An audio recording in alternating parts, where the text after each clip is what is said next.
Welcome back, ladies and gentlemen, to another Zagard-tastic stream. It is I, your friend, the one, the only Z, a single Zagard, and I hope you're all having a wonderful morning, noon, night, evening, whatever time it is for you today. Welcome back to the Dragon's Den, my friends, and it is another wonderful, beautiful, magical Monday here in the Dragon's Den. How are you all doing? I hope you're all having a wonderful time. And I forgot to turn on the light to the side there. Let's do that. Bada bing, bada boom. How are y'all doing? What just fell? I'll fix that later. How's everybody's weekends? What's everybody been up to? Lily, thank you for subscribing again. It means a lot to see another subscription. Hello, Crimson Sparta. Thank you for the 52 months in a row. He's wearing the thing. I'm wearing the thing. I'm gonna try and wear this in as many streams as possible for 2026. That's my goal for 2026. That's one of my goals. My other goal is to make more content. Again, that's always a goal. Make more content, get more videos out, to get more revenue in, to make more videos, to blah, blah, blah, blah, blah, blah. Another goal is don't get sick as much. Holy heck, I kept getting sick. Like, we got sick last September. You guys remember that? And then I got sick 2 weeks ago, and it killed my throat for 2 weeks. Like, I was sick for 4 days. For 4 days, I was sick. But then I couldn't talk more than, like, this like, I still have a cough. But when I talk, it would come out like this, and it would hurt a whole bunch. It was not good. It was really bad. But we're better now. Okay, we're better. I feel you, man. I was fighting a throat infection last week. I remember you were telling me about that. And I was telling you guys about what's coming up this Wednesday. If you know, you know. If you don't know, go check out the posts on YouTube. It should be very revealing. Why is this not playing? There we go. Now we have some chill background music. Chilling it up. But we have another thing. So, if you saw the thumbnail for today's stream, I'm gonna... There we go. If you saw the thumbnail for today's stream, you know, there are 3 things that came out over the winter break. Well, one thing came out only a few days ago, but the other 2 came over the winter break, and I haven't seen them until now. And those are Avatar, Fires and Ash, Zootopia 2, and the latest One Piece chapter 1171 has come out. And I'm pretty sure the Viz translation came out already, so anybody who's waiting for that, you don't have the right to say you're waiting anymore. But I will still do the new thing. We have a new spoiler graphic. Look at that, chat. Look at that. I made this so that way you know when spoilerinos are happening. So right now we're gonna be going headfirst into some spoilers for. Let's go with Zootopia 2 first, because that's the one I have set up, and I saw it last night. So it's fresh right in the noggin. The noggin is like, I just saw it. So for Zootopia, if anybody who saw the first one, you can kind of tell where this one is gonna go. It's a typical Disney film. Like, you know, we all gotta come together, gotta be friends. There's a villain. We stop the villain. And one of the problems with Zootopia when it first came out is that there's a twist villain. And I'm not gonna. So I'm not. We'll just go through the trailer. So basically, what's happening is there's this centennial celebration, 100 years of the Zootopia city existing, and they're celebrating it and celebrating the guy who created the weather walls. The reason Zootopia can exist, and this is a nice expansion of lore, is that there are walls around the city that can control the weather. So that way, if you're like, let's say you're a Arctic creature, you know, they have a section that's set for Arctic creatures. If you're a desert creature, they have an area set for desert creatures. If you're more tropical or more swamp, you know, they have them set up so that way all animals of all sorts of species can live there. However, one thing that in the first one, they were like, oh yeah, bunnies aren't strong enough, so they can't be police, and then foxes are too shifty. And then it turns out, no, you know, you don't have to be a carnivore or a fox to be shifty. You could be a lamb. The main villain turns out to be a lamb. And this one is about how one thing you might not have noticed if you were watching the first one is that every animal in Zootopia is a mammal. They're all mammals. There's only mammals. And the trailer points out, like, oh my God, a reptile. There hasn't been a reptile. There hasn't been a snake. And what the story is that 100 years ago when the city was being built, the creator, this guy named Linksley, he's a lynx. If you know anything about lynxes, they're a type of kind of bobcat. They're very pretty creatures. So this Linksley guy, he created it, and this snake was like so angry at him and went to attack him, but missed and killed his what do you call her? His maid, tortoise. And because this pit viper, this heat sensitive pit viper, killed her with this very venomous toxin, they were like, "Yep, nope, get all the reptiles out. Get rid of all the reptiles. No more reptiles in Zootopia." And it created this huge negative effect on them. And then we zoom 100 years to present day, and they do something that I wasn't thrilled. I got the idea of why they were doing it, but it was a little too short. So this film takes place 1 week after the last film, which, films do that sometimes. That's fine. But it's been like 6 years since Zootopia 1. So this one being only a week later was a bit short for me. And the reason they do that is because it's like, Judy is still trying to prove herself, and Nick is still just trying to be a good friend with Judy, like stay close to her because she matters to him, because she's the closest thing he's had to a friend or family or a pack. And so you're saying it's stereotypical racial discrimination? No, yes and no. You'll see. There's actually more to it, and that's why this one I think does a little bit better than the last one. But we'll get to it. And so, 1 week is way too short, and it is supposed to be like the whole thing is like, oh, you guys have only solved one case. You're not that good. You still have to listen to everybody else, and they're like, no, we don't. We're amazing, and it's kind of dumb. I think a couple months would have been fine. If it would make more sense why they're so desperate. Like she was already desperate to prove herself, and then she proved herself in the last one, but she's still like, I guess she would still be that desperate. But 1 week is a short amount of time to immediately say, no, superior officers, all of you are wrong, and we're going to solve it the perfect way. And they immediately try to do that with the first case they're given halfway through. If you've ever seen any cop show, you know how it goes. It's like the lead officer on the case, the sergeant, lieutenant, captain, whoever it is, goes and says, like, here's our case. You guys are on this point. You guys are here. You guys are here.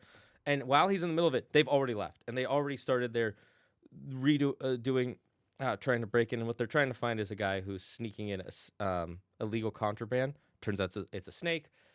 And then they get put on, not leave, I think administrative leave. And then they have to go to couples therapy for the police partners, where it's like, because she's always deciding what they're going to do, and he is too relaxed about it. He always, you notice really quickly, she's always like, we're going to do this, this, this, and he doesn't say a thing. And he's like, I don't know, I think there's a better option. She's like, nah, just trust me. And then his problem is that he just acts like nothing matters. So he's just sitting there like this, like, yeah, whatever, I don't care. So he's not putting his effort into it, and she's putting so much effort that he doesn't get a chance to even try his version. And that's the problem they're going with in this one. And I thought it was an interesting dynamic. But they do a problem with it. They don't go into it enough, in my opinion. They kind of do, and it's quick because it's a short kids Disney film.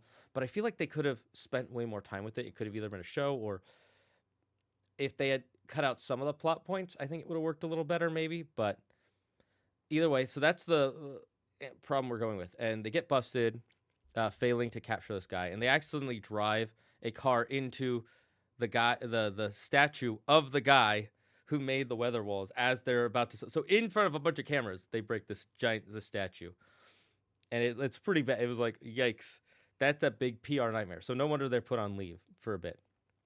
And then Judy is like, no, you know what? I figured out. I know where he's gonna be. He's gonna go to the centennial celebration. He's gonna try and steal the notebook, the journal from the original Linksley that has that has a bunch of information about the weather walls. And so what happens is he leaves. So then he's like, fine, I guess we'll go. And they go, and he's trying to get her out of there. Like, we got to go. There's no point. We're going to get in trouble. And she's like, no, I got this. Just give me a second. I'll get closer and closer. And she bumps into this one lynx, and it turns out he's the third son of the current Linksley's family. They're super rich, super popular, and he's like, "Yeah, my family, they don't think I'm good enough. They think I'm just an idiot, but you know, one I understand. Like you're trying to prove yourself. I try to prove myself too." And then that's when the snake shows up. The snake takes um, the what do you call it? The case that the journal is in, takes the head Linksley, and he uses his retinal scanner to open it so he can get the actual journal. And he's like, "My family was framed. We were forced out of here." And then what ends up happening is his mouth accidentally bites onto the captain's head, and then Judy pulls the fang out right when someone takes a picture, so it looks like she's holding it over, like like trying to kill him. And so now they're fugitives on the run, and they're chasing after the snake. And it's pretty interesting, the chase. But then Nick is like, because they go into a tube where it's all water and there's not enough air, and she almost dies, right? And he saves them, and she's like, "Look, these things happen." He's like, "Yeah, but I think some apologies are in order." And she's like, "You don't have to apologize for failing to catch him." And he's like, "No, not me apologizing. You apologizing. We almost died, and I had to save your life, and you would not listen to me." And she's like, "Well, that's because this is an important case." And he's like, "There are some things more important than the case. It's not worth dying over," which, that's fair. I mean, morally, it's like, if this is a big enough problem, maybe you could believe it's worth dying over. But it's also not fair to put other people in that pressure without consulting them first, especially if they're supposed to be your partner, your best friend. And so then they find out where the snake is hiding, and the whole time the cops are chasing after them. And they go into this underground reptile bar in the swamp area where all the reptiles are secretly hiding out. And they get there because this beaver who runs a podcast knows about it. And there's actually a pretty funny scene where the beaver's like, "Make sure you eat. If you don't eat what they give you, it's disrespectful to all of them." So they're sitting down, and the person puts down a bowl of worms, grubs, and the beaver goes, "I'm not hungry, but these two are." And he's like, "Okay, so we have some questions. Eat first, then we talk." And they both have to eat one of the worms. And once they eat it, he's like, "Guys, they did it! They ate the worms! I can't believe it!" It was all a prank. It was just a prank from the beginning. It was great. I thought that was a great scene. Like, it's such a small scene, but I'm like, I believe that. And so then they chase after the snake, and they find out what actually happened was the snake's great grandmother, was the one who actually created the weather walls, because she wanted a place where everybody could live together, including reptiles, pit vipers, instead of having to be scared, and they could all live together and be friends. But she didn't have the money to make it. She got the original patent, and so she got a backer, and that was the original Linksley. And the first thing he did was he cut out her name from the journal and stitched his own with a fake patent on it. And then she framed him for murder, all because he wants to be able to control it. And the Linksleys look down on everybody else. They literally see them as inferior animals, and they're planning. And one of their plans is to expand the frozen area. It turns out, as soon as they got all the reptiles out of there, they expanded the frozen area to hide the entire reptile town under snow, and then they're going to do the same thing to the swamp area, and eventually they'll just keep expanding until the whole area is just a giant lynx-only city, because they look down on every other animal, like literally every other animal. They're like, they're even talking to the new mayor, who's a horse in this one, voiced by Patrick Warburton, by the way. Great job. And he's like, "If I say that they are a bunch of criminals who've been hiding reptiles, they'll do it, because they're inferior animals, just like you." Like, he literally looks down on everyone. And then, so they find out that the only way to find out where the original patent is pit vipers. If you put enough heat on something, they can see the original cover of the metal, because the journal's made of metal. Only a pit viper could see what's actually on there, even below the paint, what was originally carved in. And so they get him to the desert, and he's looking at it, and you can find the fifth area that was covered by paint by the original Linksley. And he draws it out on a piece of paper, and and then he said, they look in the journal, and they find where the original power source is to turn on. There was a giant, what do you call it? giant light tower that its top probably wouldn't have been covered by the snow. So they're like, we'll go turn that on. We'll go into the snow area, and we'll go down to where the reptiles were and find your original draft of the patent.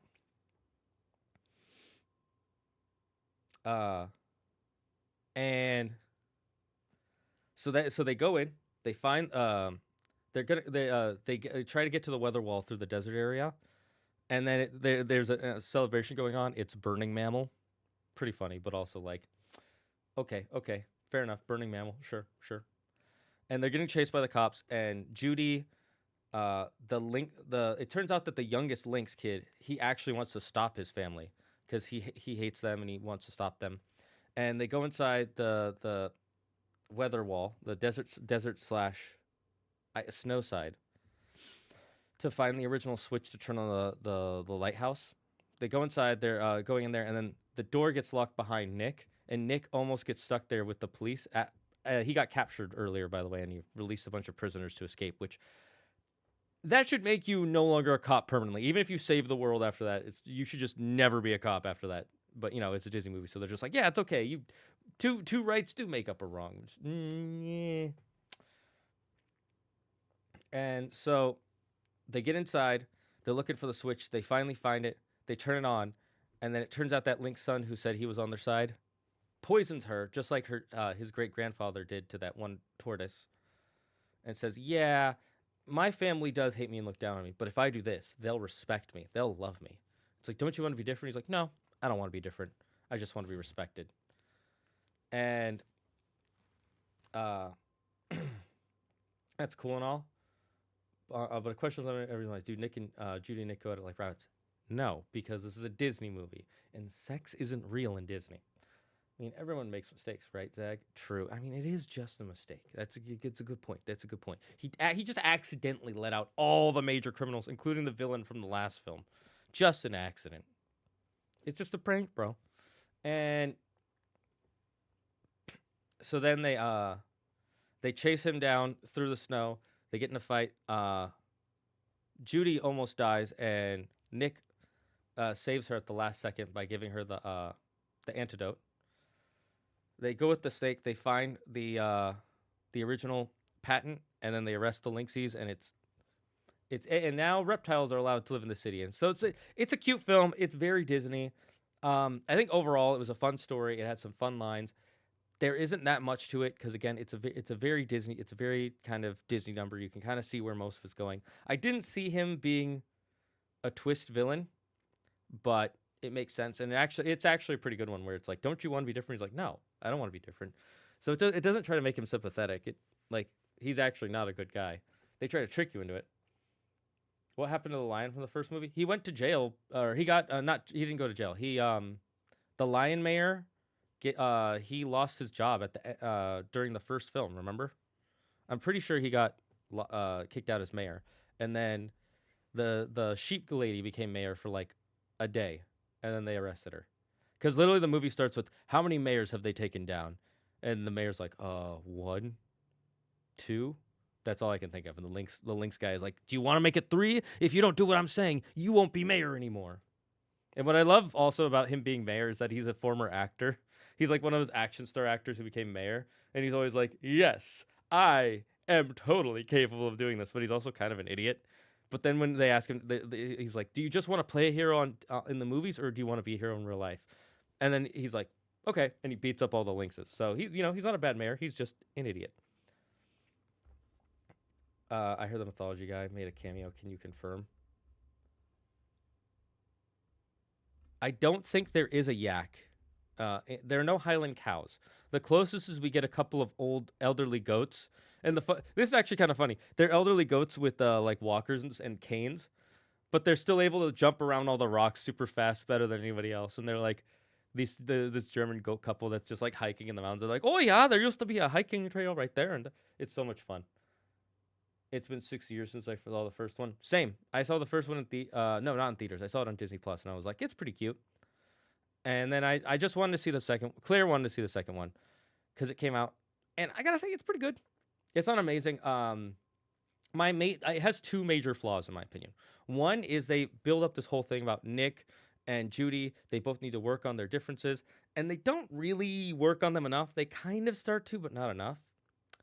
Um, and sometimes it's framed as like, oh, it's Nick's fault that these are all going wrong. It's like, yeah, but if Judy listened to Nick, maybe they could have come up with a better plan instead of it just being Judy's plan and then something goes wrong, and then Judy's plan and then something goes wrong, and Nick has to kind of clean up the mess half the time.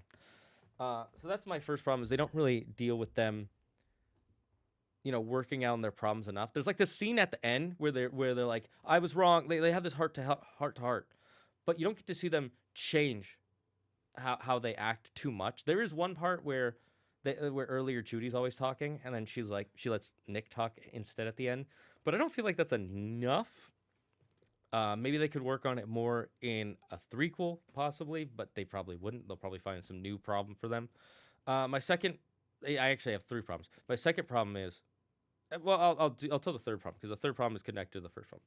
So my third problem is the movie ends with. So remember how I told you they went to partners couple therapy and there are all these other couples, and then they're saying the speech and they're like, and that's why in 2 years you'll be as great as us, and then it shows every other cop who's been chasing them, the pairs, and I'm like, those guys worked super well together. Why are they in couples therapy now?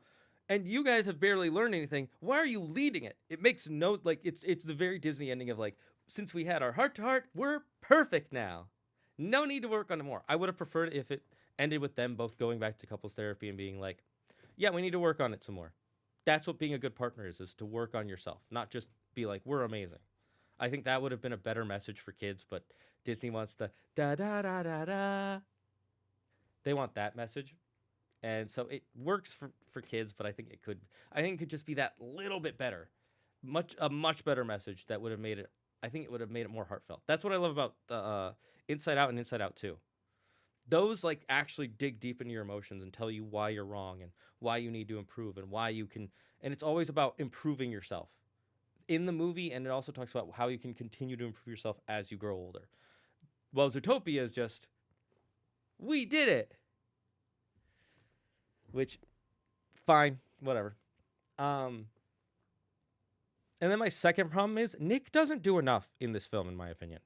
Like, the whole film, Judy's like, oh, we find this thing, we go here. And Nick's just there, kind of as backup, but he doesn't stop anything from happening. He doesn't help push things forward most of the time. I think there's like one thing he does throughout the film, but most of the film is Judy Hopps and the new steak guy called Gary DeSnake. That's his name. His last name is DeSnake, which I thought was funny because it's like, who are you? I'm Gary DeSnake, and your last name DeSnake. And then later when you see his house, his grandma's house, it literally says on the mailbox DeSnakes, DE comma snakes. So that was funny. I was like, Gary DeSnake. So again, it could have been, Nick doesn't do enough. He's one of the two main characters, but it's pretty much Judy's movie this time and Gary's movie. And even Gary doesn't, he's just kind of there to be like, we will succeed. We will succeed. And you can't hold the weight of the world on your shoulders. No one animal can. That's what my that's what my parents always taught me is no one animal can hold the weight of the world on their shoulders. We all need each other. You can't do it by yourself. And that's a nice message, but they don't really do enough with it, in my opinion. Again, there's the heart to heart, but that's about it. And then they just drive a tractor into the main bad guy. A snowplow, actually. A giant snowplow tractor. That's how they beat him. That's not really working together. That's just having a car versus a person. Who's limping, by the way. I mean, he's a villain, so I'm not like, how dare you? But also, that's not really teamwork. So, Zootopia 3 must have a Highland cow or yak as the third main character. I'm throwing hands. Let's go. Let the ex-con make plans. He knows how to get away. Is this guy a member of the Davy clan? Lol. Yes, that's exactly. So it was,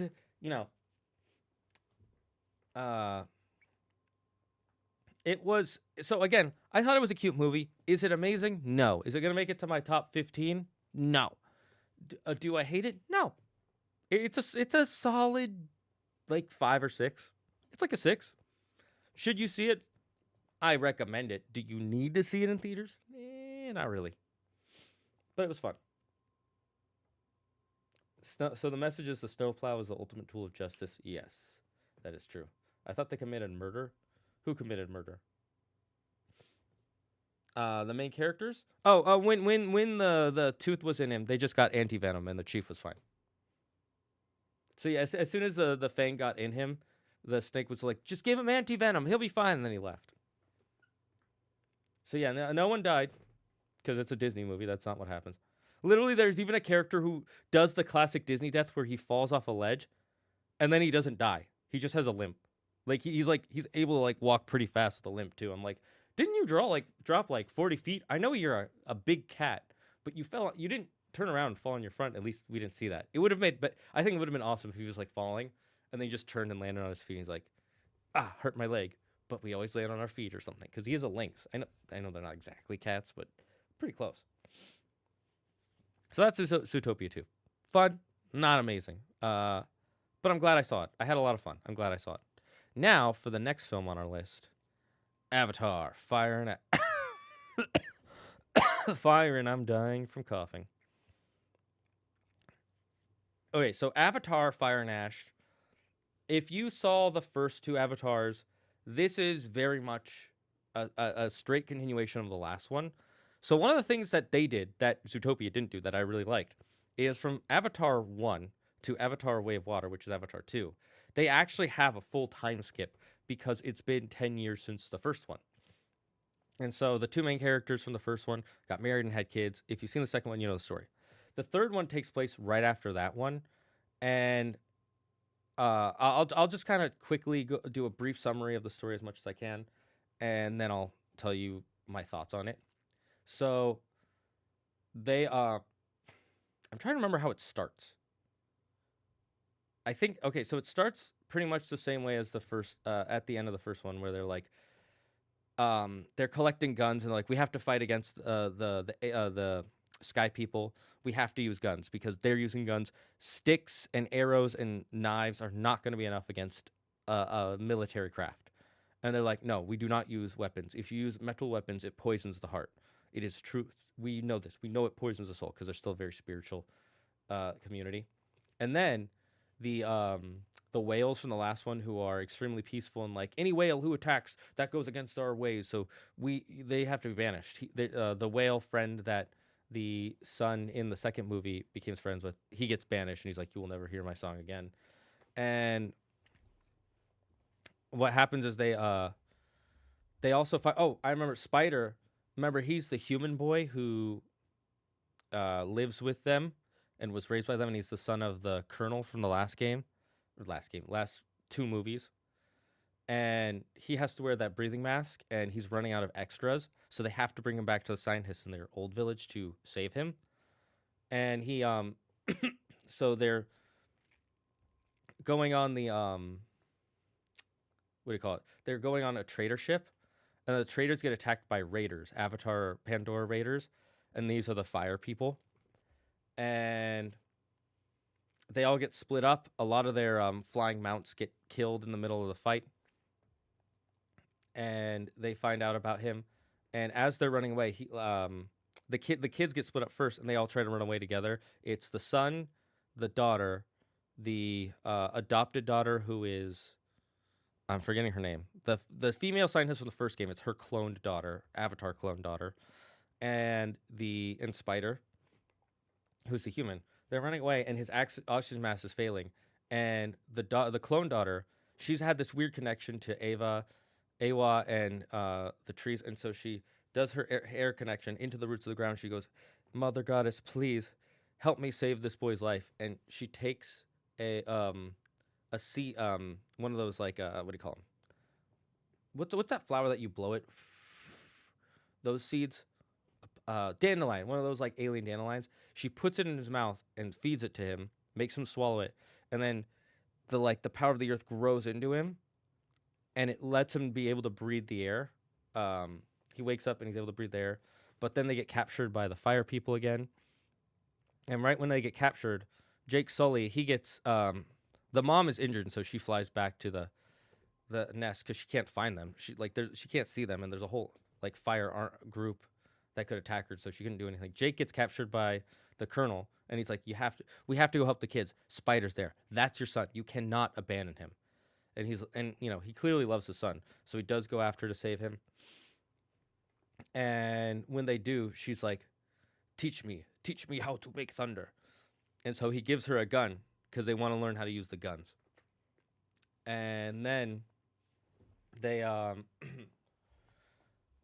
then his wife shows up. And they escape. They get back to the colony, and it turns out like a whole the mitochondria system,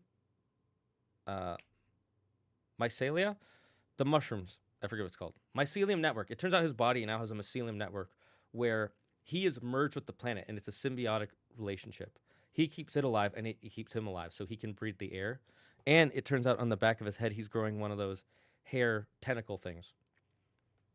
And so then, then they're like, we can't let them capture him. If they capture him, all the humans will be able to live here. And if all the humans come here, they're all going to destroy this place like Earth, which I thought was a bit of a like, all humans are evil message, which we've seen multiple times. Not true, but sure, whatever. That's the message you want, James Cameron. Hello, Poison Ivy. The Avatar movies always seem so goofy to me. Like, the first one was cool, but 2 and 3 were really weird to me. I honestly think they're really good. So the message, I think you inhaled too much smoke from that fire. True. I honestly recommend them. They're solid films. I don't think they're goofy. They're a little out there, but it's believable. I think, like, if there was an alien world, I could believe that's how the alien world would work. It is a little bizarre. There are some things in it that are bizarre. And so, Gab the Pro, hello,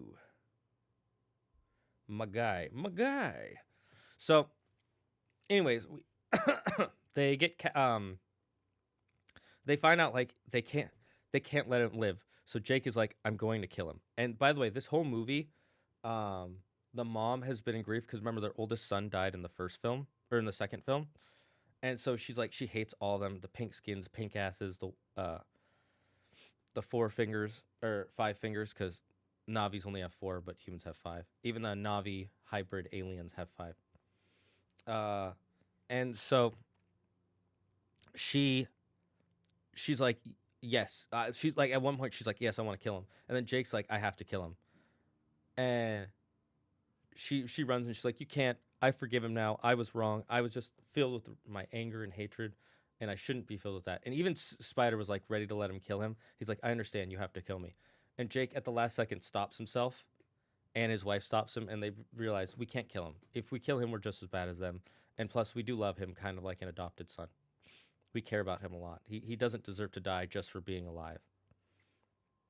And so then we learn that the bad guys from the last film, the guy who was hunting the whales, they're planning to hunt down like an entire pod of whales, because they're gonna have this like celebration where the whales go to do this celebration connected to this big spirit energy thing, and they end up catching Jake Sully by the colonel. He goes to meet with the fire people, and she tells the story of why they hate Ava and all that stuff.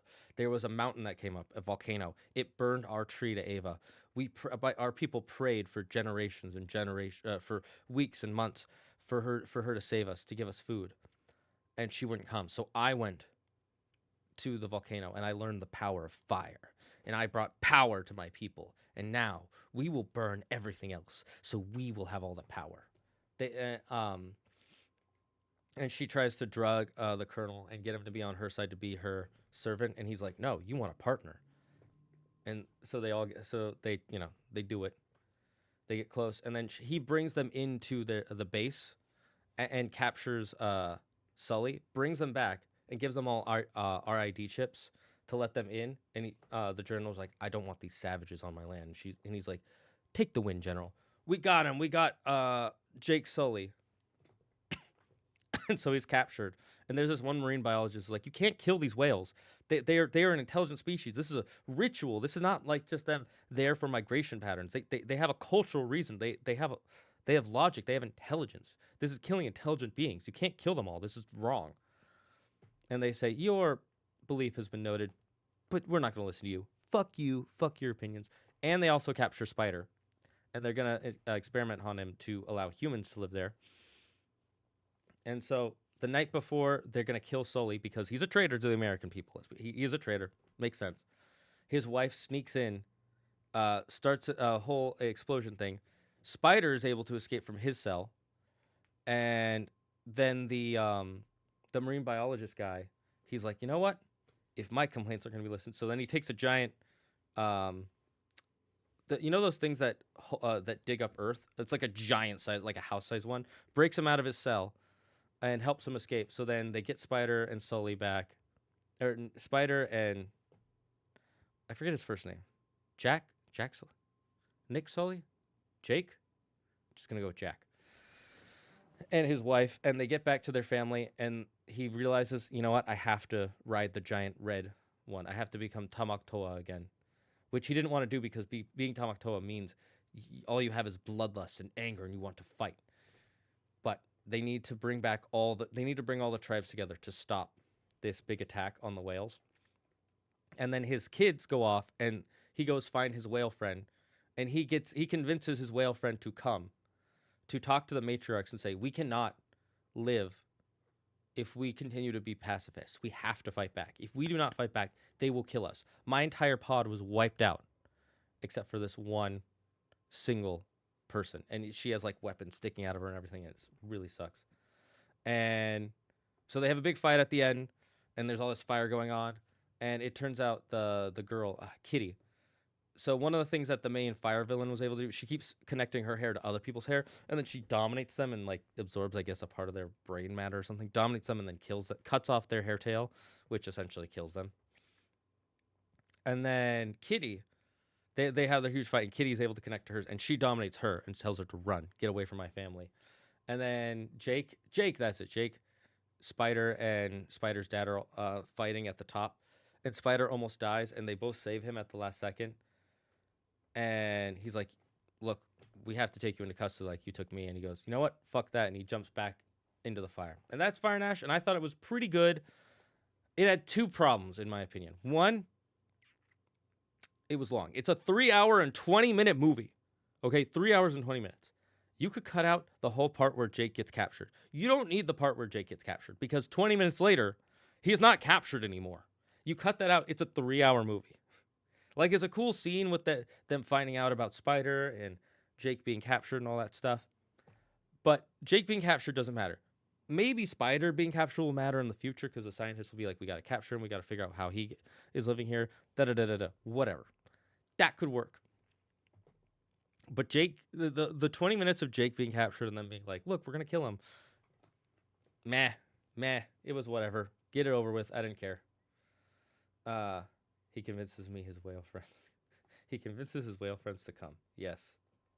Accurate. This sounds like a D&D campaign. It kind of is a D&D campaign, let's be honest. It kind of was. Like, for me, the whole humans are bad is like, it's kind of lackluster. Like, it would have been appealing to me if both parties were shown in a morally gray, nuanced way. I agree. I think if they showed like, yes, humans bad. I also find that to be really boring. I'm more interested in the world and the unique aliens and the cool stuff with Ava. Oh, I forgot a thing that happened is Kitty finally, in the second movie, she tried to connect to Ava, but it made her seize up. She started having a seizure because she's like connected to Ava in a weird way that no other else one is. And because the only tree in the water area is underwater, if she seizes up underwater, she'll die. So she's like, I have to do this. It's the only way I can fight. And then Spider joins her, and then the smallest little girl joins her, and the three of them together, they actually see Ava. They get to Ava, and they're like, please, you have to stop them. And so Kitty gets the power to command all of the animals to attack. And I tell you right now, there's this part where they have these underwater ships ready to kill the whales, and all of a sudden these giant squid tentacle monsters come up, and they start attacking the ships, and I was like, that is my worst nightmare. That is nightmare fuel right there. Having the squids attacking you in your ship, just breaking the ship down and sucking you out. And I was like, that's scary. And then they get on this giant ship that's like the size of a helicraft carrier, right? And as the kids are coming up the ship, the squids are jumping up the ramp to get to people. I'm like, that's fucking terrifying, okay? It's one thing if you're in the water and they're attacking you. that you made a mistake there. But if you're on what you assume is solid, safe metal ship, and they're jumping up to get to you, they're like climbing up the ramp. They are in aquatic. That's fucking creepy. Okay, that's fucking scary. So don't mess with Kitty. It's fucking scary. But yeah, again, I agree. The whole humans bad. Humans will destroy the planet. I think is a I get why it doesn't. I don't think it's great though. I think there should be more of the native peoples fighting, like the fire people showing up and attacking. I love that. That gives a reason why the humans could come, because some of them are actual like evil, savage like people. Like they like literally she's going around, she's just killing people. She dominates other people, then cuts off their hair thing. The only thing that can connect them to their goddess, to the world, to each other. It's the only way it's essentially going up and cutting off someone's dick. That's essentially what it is. That's fucked. And if we had more of that, but it's like, no, it's just this one group that's bad, and it's only because of a volcano. Everyone else is like good and peaceful and perfect. And I think that's no, I think that's terrible. I think there should be more of the Na'vi conflict, but they just constantly want to make humans the bad guys, and I agree that is one of the worst parts of the James Cameron Avatar series. If there was more gray, like, yeah, the Na'vis are peaceful, but they're only peaceful with Na'vis. If you're not a Na'vi, they hate you. They hate you 100%, and they won't let you into the planet, even though the humans need it to survive. Yes, you could say the humans ruin their own planet. Fine, but let's start from scratch, right? If you had some humans who were like, we want to live here, we just want to live here. We don't want to ruin the planet, which we do have some like that. We want to live here, we don't want to ruin the planet. And then you had other humans who do want to ruin the planet because humans need a lot of resources for our modern technological lives. Sure, you could have that conflict with the humans. And then you have the Na'vis. Like, some want to let the sky people live here. Some people just hate the sky people because they're different. Then you have conflicts. That would work so much better than just humans bad. Sky Na'vi good. Fire Na'vi only bad one. All other Na'vi good one. I'm glad I'm feeling better too, Charizard. That's some more hammer shit. I know it is some more hammer shit. So so that's Fire and Ash. I thought it was really good. I really liked it, but again, I have that one big problem with the James Cameron Avatar series. But I'll see the fourth one. I want to see what happens next. We get an Earthbender next. We had the Airbenders, the Waterbenders, the Firebenders. Next is Earth. Come on, we're gonna get Avatar Earthbenders. I'm calling now the next Avatar movie called Blessed Earth. You know, that's not a bad one. I think. Let's see. Second one was called Way of Water. Third one was called Fire and Ash.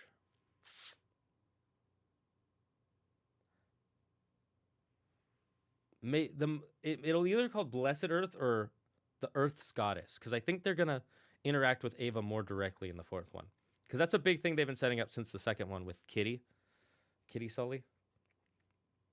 So that's that. And now we have our final most important thing that came out recently. One Piece chapter 171. And I'm gonna pull it up so I can do it correctly. Cause you know me, you can't do One Piece wrong. Can't do it wrong. If you do it wrong, you fail in the One Piece scenes. So spoilers for One Piece. And then after this we'll go on a break. And then we still have some time, so we'll play some Silksong. But let's One Piece chapter 1171.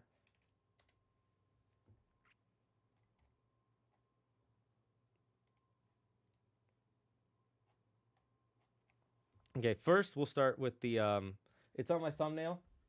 It's in the middle of the thumbnail. The cover art. He's been doing a lot of cover art requests, I've noticed. I don't think he has a cover story that he has planned yet.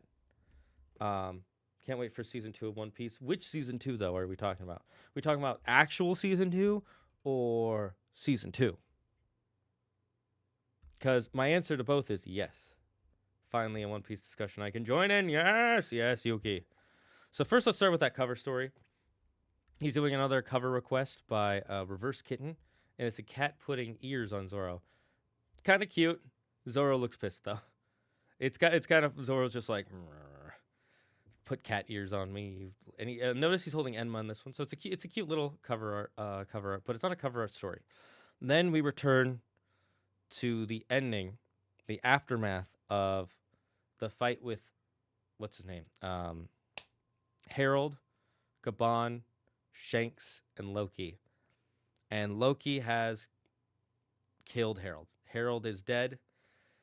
He smashed him with Ragnar and the power of his new devil fruit, which, by the way, something I realized, this might be the first devil fruit wielder who also wields a weapon with the devil fruit. For all intents and purposes, this is the first person to technically have 2 devil fruits.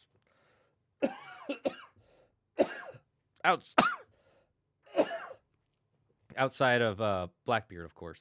But he technically has whatever the legendary devil fruit is. I'm saying it's the Nidhogg fruit now, by the way. And the Ragnar, which we're all pretty sure has the Ratatoskr fruit. It's a hammer that almost definitely has the Ratatoskr fruit. Squirrel model Ratatoskr. So then they have them talking, and we see all the dead soldiers and everyone, and we knew it from the beginning. Jarl having that sword through his head, that is to fake that he doesn't remember what happened. He remembers everything. He knows that Loki killed his father because it was the only way to save Elbaf. We do see an interesting panel though of Figgling, Shanks' dad. Like, as soon as he sees Shanks, he's all happy to see him. He's like, I love you, son. I will give you anything you want. You don't have to worry about those wretched people down below. Which, evil way to look at everybody else.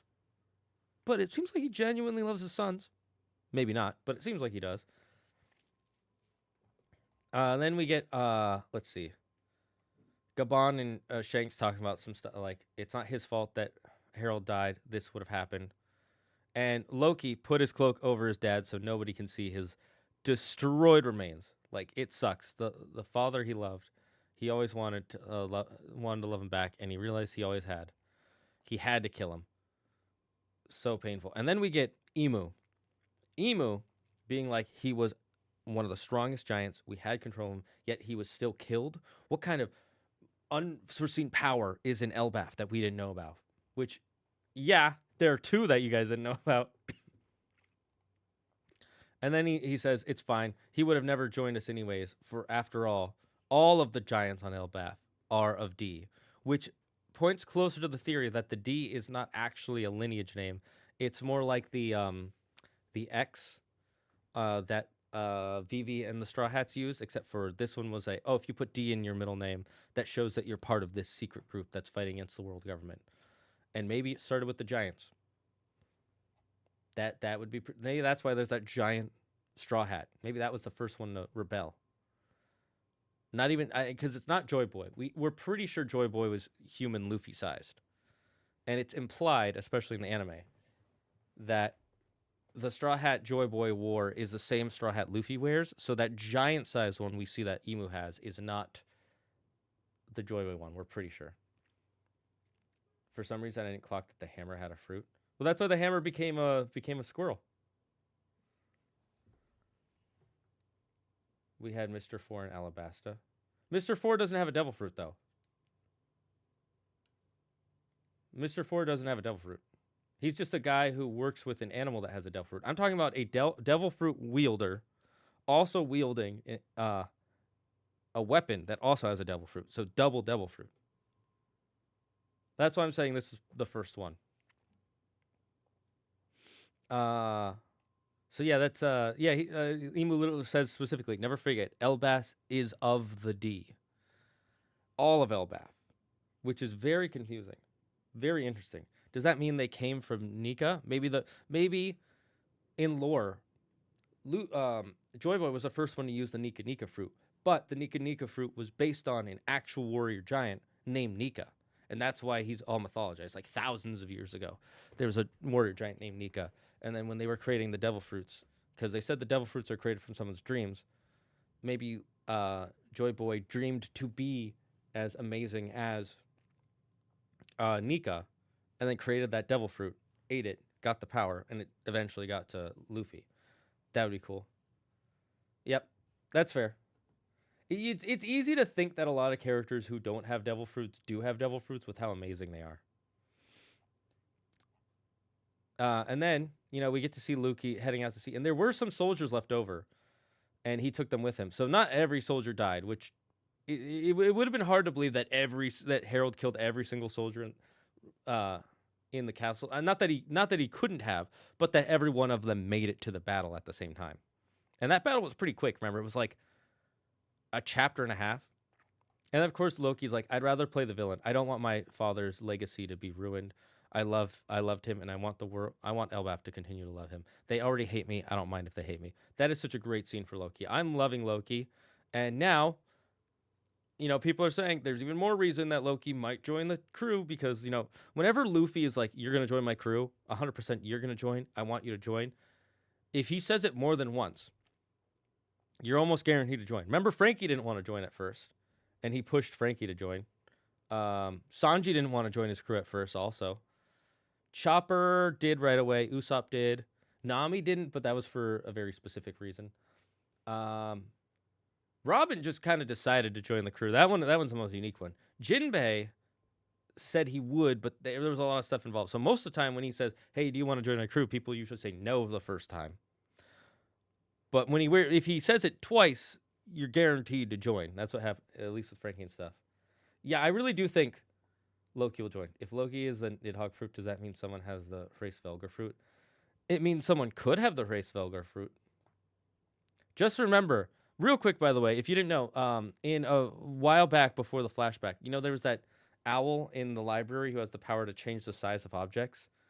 Fun fact, the name of that owl's devil fruit is the onomatopoeia for someone ejaculating. So just remember that. Either that or the name is the onomatopoeia. Look it up. It's pretty funny. In Japanese, of course. Oda is a proud pervert. So then we finally get to end the flashback. We're finally out of the longest flashback in all of One Piece history. And Harden's like, what? And then Loki's like, it's not like I was going to brag about killing him. It's so great. And Harden just has this moment where he thinks about it. And Scopper Gaban is like, he's telling the truth. And immediately, maybe not immediately, maybe after a couple minutes, they have a short conversation about like, he's like, yeah, it does make sense why Elder Jarl was always against you being executed. This explains a lot.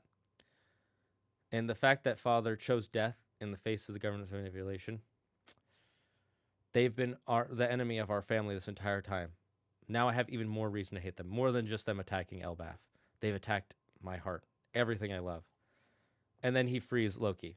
It's so nice to see Harden's like, I'm sorry, brother, about the way I thought about you. It seems we both felt the same way about our father. It's so touching. And then you finally see Loki. He kind of looks at his hands like he's freed for the first time, and his lips are trembling a little bit. And then Luffy goes, "That's great. Now you can fight." Typical Luffy. Which, by the way, either Loki is so good at storytelling that he actually got Loki to pay attention to a story the entire time, or two, Loki just sat there pretending to pay attention, and whenever they brought up fighting, he was like, "Oh yeah, okay, uh-huh." Oh, and then he got beat up. That's awesome. And then once they stopped talking about that, he's like, so, which the fact that Luffy even pretended to try to pay attention to what Loki's saying. Also, one other evidence why he might join the crew. Luffy didn't give Loki a nickname. He calls him Loki. Whenever there's somebody who like he doesn't care about, he gives them a nickname. But Loki, he calls him by his name. Loki is Loki. Now there are others like Rebecca and Vivi, but then like you got Shirahoshi, which he calls Wimpy Hoshi. Marco, who he calls the Pineapple Head. And then, after he sees that, all the other new giant pirates are like, "We're really sorry about how we treated you," and they're gonna go up to the surface, up to the surface. And then Loki, the giant Draugr demon shows up, and Loki's like, "Don't worry, I got this." And he smashes it, Niflheim, and freezes an ice. Nifl, which is such a cool. That's why I think he's it's the what do you call it, fruit? The Nidhogg fruit, because we saw him shoot lightning, and then Niflheim. Maybe he's like a dragon fruit that's powerful enough to use all the elements of all the 7 realms of Norse mythology, which would be cool. Hello, puppy man. Technically, Vivi is part of the crew. She was part of the crew. She's not currently part of the crew. I don't need the respect of a puppy. That's fine. It's so interesting it speaks of Jinbei and Luffy's character. Then he moved from captain to helmsman. True, true. Actually true. Good point. Um so then we see him use the Niflheim and he instantly freezes the Draugr, which is awesome. But it makes me wonder, are all those frozen giants we saw on Punk Hazard frozen by a previous user of this fruit? Are they frozen in time so that way they can fulfill their purpose in the future? And maybe that's the reason Roxy Zebek needed Harold and the legendary fruit because he was the only one who could unfreeze them, and then he'd have an army of giants working with him to take down the world or Emu. Fish fruit model Needhog. I don't think it'll be that. The reason it's that way for what's the name? Kaido is because that's based off of a Japanese story of a koi fish swimming up a waterfall, and when he gets to the top, the gods turn him into a dragon. I think the Needhog will just be it'll just be like the dragon fruit model Needhog. I'm pretty sure that's what it'll be. If it is or maybe it'll be like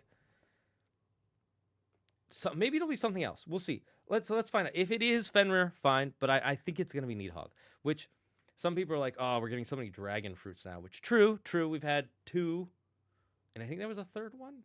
We've been getting a lot of dragon stuff, but that's fine. You know, it's Endgame One Piece. We should be allowed to have some dragons. That would be cool. Imagine a dragon on the crew, and not just dragon, Monkey D. Dragon. You forgot that Usopp was also a captain, became a sniper. That's true. You're right, Captain Usopp. No, but now he's a god. He went from captain to sniper to god. Don't forget, he is a god. All hail God Usopp. There was one thing earlier in the chapter that I love how Luffy's just like, I want to stay around. I want to see you fight.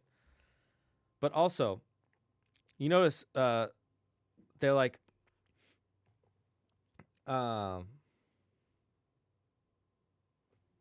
so immediately when everybody else is going up, Sanji is taking Chopper and Gabon with him. And now everybody's like, oh, Sanji's got a new curse. So there used to be this curse where anybody who would light Sanji's a cigarette for him would die. It happened to Pedro, and it happened to one other character. I'm forgetting who. But now there's a new curse that everybody thinks. Anytime Sanji carries an old man, they die. And so far, that's only happened once on Egghead with Vegapunk. But Scopper's also injured, and Sanji's carrying him into battle. If he dies, Sanji has new curse unlocked. I'm just saying.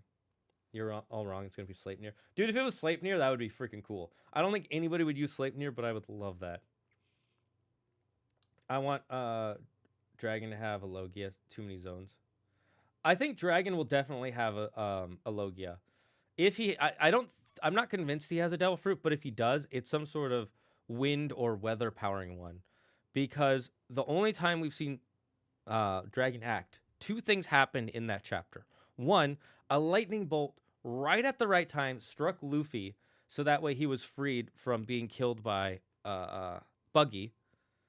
It struck him right at that moment, and then right as he was trying to escape, Luffy was trying to escape from what's his name, Smoker. Dragon shows up, and a giant gust of wind blows Smoker away. So most likely, Dragon has some sort of wind or weather-based Devil Fruit. What if Dragon has a Race Velger type fruit? He could, but I don't think he will. He's not connected enough to the Elbaf storyline to have an Elbafian one, I don't think. Oda's clearly doing all of his like Norse story stuff in Elbaf. So if it's a character connected to Elbaf, then they'll have a Norse story style kind of Devil Fruit. That's why it makes sense for Loki to have Needhog or Fenrir. And then it makes sense for the hammer to be Ratatoskr if it is, because he's a squirrel. So it'll probably be this, but I think he'll have some other one. Hello, fellow cultists. Hello, Sauron. It would be cool if Dragon had a Race Vulgar Fruit, but I don't think he will. I think by the time we find out whether or not Dragon has a Devil Fruit, we'll be so removed from Elbaf that it's not going to register on any of our minds to be something connected to Norse mythology. Maybe he'll have like a Greek mythology style one. Maybe he'll have like Hito model Zeus. Or I mean, he could have a model Thor then maybe, because Thor also could control lightning and weather.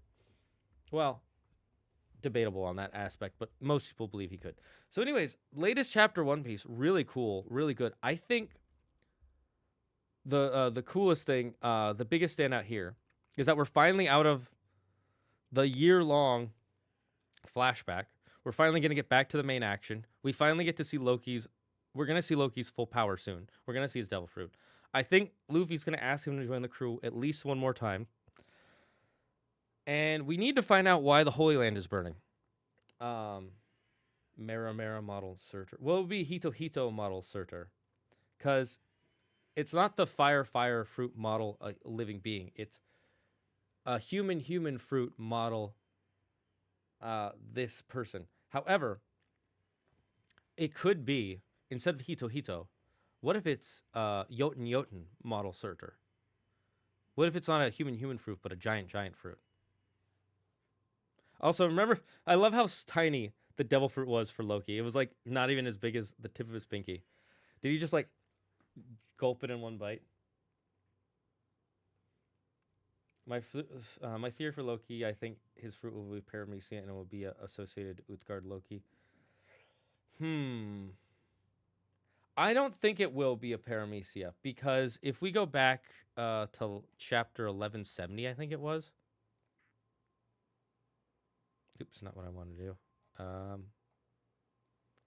Let's see. Let's go back to chapter 1170.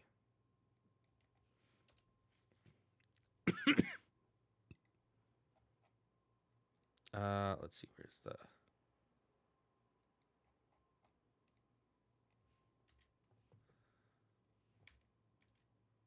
let's see. Where is it when he eats the fruit?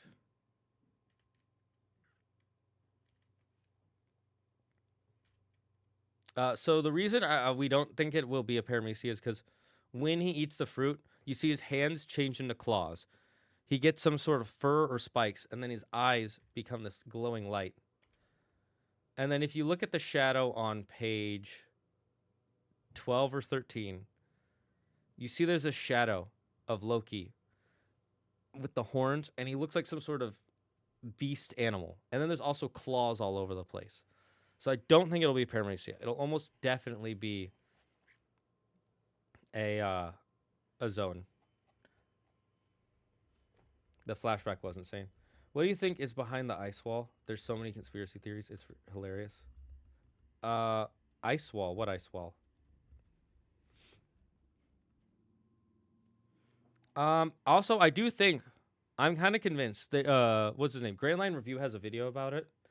I'm kind of convinced that Sanji might learn a new type of conqueror's hockey. I think he'll finally become a cocker. He'll finally have his own cock. The ultimate cock. The color of cock.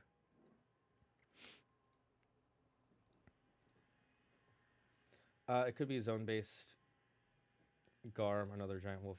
It could be, but it won't be. I don't think it would be Garm, because while Garm is also another giant wolf and he's in the underworld, Garm is not nearly as popular as Fenrir. So if it's going to be one of the two, it'll 100% be Fenrir. We haven't had a Fenrir-styled creature before. So it's going to be Fenrir because Fenrir is the more well-known one. And then second is also, there's a lot of stories where Fenrir and Garm might have been the same character, just given different names at different times. So most likely it'll be, if it's going to be one of the two, it's going to be Fenrir. I would bet some heavy money on that. I want it to be Nidhogg though, because we did see the Nidhogg shoot lightning at one point. I'm curious if some of the Norse myth items exist on Elbaf, like drew up near. They definitely don't. If they do, it's a devil fruit. Dice wall. Some people think there's a hidden advanced civilization. Oh yeah. You're talking about the in real life. Yeah, no, there's not. Every time they've tried to prove it, they've proven themselves wrong. It's pretty funny. Sanji's getting a third Diablo Jambe. Nah, he's going to learn to use the power of love to conquer the world. All right. Spoiler time is over, everybody. Spoiler time is over. Oops. Yeah, but we'll be back next week with some more One Piece spoilerinos. For now, we're going to take a quick break so I can set up for the next stream. I wonder if there are twin devil fruits like Skull and Haughty. There probably are twin devil fruits, but there wouldn't be a Skull and Haughty because we already have Nico, which is based off the Sun God. So I don't think they'll do a Skull and Haughty one if they were to do some. I disagree. Live action Chopper looks really good. I don't think it looks cursed. Like it looks as good. Like you have to do it in live action. It has to kind of look not quite as animated. I think it looks really good for what they're doing. Do you consider Fenrir a god? I mean, he's a son. No, he's not a god, because Loki technically isn't a god either. Loki is a giant. And on top of that, being related to a god does not make you a god. Hercules wasn't a god. Jason wasn't a god. Not Jason. Jason wasn't a demigod. Perseus wasn't a god. So Fenrir is not a god. It's also just it's also never described in either of the Eddas as Fenrir being a god, because the gods are only the Aesir and the not Vivir. Oh, I'm forgetting what they're called. Norse nature gods. I gotta look up the name.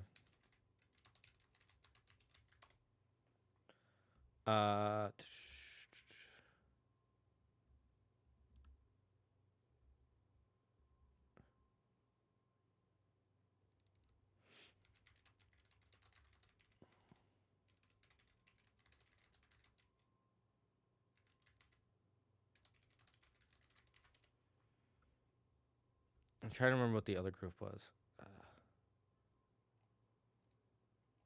The Vanir gods. That's it. I don't hate live action Chopper, but also not entirely a fan. I don't love it like original Chopper, but original Chopper is also meant. Original Chopper's design only works in a cartoon-like setting. If you try to make that in live action, it feels like putting a Muppet in, right? Like imagine if you just had Kermit rocking around in Star Wars. That's how it would feel. So it needs to be changed enough to look like something that can fit in the world. And I think it does fit. I don't think it's cursed. Trust me, we've seen Cursed, the original Sonic design. You can just Google it online. Just Google live action Chopper. It's the first image is live action Chopper. I think it looks good. So yeah, I'm excited. I'm excited for One Piece live action season 2. But I'm also excited to take a quick break to get a snacky snack, and then we will be playing some Schmilky Schmong.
Have you ever felt like you were suffocating? Ever feel like there's no escape from that crushing feeling in your chest? Then your doctor might recommend air. Air is a new, free alternative to nothing. Our scientists have spent decades perfecting this product with extensive testing, years of research, and trial and error. We found a way to change the carbon dioxide in the atmosphere into breathable air just for you, using safe compostable materials such as trees. So you don't have to worry about ruining the environment while using air. 9 out of 10 doctors agree that air is essential to your heart, lungs, and brain. Air can also lead to cyclones, blizzards, cold and heat waves, thunderstorms, and tornadoes.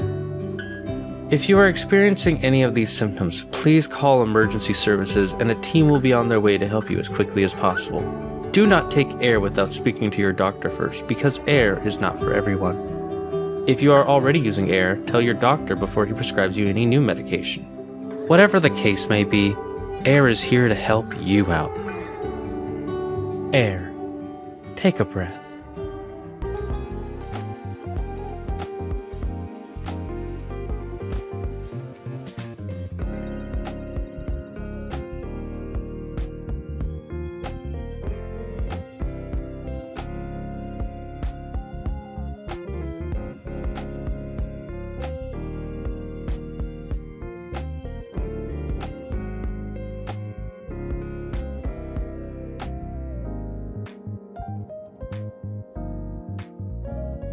Do you feel tired, confused, or dizzy?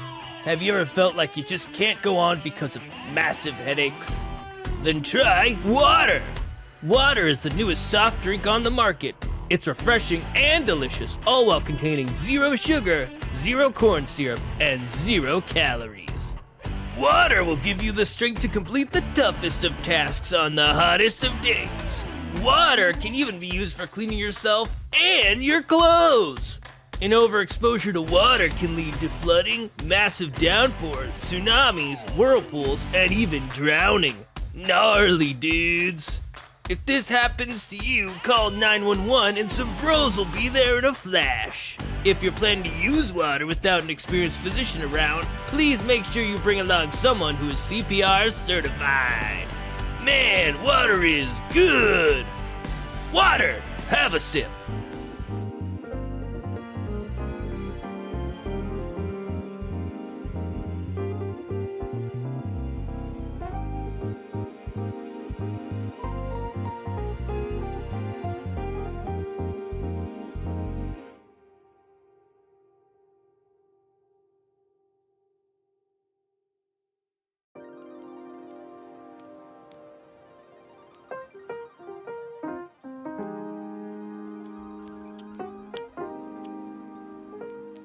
Okay, we're back, chat. I'm just snacking and attacking. How was the break for all y'all? So you've been busy doing Blaze IC?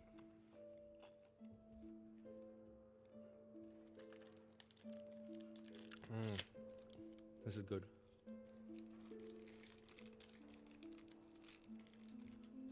Beef sticks are a good source of protein.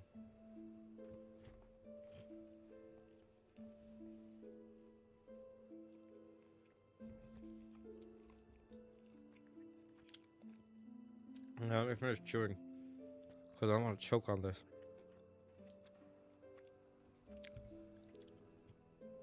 If you choke on a meat stick, you'll be the laughing stock of the underworld. So I'm gonna try this drink that Claire said I should try. It's called Celsius Live Fit Sparkling Watermelon. It's apparently a type of energy drink of sorts. Pretty tasty. It's got that watermelon flavor. I like the fake watermelon flavor. Always a good one. Much delish.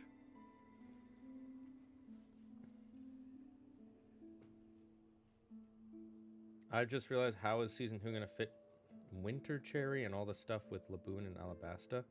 Well, they've confirmed that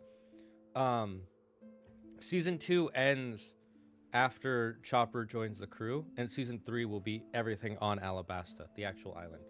So season 2 is just gonna be it's gonna be Logtown, Reverse Mountain, Whiskey Peak, Little Garden, and Drum Island. So if you remember what those each are. Okay, let's get back to silking some songs. That's actually good. Celsius? Yeah. If you're talking about Celsius, yes. If you're talking about the way they're doing One Piece Season 2, also yes. Okay, what are we doing again? Oh, right. There's a thing. Which is the way? Do I just... I think I just go down.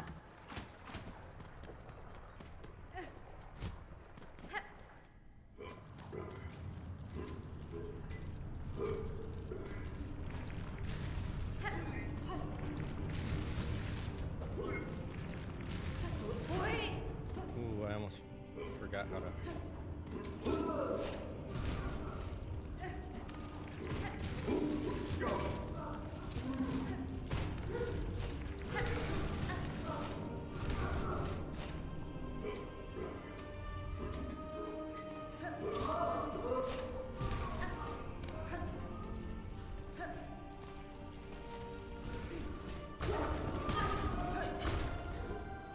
Did we go past it?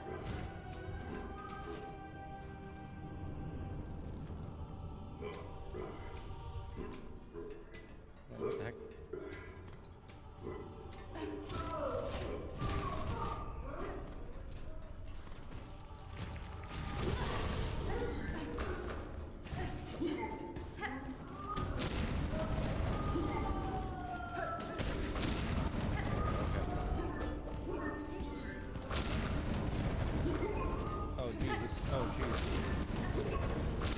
Oh Jesus, okay.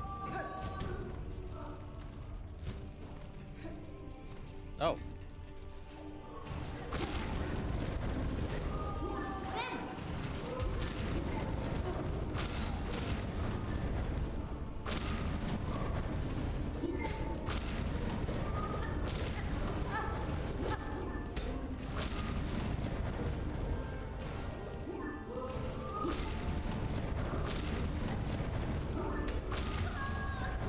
Dang it, still died. Okay, that's fine. With Deadpool and Rivals, what characters would you want that would get you back into the game? Characters that would get me back into the game.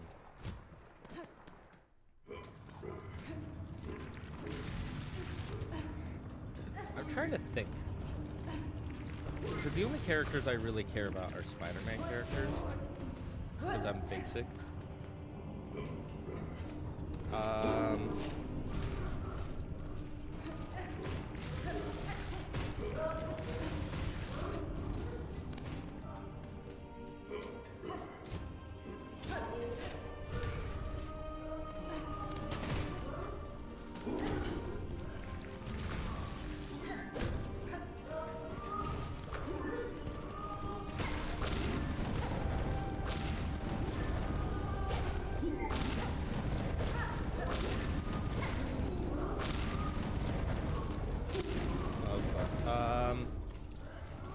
Maybe Carnage? It's less so that I don't want to play it, and more so that most of my friends aren't playing it right now. We're going to be starting a Divinity Original Sin 2 playthrough. So that's the big one.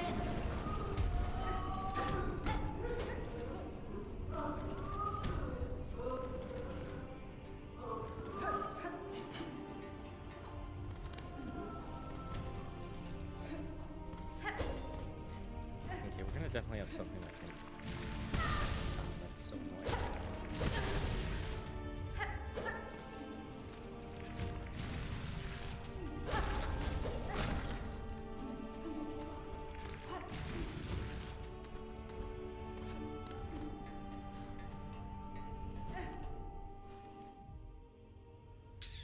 Okay. So, what were we doing again?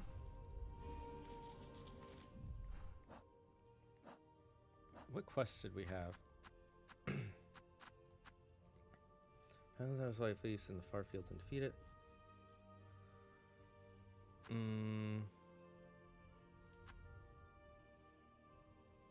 Farloom's lowlands.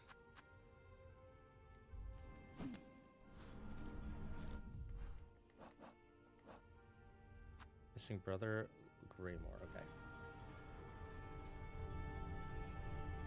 Deadpool's VA surprised me. I heard from a friend that it's really annoying because he won't shut up, and it really bugs him. So maybe that I'm like, maybe I don't want to play with Deadpool around, or at least not when he's meta.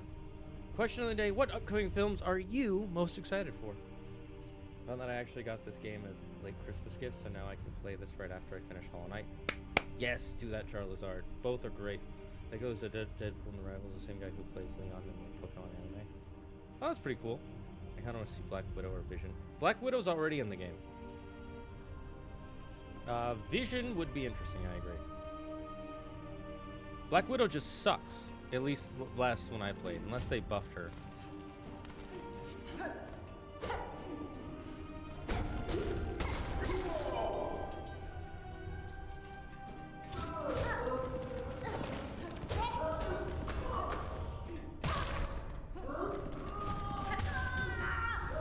I messed up there. The Odyssey movie, I'm hoping it's good. Ooh, yeah. Okay, I have one problem with the Odyssey movie. When I went to see Avatar, right? We walked into the middle of the Odyssey trailer, and the trailer was so long, we thought we had walked into the wrong movie. Like, that's my one problem with it so far, is that the trailer is way too long.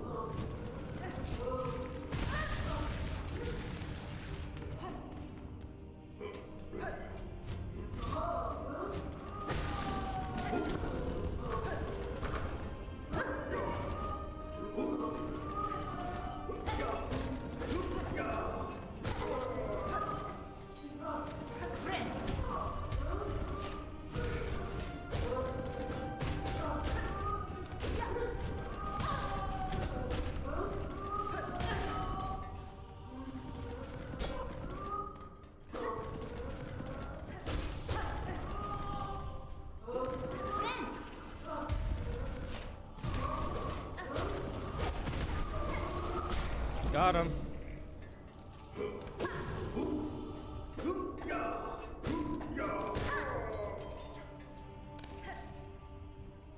Well, that worked out. Not a movie I'm excited for, but ReZero Season 4.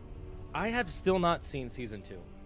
I need to watch ReZero Season 2. I liked Season 1, but something about Season 2 was just rough, and I could not finish it. Or was it Season 3? Whatever season is the one where she's going through some trial or whatever. I watched 3 episodes and it was like, I can't. Alejandro Saab voices Deathmore. Ooh, that's awesome. Oh, also, Freeburn Season 2 came out. I'm excited to watch that. I really want to see that. I'm excited for Avengers Doomsday because I love Doctor Doom. Can't wait to see the X-Men and the MCU.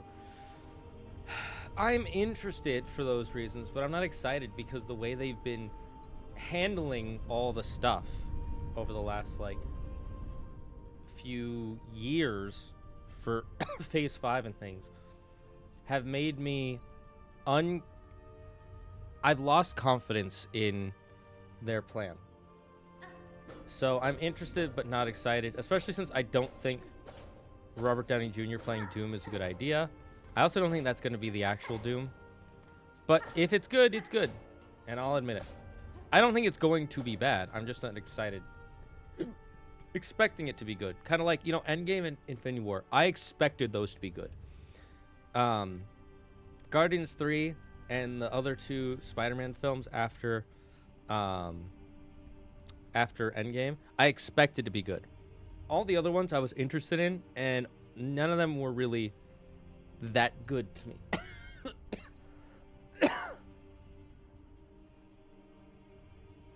I've been training my brain to view the Odyssey movie as something separate because my brain keeps thinking of Epic the Musical.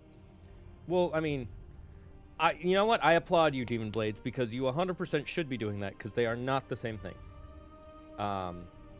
Especially since Epic the Musical technically doesn't even exist yet. It's just a series of videos made by a guy. It's not it's not really a full stage production. And until it is, it's technically not a musical yet. It's a album. I love Freeman. It's the only new gen anime worth watching, in my opinion. I wouldn't say it's the only one, but it is the best one. Apocalypse Hotel is pretty good. I just watched Apocalypse Hotel. I will tell you the first 2 episodes of Apocalypse Hotel they take a little work to get into it, but once you get to like episode 3 or 4, you'll be invested. It's pretty good. Season 1 can be hard to watch because the protagonist is a bit of an incel, but he vastly improves in later seasons. I never minded him being a bit of an incel because he is a teenager who went to another world and met a beautiful girl who was nice to him when he didn't really have anyone like that before. Every teenager is going to act like the way the character acted. I didn't mind season 1. Season 2 is where I was like, I just couldn't, I wasn't watching. My Hero had its final season. Yep, I watched that. Epic is a concept album. Exactly, it's a concept album. I know everybody calls it Epic the Musical, but it's not a musical yet.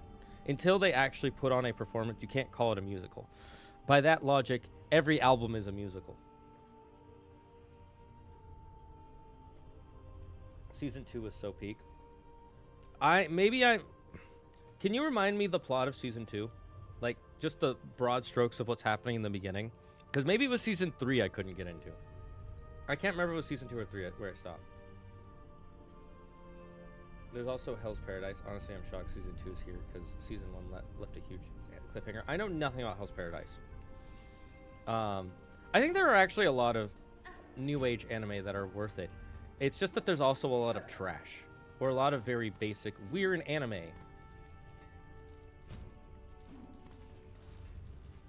Okay, let's see. Where have we not explored?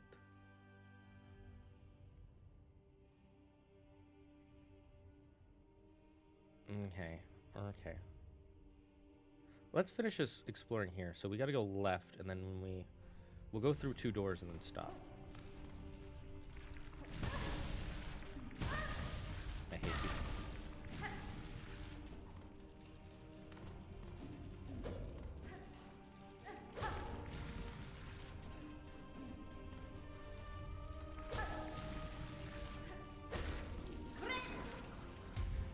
I hate those things.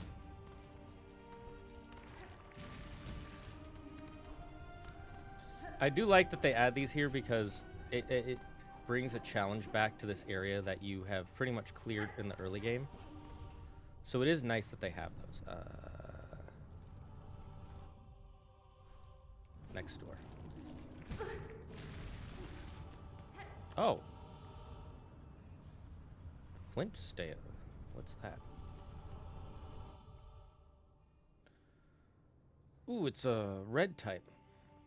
Sharpening slate made from cut and polished flint gem temporarily superheats the needle's blade, imbuing each slash. Okay, we're equipping that. I'm gonna try that out. Oh, cheese crackers.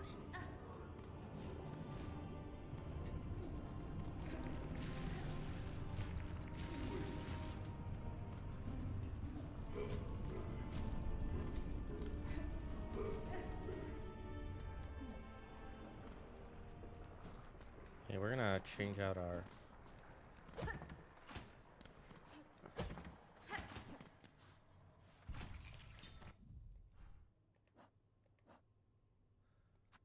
Let's see, this, I don't use the drill one very much, so let's try that. Down R1, okay. Is it always down R1? Oh, no, okay. That makes sense, okay.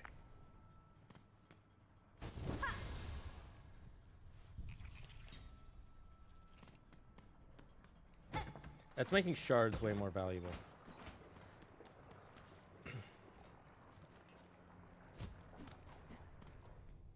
Okay, so we want to go down.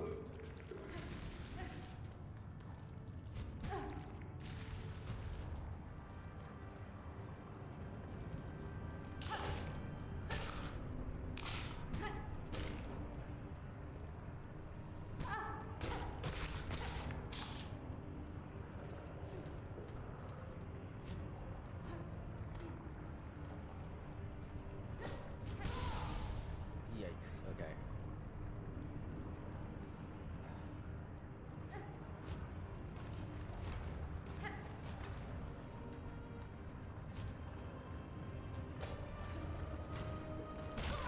Oh, this is hard.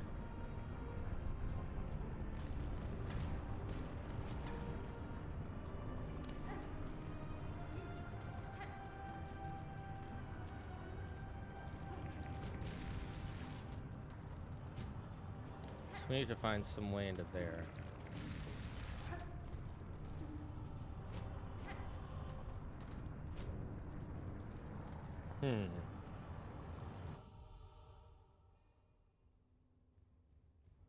So we need to be able to get down. That's what it's telling me. So we need to go down there, which is connected to that, which will then connect to that. Okay, go ahead. We'll put that as a lock.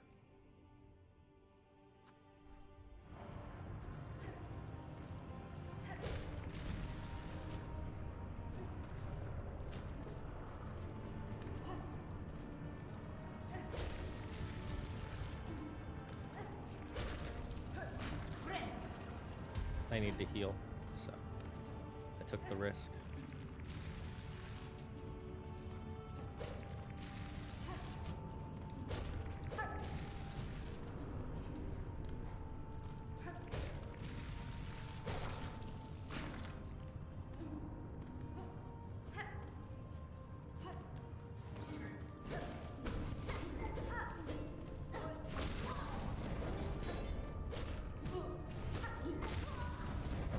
Butt wipe. DMC Season 2 is coming out this year. Ooh, that's exciting. I'll have to tell Andrew about it, because we liked Season 1. Did we think it was a masterpiece? No. Was it better than the games? No. But it's a good complementary thing to do with the games, you know what I mean? Like, in my opinion, it doesn't ruin any of the...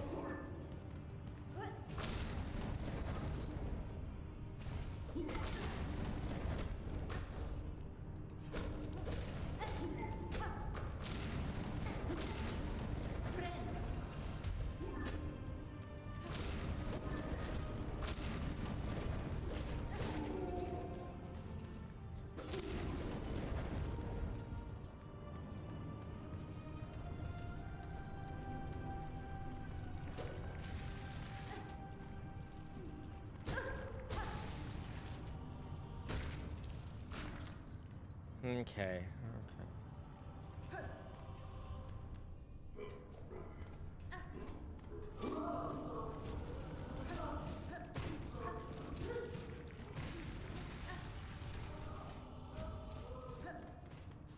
That's where I found the fire needle.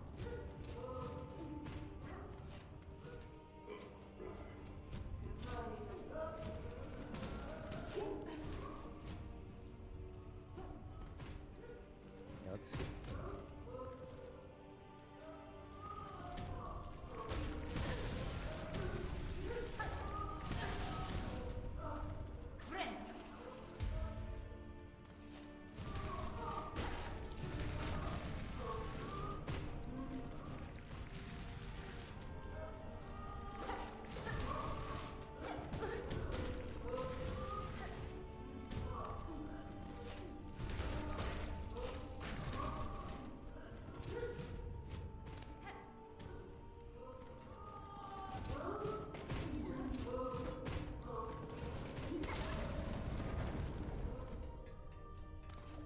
Right.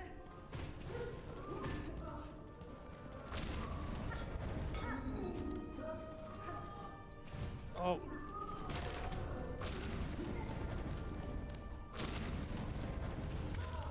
Fudge sickle. Okay, that's fine.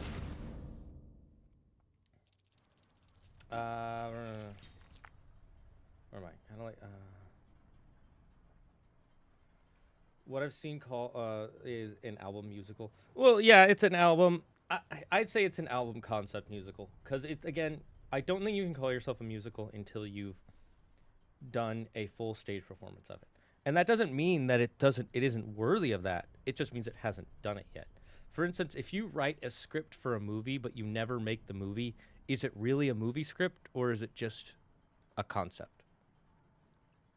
Like, you could say it's a movie script, but if you never publish it, it's not a movie. You know, same thing with books, video games. You know, it's just a beta at that point, or a draft. You want me to generate all you want, but I like High School DxD. It's got a good plot. Sure, the first season the MC was massive perv, but he gets better over time. They start focusing on the story. I won't call you a degenerate, except I will, because you're a degenerate. But that's okay. That's what being a weeb is. Kind of like the Forgotten Crossroads turning into Infected Crossroads in the first game. What? I'm confused. What are you talking about? Season 2 was about the mansion going to the village because the manor was unsafe and there was some trials they have to face along the way and in the village. Yeah, I think that's the season I didn't see, because the last season I ended was with the giant, them killing the giant thing that erases people from everyone's memories. That's the last season I saw, the ending of that season. DMC season 2 is coming out this year. Yeah, in 4 months, really hope they do Virgil well. They probably won't. He didn't seem as cold-hearted as he normally is. I mean, how do we know? We haven't seen Virgil at all. I don't think you can say that, Crimson Sparta, because we saw him for like a second, and all he did was give the bad guy the exact thing he needed to be the bad guy. Also, this is all currently Virgil being controlled by Mundus. So it's not even Virgil himself. This is controlled Virgil. My biggest thing is why he's working with Mundus, but I guess it'll get answered. I mean, it's the same reason he was working with Mundus in the first game. He lost to Mundus and he's getting possessed by him. Have you heard of Hell's Paradise? No. Does DxD have a good plot or a good plot? I don't know. I've never seen it. All I know is that it's Gooner game. It's a Gooner show. It's the king of the degen shows.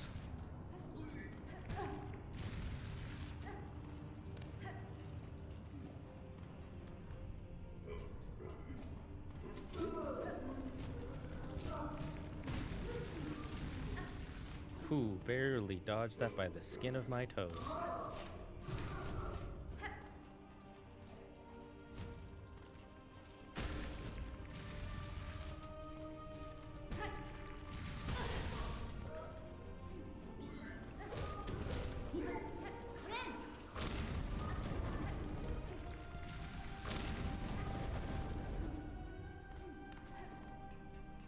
Okay, let's get out of here.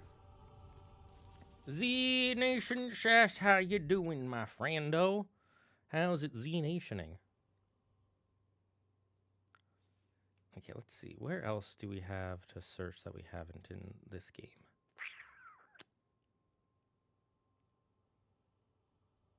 There's something over there in Bellheart. We could search here, but I don't see the point.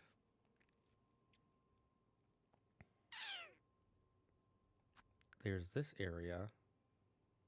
So maybe we should search here. I'm gonna put a marker there and there to remind me to look in there. We gotta go through Sinner's Road again. We've done everything in Shellwood, it looks like, unless there's a secret area I haven't found, which perhaps. This we can't get through yet. Whatever this is.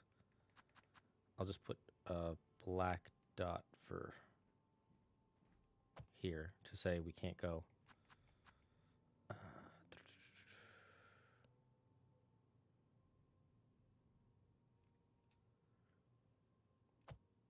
I'm gonna put markers here and here.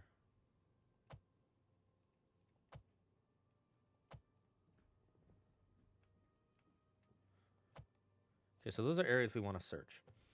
And this we can't yet for some reason.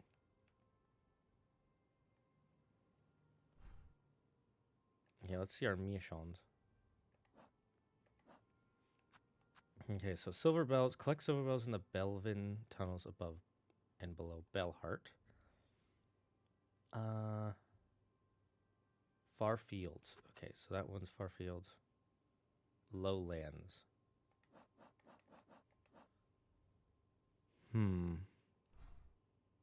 Is it supposed to be bell bottom that they're talking about?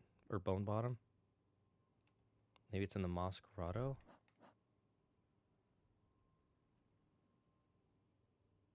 I'm gonna guess this is the Moss Grotto. This one's the easiest one. Far Fields. Where are we? Oh, we're in Far Fields. Okay, where does it say we can find it? Tracked on the savage beast fly in the Far Fields.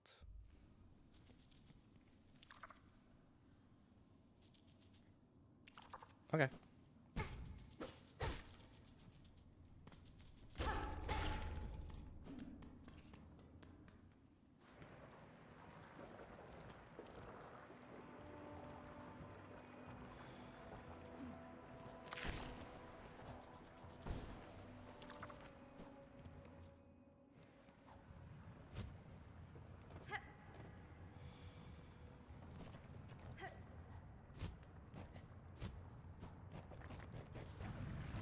Oh, is this it?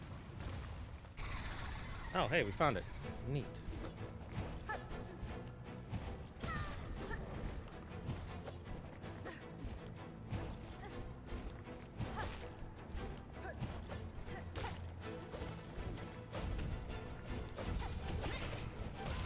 Oh, that was bad.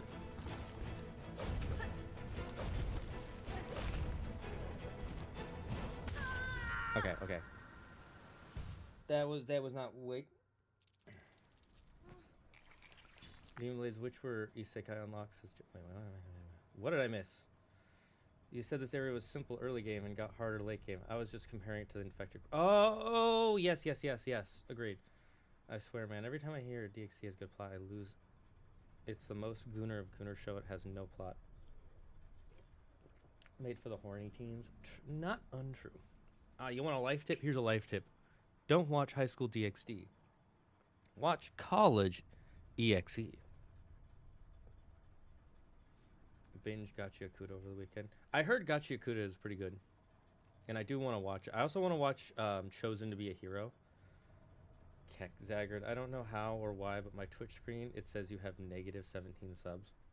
Well, that just means you need to sub 17 times, Yuki. Clearly, that's what you have to do. It's okay. I guess it's not really anything. It might be saying we have negative 17 sub points for the next sub goal. Because you're a mod, so you might see some special mod privileges. The villain's motivation didn't add up for me. Main bad guy really didn't make much sense, but we're all set up for season 2. For what, Gachiakuta?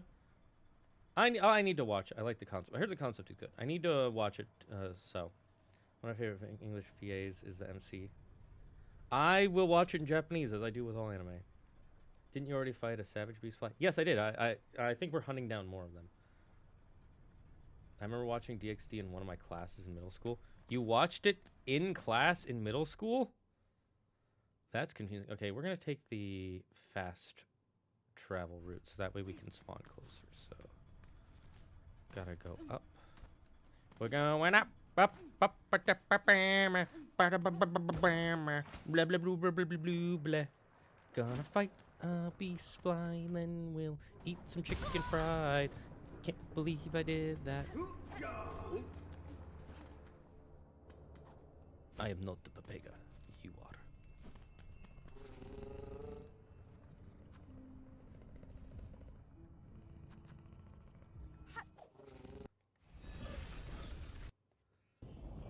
I would have sworn it was the same guy. Turns out I was totally wrong as who it is. That is hilarious, and I've been there before.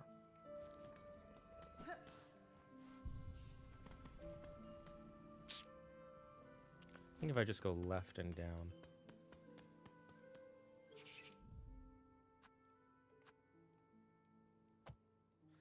This way we know where it is if we decide to leave.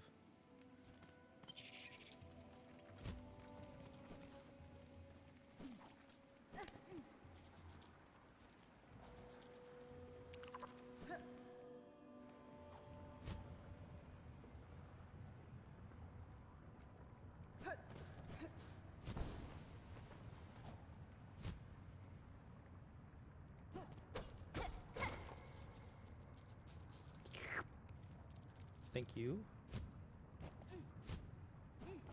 It is I, Slurpity Slurp.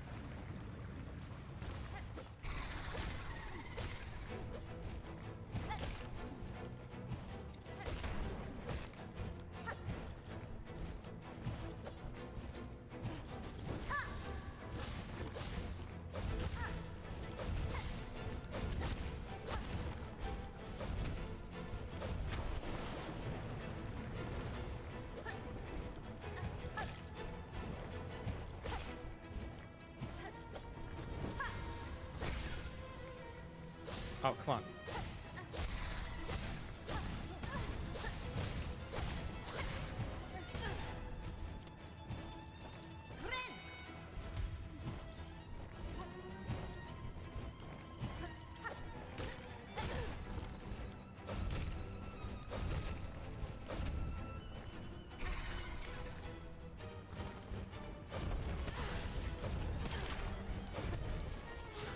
Oh my god, the fucking minions. The Dratini escape. Who was he voiced? They share a similar first name. I thought it was Bryce Peppenbrook. Turns out his name is Bryson Bogus. I love having multiple hyperfixations at once. Hunger Games, Avatar, a webcomic that's in the work from this new creator I like.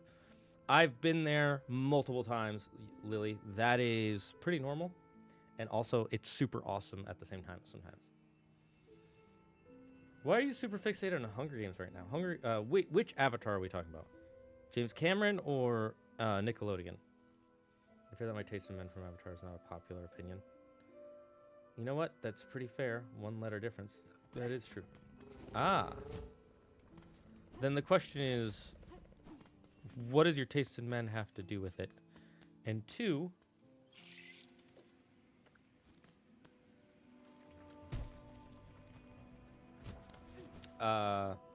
why Hunger Games all of a sudden? Nothing against it, just sounds, well, like I said, sudden.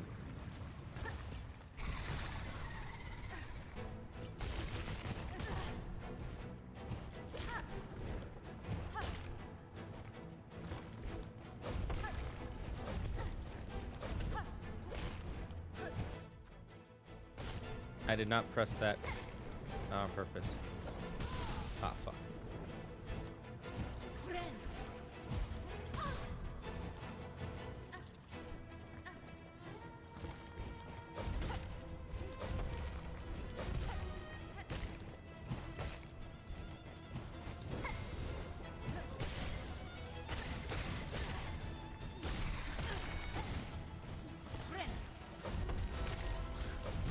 Ah, fuck. Oh, that is annoying. The fact that he breaks the platforms and then that one spits things that you can't touch. This is gonna be an annoying boss. Gotta learn the patterns.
Oh, you summon another one.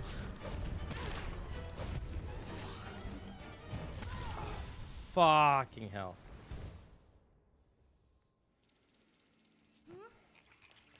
Those minions. Holy guacamole. What do I do about them?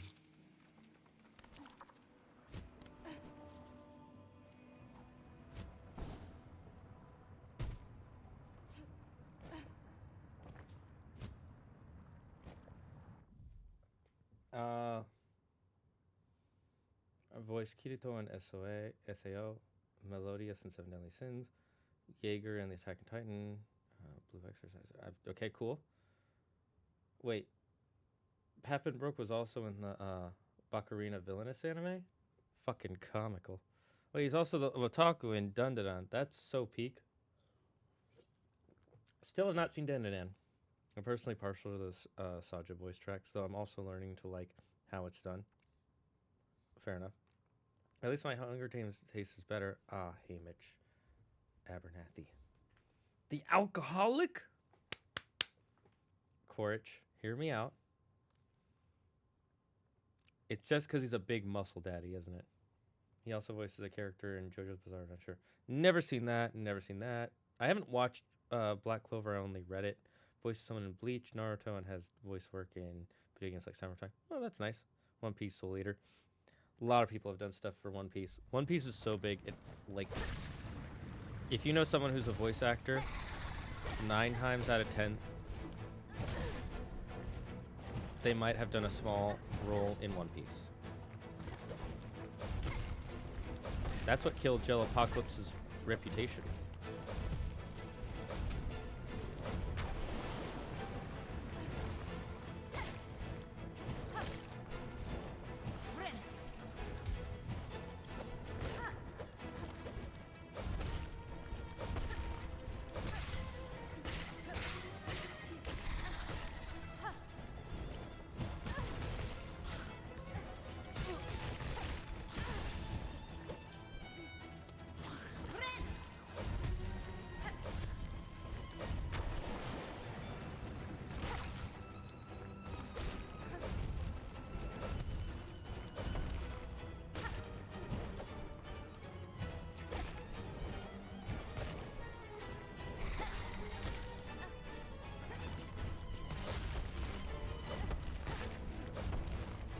It's more important to get rid of those guys.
Fuck! I got so close!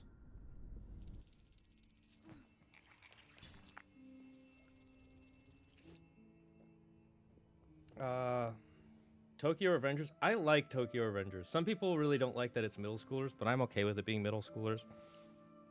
People find it weird, but it's like... I'm gonna be honest.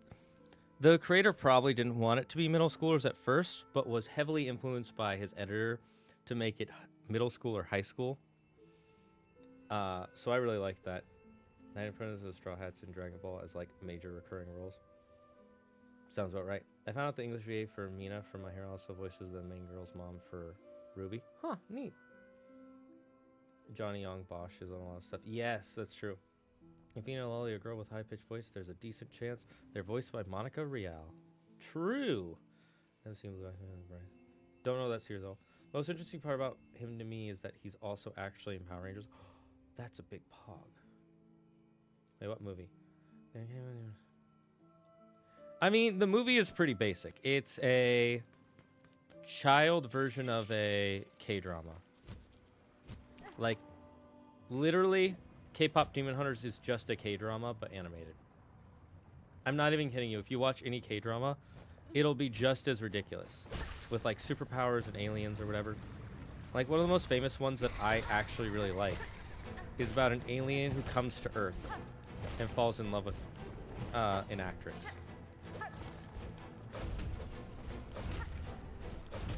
And there's also a conspiracy where one character is trying to kill his brother. And the main character.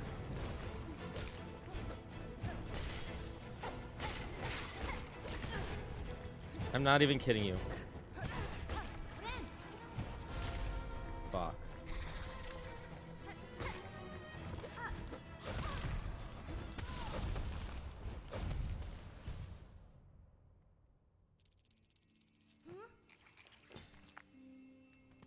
The movie was supposed to be longer and a bit darker. Where have you heard that? Because, I mean, maybe that's true. But I have not heard that anywhere. Is that speculation, or has someone actually confirmed it? Someone who was involved in the writing of the story.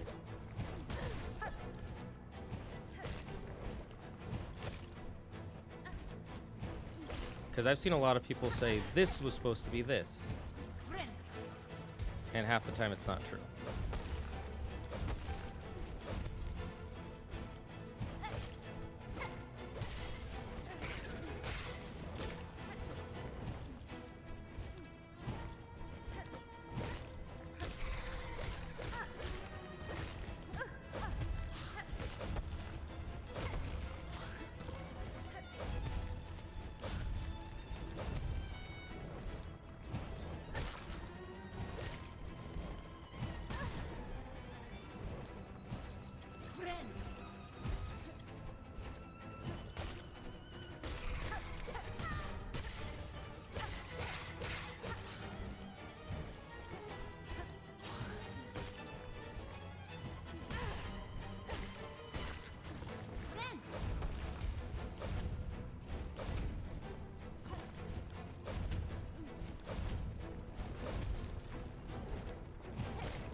Yeah, that gave me time to heal, so that's good.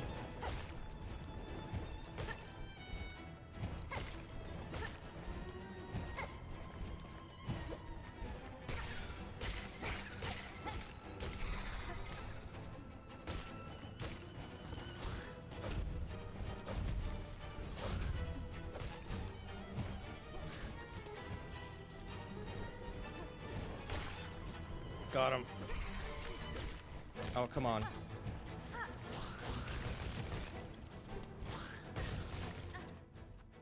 Oh my god.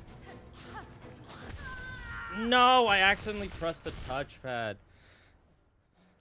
Have I seen Genndy Tartakovsky's Primal? No, I'm not a huge fan of Genndy Tartakovsky. Not in the fact that I don't like him, but that I was never a huge fan of Samurai Jack. Like, I liked it. I liked the idea of it, but I never was that attached to it.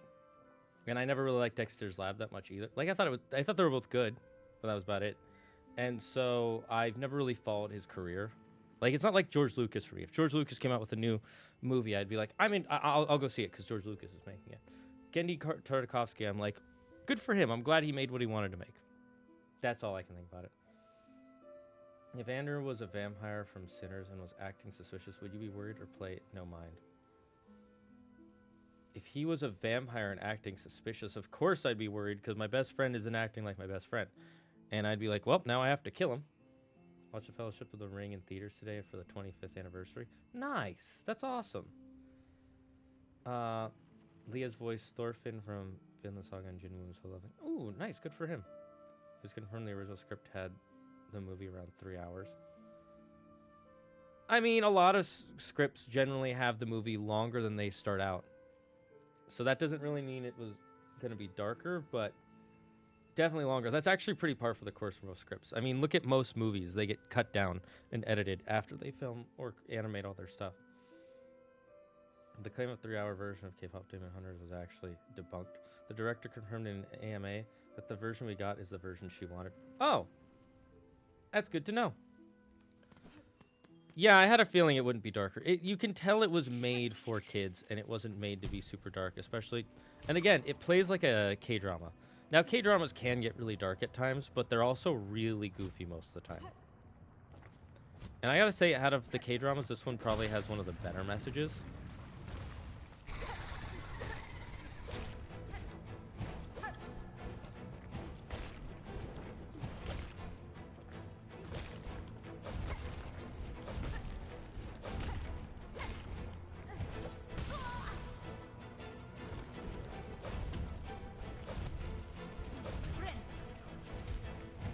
I want to stay topped off as long as I can.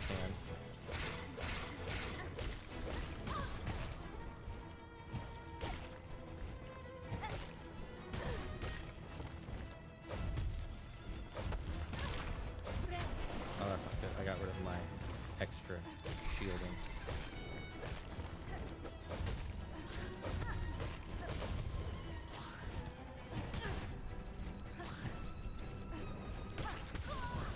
Damn it, I messed that up.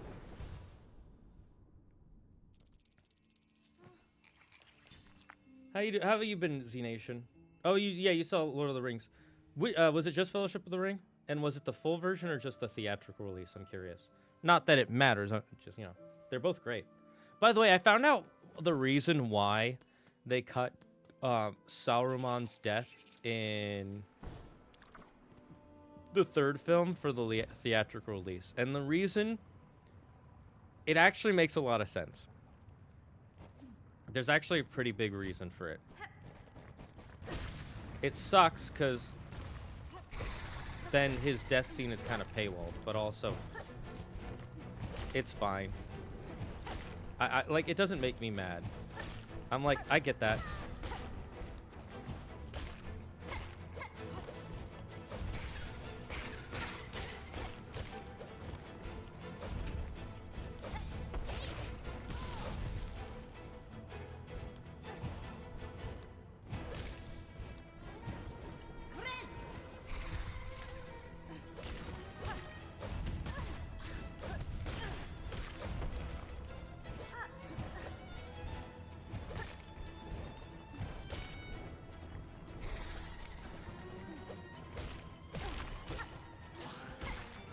Ah, fuck.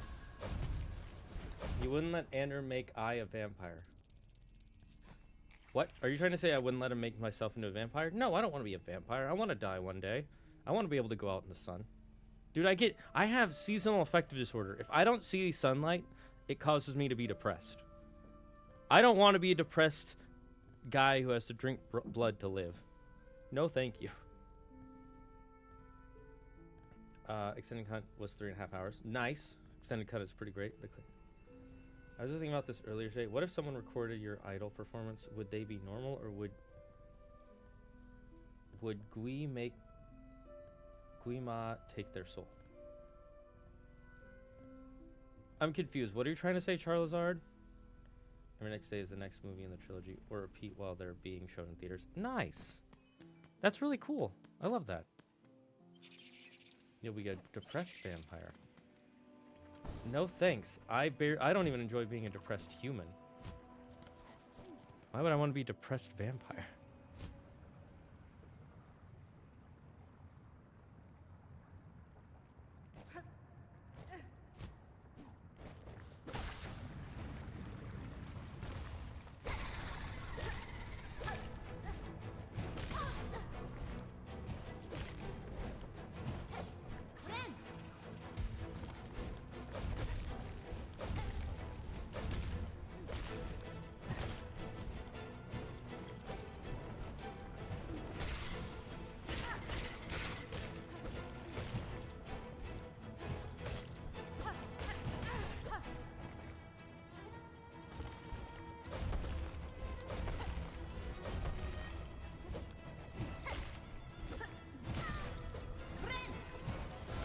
No, I messed that up.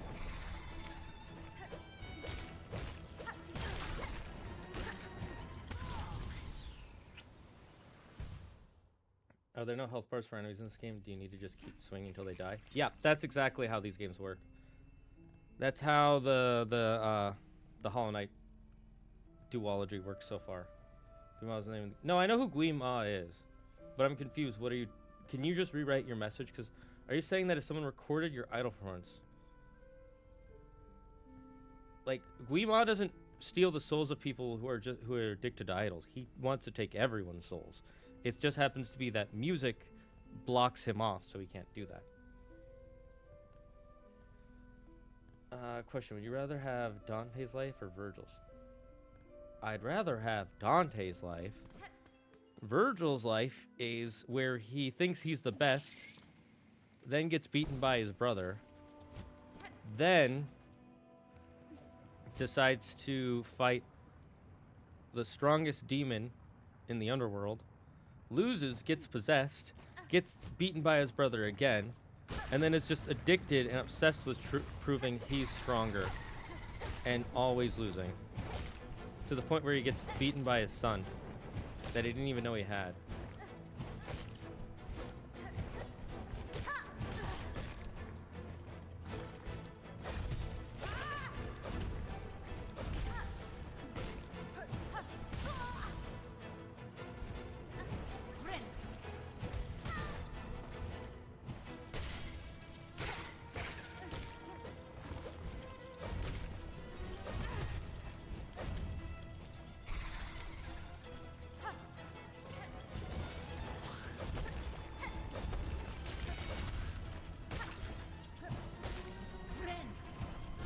Damn it.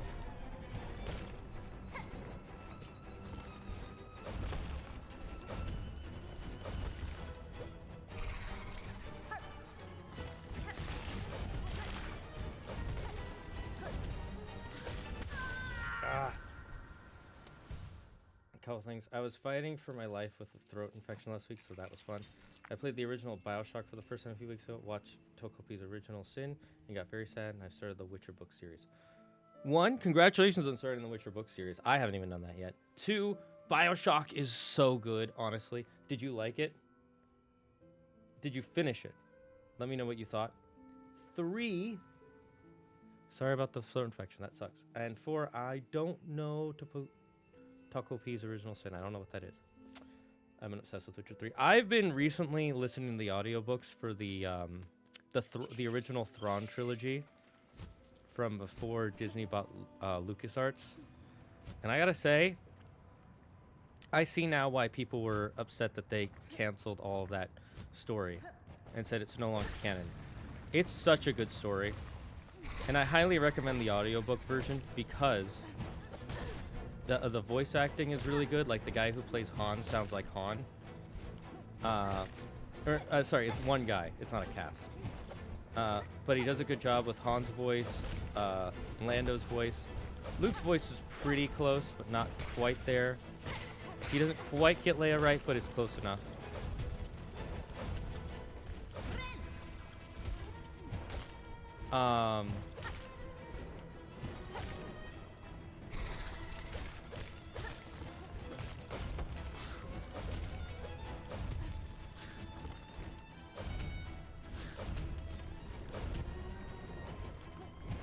Sorry, I'm mid-fight. Let's see. What else is there?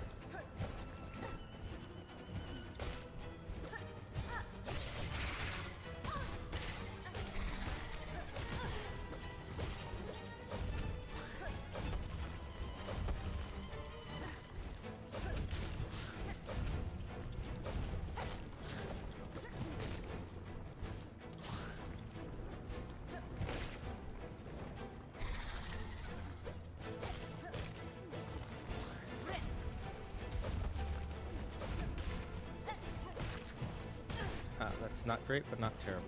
Oh my god, that is terrible.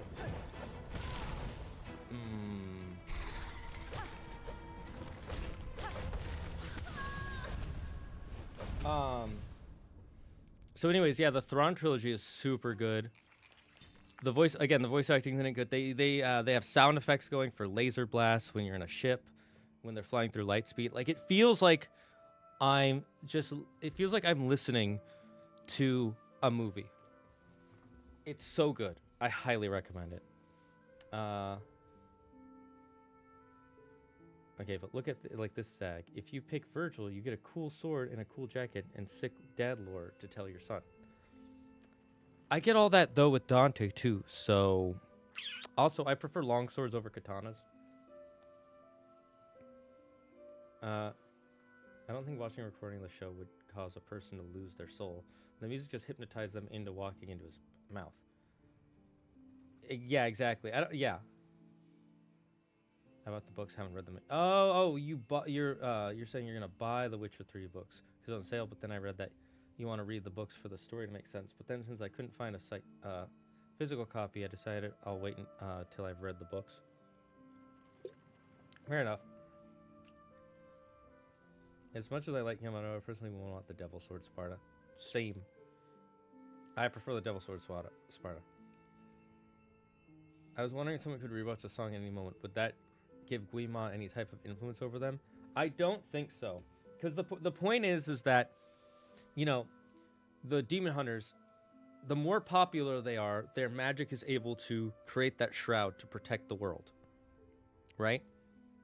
And so what the Saja boys do is they take away their popularity so their power isn't as powerful. So that way that shield they're making starts eroding. It's not that it's hypnotizing them at first. It does at the end, but that's because Guima is able to break through the barrier and start hypnotizing people through their music. The original songs aren't hypnotizing people. They're just popular songs. And Aaron does a good job getting up to speed. You'll be missing info from the previous games, including some character dynamics you experienced in Witcher 3. But for the most part, it's not hard to pick up what's going on in the world. My opinion, just coming from someone who just started Witcher 3. Took a minute to get used to switching between the plasmids and guns, but I love the game. Would you kindly? Yes, Would You Kindly is so good. I really want Claire to play those games because I've heard from some people they are a good baby's first FPS, and I might have her try them because the Would You Kindly is so good. Have you played the second one, and have you played Infinite yet? I like the story of Infinite. The world isn't as good, but the story is really, like, I really liked it. Which Star Wars audiobook is that again? It's a trilogy, so I'll tell you the first one.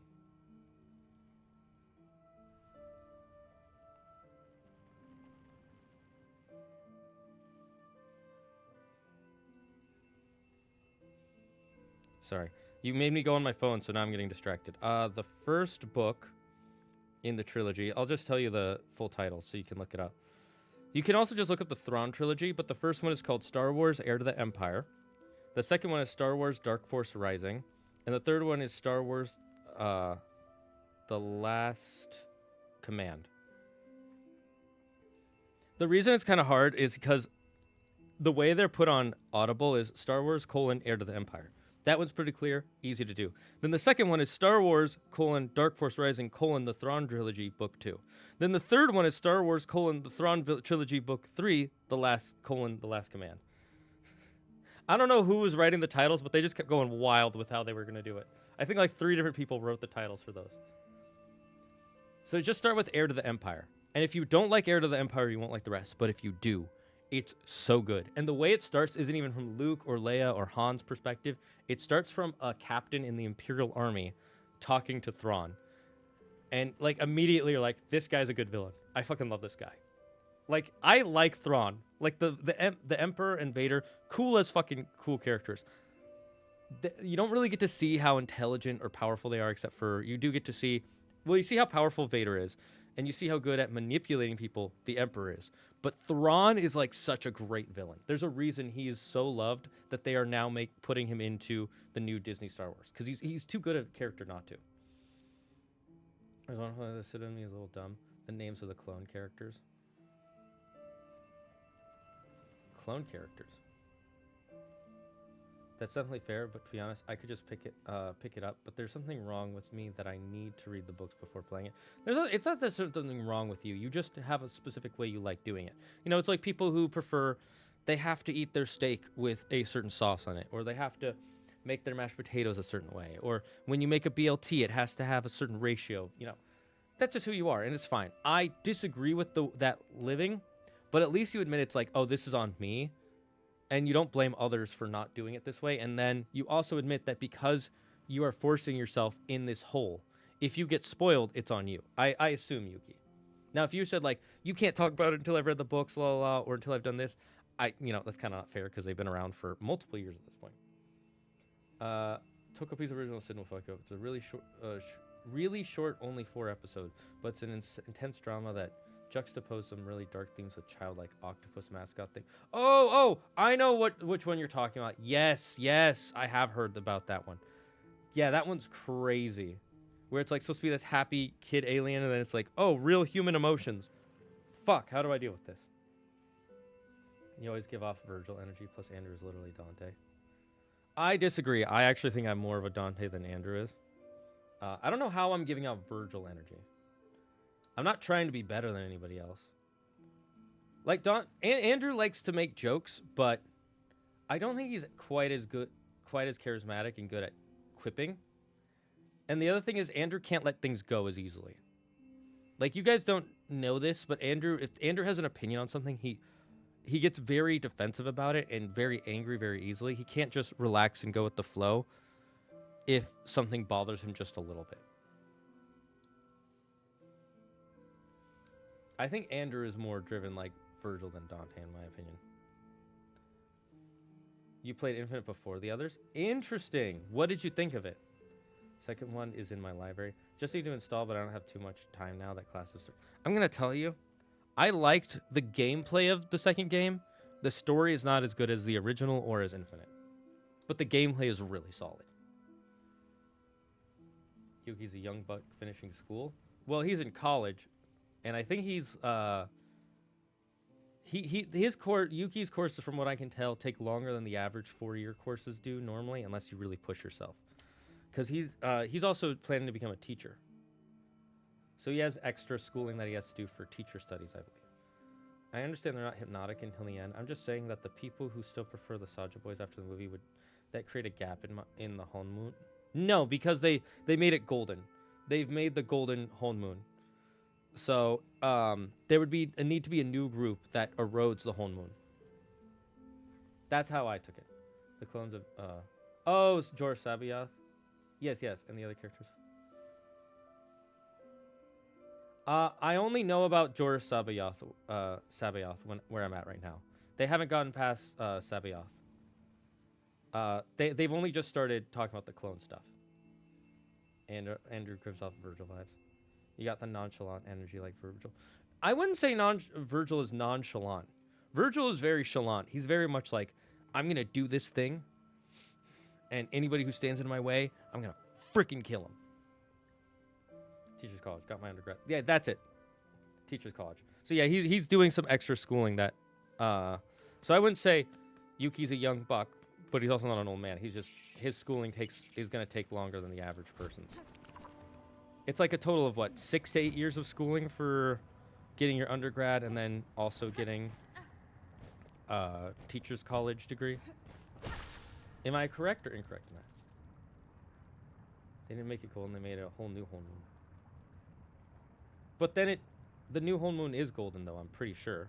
It doesn't really matter.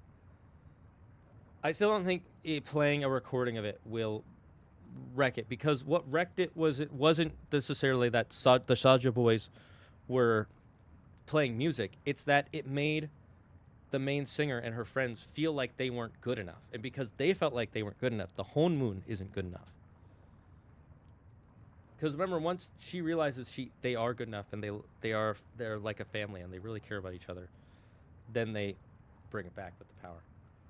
The thing with Infinite is that my friend brought it for me as a gift when I was younger because he heard BioShock was the greatest FPS. I wouldn't say it's the greatest FPS, but it's the best FPS series. Because, in my opinion, it hasn't been eroded yet. Like, every other FPS series has been, redone so many times that there's, one game in the series that everybody thinks is terrible, or just you could skip it, or it's a good example is Call of Duty. Call of Duty gets a new game every 2 to 3 years, and so a lot of it is slop. BioShock still, even up to Infinite, has all of them are solid stories, solid kind of cool ideas about humanity and time travel and alternate dimensions and science fiction, and so it still does. All of them do a good job of like still being the core of BioShock so far. So I think it's the best FPS trilogy, to where there's not a single game in the series that is just universally like 0 out of 10 terrible game sort of vibes. But there are other better single FPS games out there, I'm sure. For undergrad, 2 years. Okay, so I was right. 6 years. If I hated myself, I didn't want a social life. I could have done undergrad in 3 years, but alas. Nah, rushing yourself, unless you are really desperate or you're really, really smart. I think rushing school is always a bad idea. Because then you don't really get to grow then. If you know what I mean.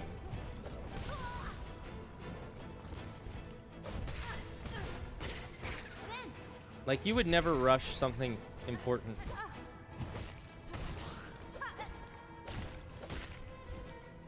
You would never want to rush your friends, so why would you rush yourself, sort of thing.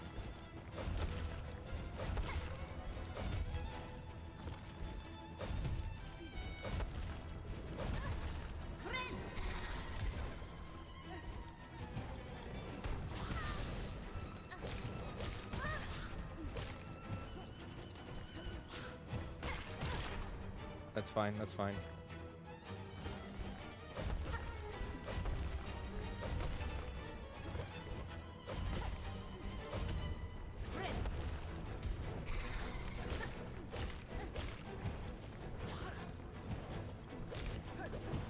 Oh, fuck. How did I not hit?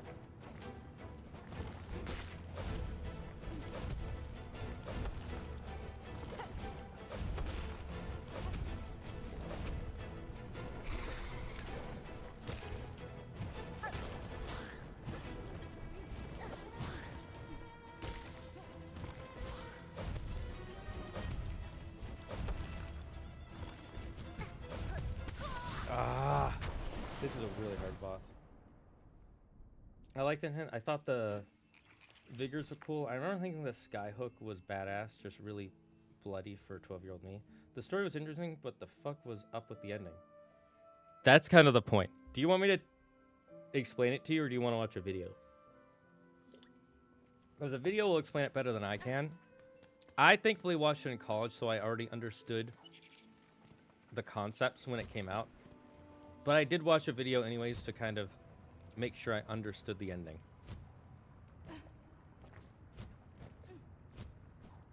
And I'd say spoilers, but this is a, what, 10-year-old game at this point? So anyone who's getting spoiled, that's on you.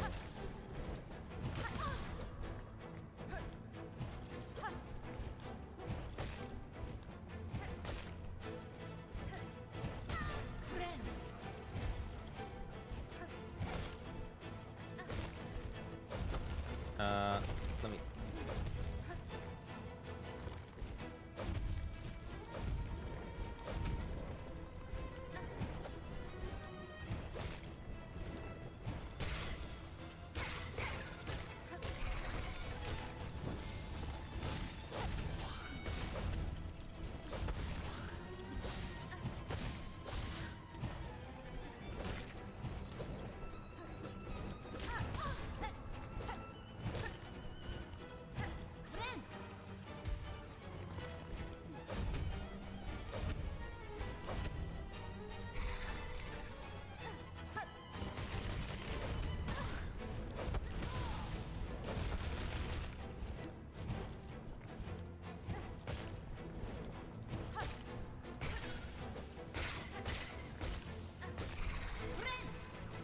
Perfect.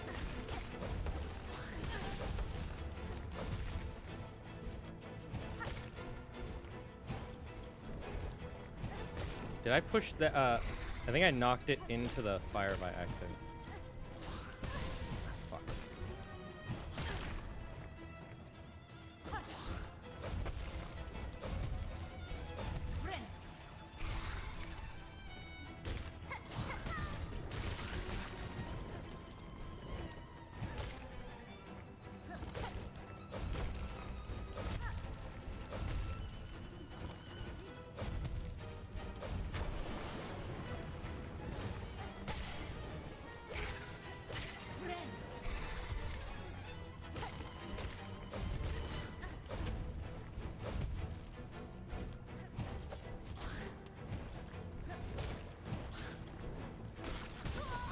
Worth it, worth it.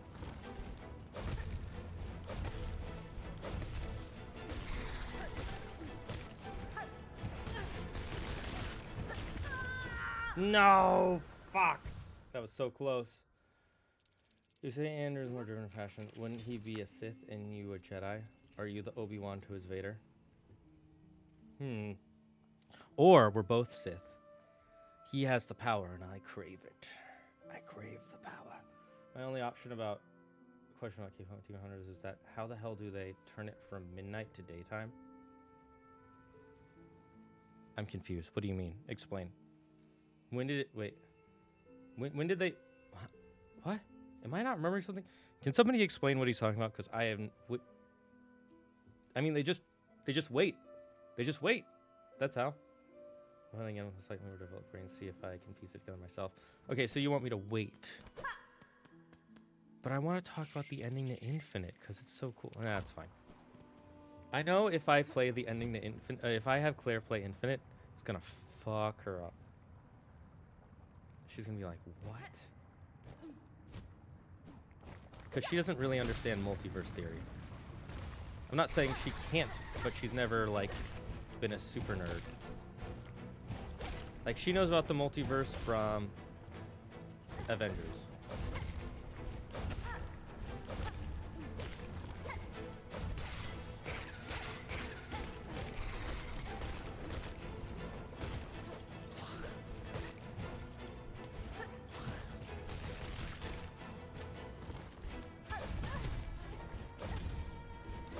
Well, that was a waste.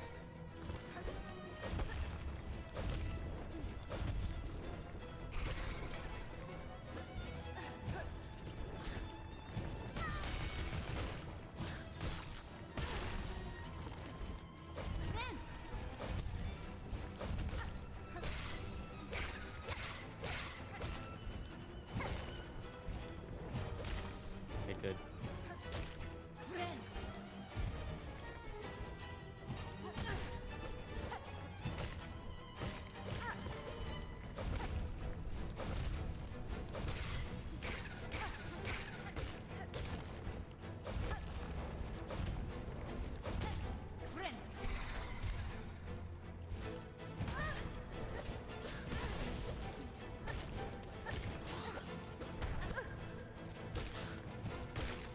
Damn it!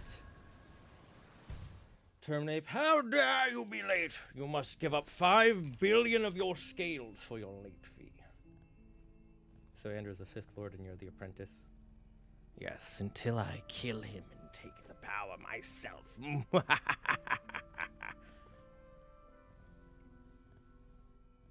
When the Saja sing your idol, it was midnight, and during what it sounds like Huntrix made it daytime after recreating the whole moon. I'm just going to say time went by. That's all I'm going to say. To be fair, the Avengers multiverse is probably the most commonly known one nowadays. That is true. That is true. I've just always been interested in multiverse theory ever since I was like 16. Because I'm a big fucking nerd. So by the time I played Infinite, I was like, oh, okay. I get it. There's also a DLC for Infinite that kind of helps explain it a little bit better, but not much.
Oh my god, I messed that up. No, so that is part of multiverse theory. So multiverse theory is the idea that there are infinite variations of the universe, and every decision that you have made creates a parallel timeline. So if you're walking down the street and you decide to go right, that creates a parallel timeline to the one where you decide to go left, which creates a parallel timeline to the one where you decide to go straight, to the one where you decide to go back, and the one that you decide to stand still. So it creates 5 branching timelines from that decision. And eventually it goes so far off that, like, because decisions have been completely altered by every single human being and every single alien and, random meteor and star being created or star dying, that there are different variations where humans have feet for hands or have 2 noses, or there are no humans, That's what multiverse theory kind of is. Our nation of multiverse theory came from Transformers. Interesting one for it to come from. Neat. I don't remember where my multiverse theory first came from. I think it just came from science class in like high school or middle school. And I was like, that sounds really cool. Multiverse theory is pretty interesting when we get down to it. Branching pathways, there's always the question of what's enough to make a branch. Exactly, yeah. It gets really confusing, and realistically, multiverse theory is only true to a point. There cannot be... There's no way... Like, it's either true that there are infinite multiverses with minute adjustments, or maybe it's just that there are ones with, like, only the ones with large, huge changes, or there's only just the one universe. Which is unlikely. It's likely that there are more universes, but it's hard to say. Or maybe it's more like original Marvel Comics, where this is the second universe, where the universe gets reset every X trillions of years.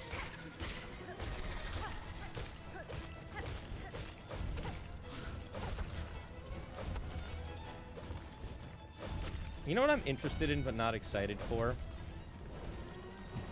The Mando and Grogu movie. Like, I like both those characters, and I like season 1 and 2 of that show.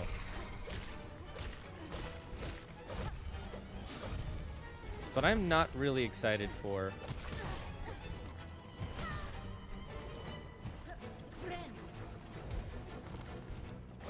the movie. It looks really generic from the trailers.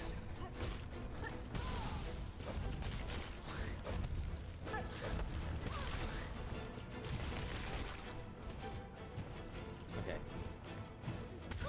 I attacked. I haven't multiple series in the original Justice League Crisis on 2 Earths. Mainly because Owlman's whole fascination with it made you fascinated. No, honestly, that's where a lot of people got their first explanation of multiverse theory. And it's a really good one, and it's really cool. I really do. Crisis on 2 Earths is a really good film, even after like 20 years. What's the plot of this game?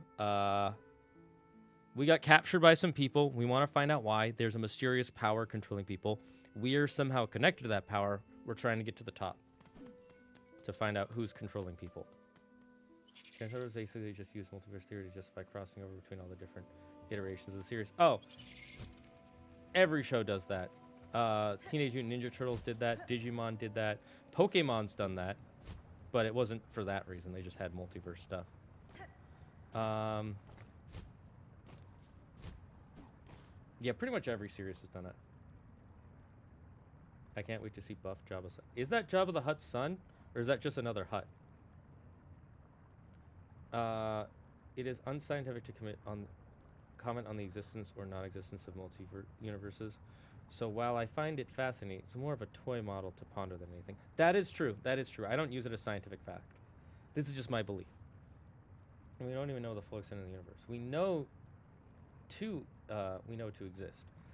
One thing I think we have had proven in theory, is that the universe does have an end. It is not unlimited. It has a limit. But the thing is, the limit expands constantly. So we don't know when it will stop. Eventually, we'll stop expanding. I think, if I remember correctly.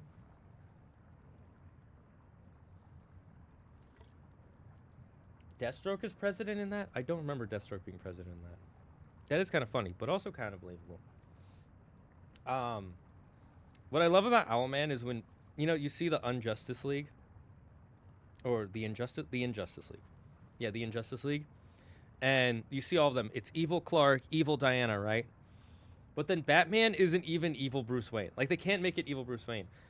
Owlman is Bruce Wayne's brother in a universe where his parents and brother were killed, so he went insane. It's so funny.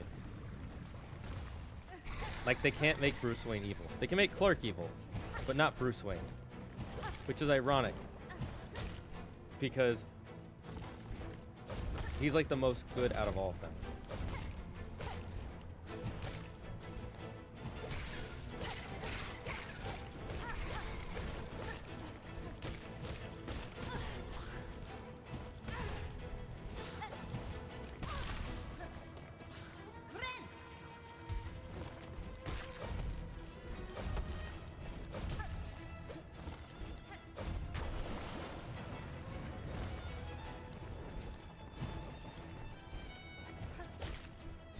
Stupid savage police. Oh my god.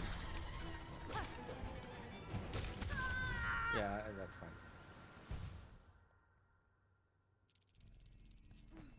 Are you talking about the Crime Syndicate? Yes, the Crime Syndicate. Oh, I always forget their names because there's the Unjustice League, the Injustice League, the Crime Syndicate. Crime Syndicate and Superwoman. It's not Diana. She's Lois Lane.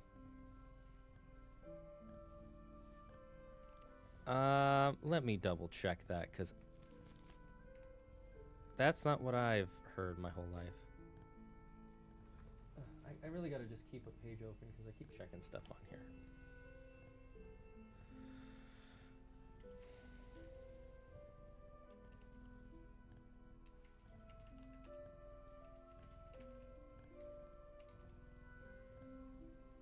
Mm-hmm.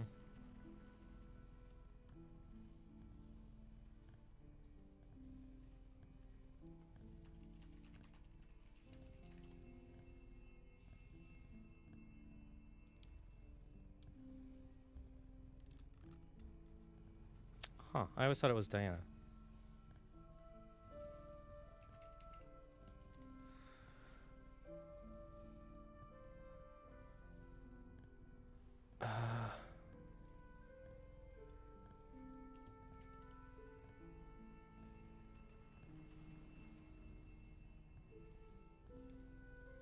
So it depends on which version, from what I can tell. So there are versions where Crime Syndicate Superwoman is Lois Lane, and there are other versions where it's Diana. So maybe in the movie it was the Lois Lane version.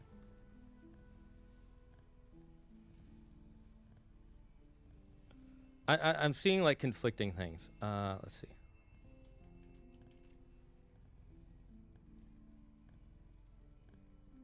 Yeah, so it looks like it depends on who's writing her at the time, basically. Which is pretty typical of comic books, I'm not gonna lie. Yeah, that's what they taught you in your class, but in my cosmology class, the current understanding was that the universe might have an edge, or it might just be completely infinite and expanding, or it could be closed like a sphere. Yeah, I've heard all three of those. I've heard like the one that's gotten the, I shouldn't say is canonically proven or scientifically proven, but closest to being proven is that there is an extent to our universe. Like it doesn't go on infinitely. There is an edge. We just don't know where that edge is yet. I think. I might be wrong. Granted, the observable universe has an edge. Yeah, that's what I'm talking about. Early Transformers had some characters that were considered multiversal constant Primus and a Unicron, among others, were always the same in every version. Yeah, that's kind of like, what's her name? Scarlet Witch in Marvel Comics. I don't know if you answered the question because an ad popped up. Have you seen Vampire Hunter D? Never. I don't know what that is, so no. I like to think Lois Lane, the Crime Syndicate, has always been a messy history. I actually prefer it being Diana. It being Lois Lane makes less sense to me.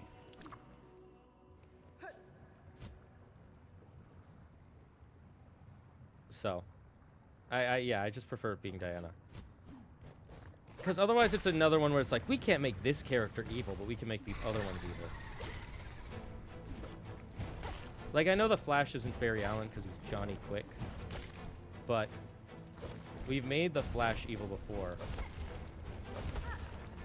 And we've made Diana evil too. In the Injustice comics.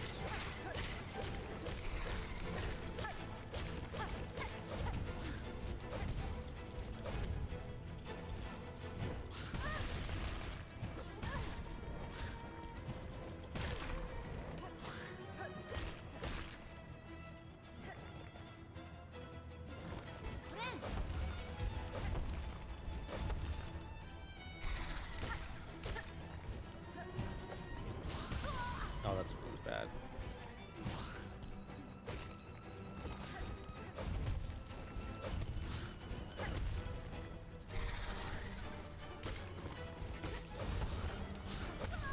Yeah, yep.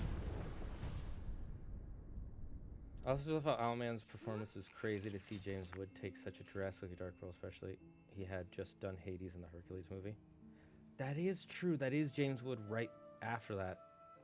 James Wood is a treasure. Give me some Blackest Night stuff. I want to see the Black Lanterns. I mean, there is the TV show coming out called Lanterns, so if you want them to do it, watch Lanterns. Especially since it's going to be Hal Jordan, Green Lantern, and what's his name? I always forget his name. Who's the Green Lantern from the Justice League TV show? The one who was an American Marine. He's an engineer.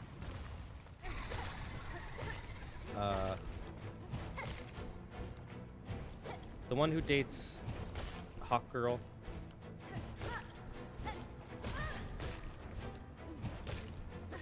James something?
Okay, I think I might be able to get this. Oh, no, nope, that was bad.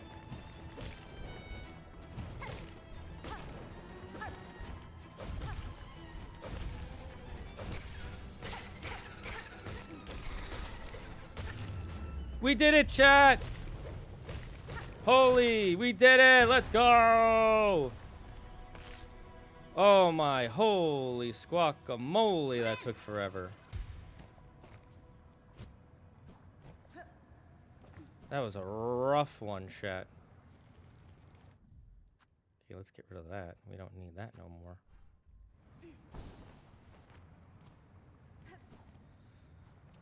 Oh, so glad to be done.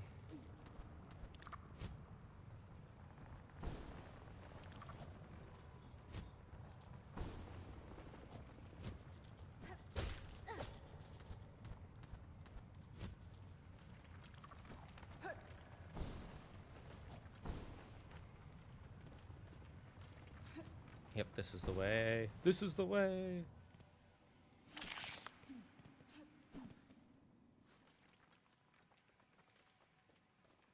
Okay, I think I just go up this way. John Stewart, yes. Yes, John Stewart. Thank you, thank you. Yeah, watch the Lantern show. It's Green Lantern, Hal Jordan, and Yellow Lantern, John Stewart. Based on the advertising. So if you want them to do Blackest Night stuff, you gotta watch the show Lanterns. Especially when I remember the 30 sheet, the one that has the least iconic stories. The Trinity? Oh, yeah, true. I mean, she has some iconic stories, but not that many. Energy of the Dark Hand of the anime. Interesting. I might look into it, but I probably won't.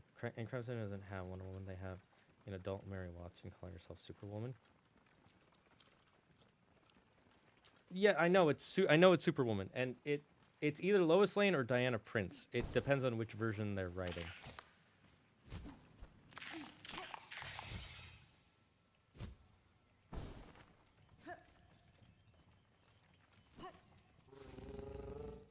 Sup, bud?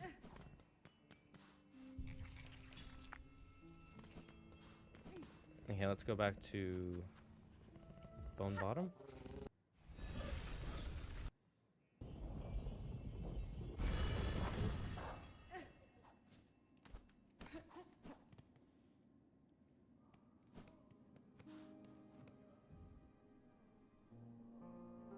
All right, I need to bring.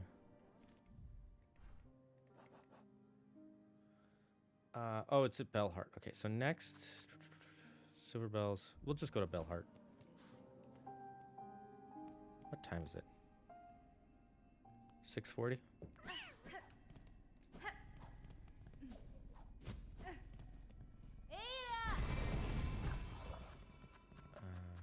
Bellheart. It's not Lois Lane or Wonder Woman. It's Mary Bats, female Shazam. Wait, oh, you're talking about Shazam? Wait, I'm confused. The Crime Syndicate does have Superwoman. That is not a Shazam character. That is supposed to be a Wonder Woman counterpart. Like, you literally look her up. Crime Syndicate. Superwoman. There's no version that I see. Like, if you go to the wiki, it even says it's Diane or Lois Lane. So it's Diana Prince or Lois Lane. There's nowhere that it says that it's the evil Mary Watson or female Shazam.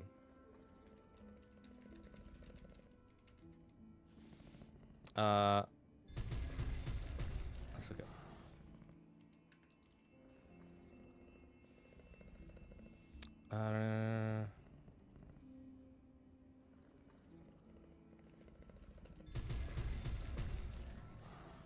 Where are you seeing that? Because I've never read that to be true in any Crime Syndicate comic. And again, literally, you go to the Wikipedia page, and you go to Alter Ego, Diana/Lois Lane. So I don't know where you're seeing Mary Batson.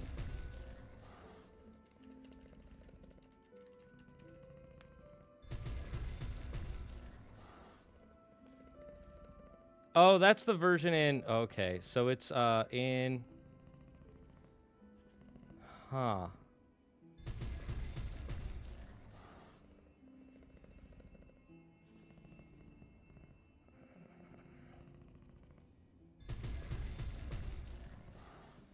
Okay, so that looks like maybe that's weird. So only in the movie version is it Mary Batson. Because that's what I'm saying. Yeah, in the movie version, but in every other version, it's not. Fucking comment. You know what? I'm gonna move on from this conversation. I'm not gonna talk to anybody about this anymore because this shit is confusing as fuck. So you have your headcanon, I have my headcanon. I'm just gonna say it's Diana Prince in every version, regardless of if that's true.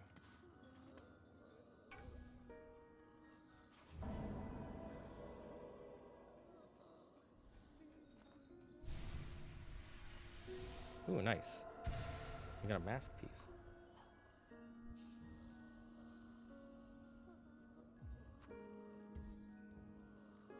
Can I even get 400? Yeah. Sure. Why not?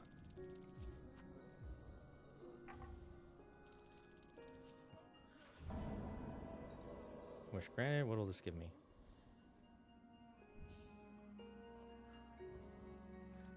Well, I see how it is.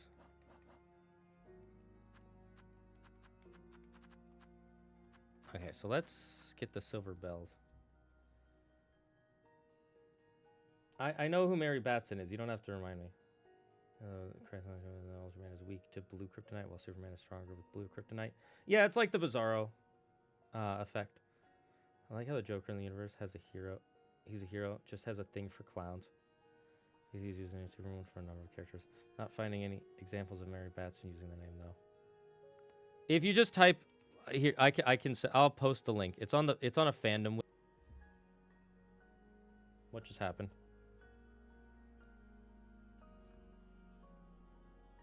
Did the TV just turn off?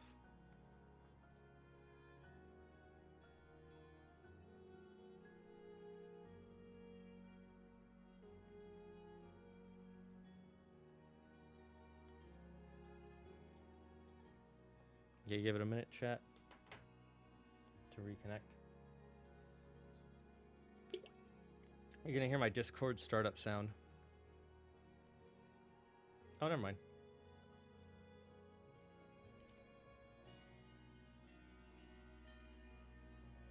I'll post it in the. I'll post the 2 versions I found. Cause this shit is annoying. So there's the fan wiki, which is usually pretty true. And then there's the Wikipedia wiki, which is also usually pretty true. So just one of those things where it's confusing as fuck.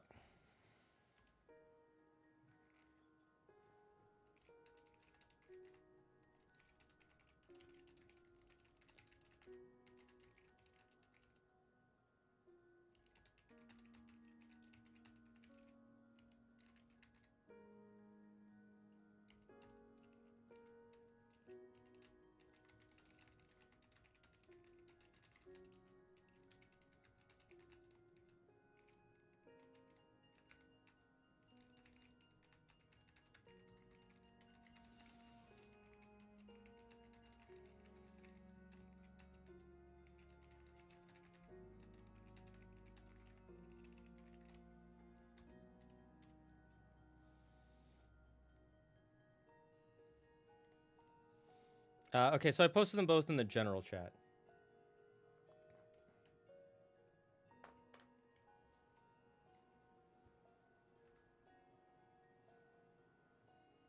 Poo.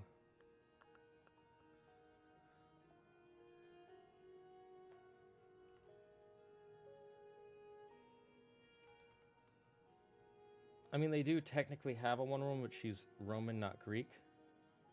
This is why manga's better in the aspect lol. It ain't confusing. You start at chapter 1 and you keep going.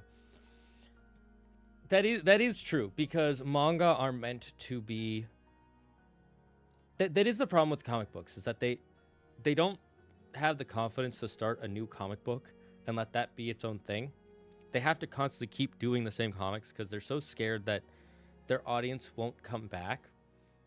I think if DC and Marvel started doing what Shonen Jump does, where if you can pitch a new comic book to them, they will start trying to publish it weekly. And if it does well, they'll keep publishing it every week, like One Piece, Naruto, Bleach. But if it doesn't, then they stop publishing it, kind of like Zatch Bell. Well, they did finish publishing Zatch Bell.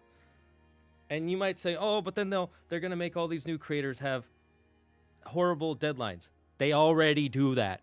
Comic books already have really strict deadlines. So all it would do is give us new comics. That's the only difference it would make. And we would finally get to move on from Batman and Superman. I love Batman and Superman, don't get me wrong. But there are way too many goddamn stories with Batman, Superman, Wonder Woman, Aquaman, Green Lantern, Spider-Man, Iron Man, Captain America, the Hulk. Like, I love these characters. They're great characters. But I want us to move on. And they can't fully move on from them because they're so scared that if they, that if they don't have a Batman comic every week, they won't make their dollars. I was looking at Wikipedia. There's a page just for the crime scene against Superman. Then there's another page basically listing all the characters that have been called Superman. Let's just say it's confusing as flapjacks. Okay, so what do I have to do? Look for silver barrels in the Belvane tunnels above and below Belhart.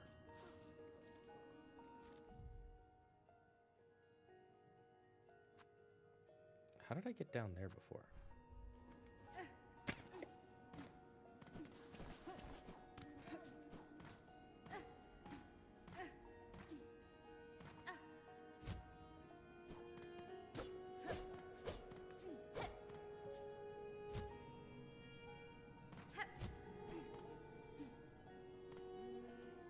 Have I? Catestre. Your skills are impressive. My needle sings from your care. I must ask, can the blade be honed further? You seek further sharpening, further than Pliny does provide. Impertinence, but maybe, but no. That's fine. You hesitate. Then it is possible. Are you capable? Should I seek others within the kingdom? Wait, yes, seek not others, but in oil, fabled and fine. With it, the citadel once brought gleaming edge and point to its pins. The citadel's pin masters are long past. Some small store of that miraculous elixir may remain within its halls. Wherever emerged meager drop pilfered and gifted upon Pliny, your blade could shine brighter still. Just know, dear friend, the veiled bugs would be oh so unkind to the thief who'd claim that fine prize themselves.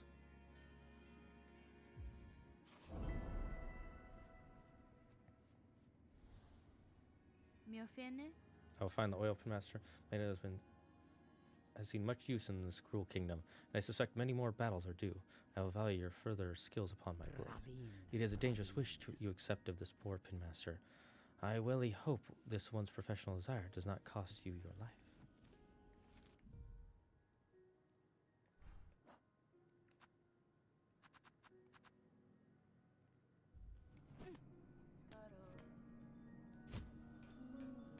Oh, hey, it's our friend.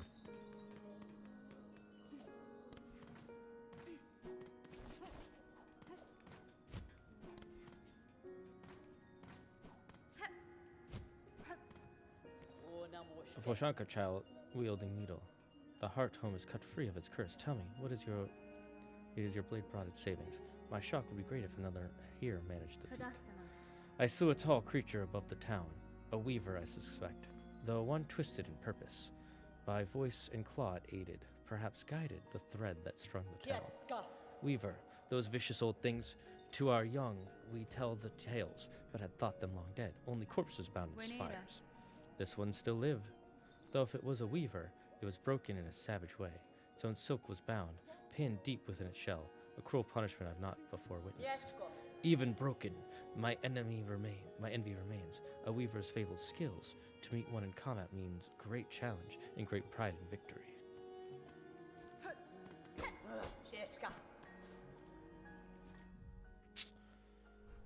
Okay, let's try going above, I guess.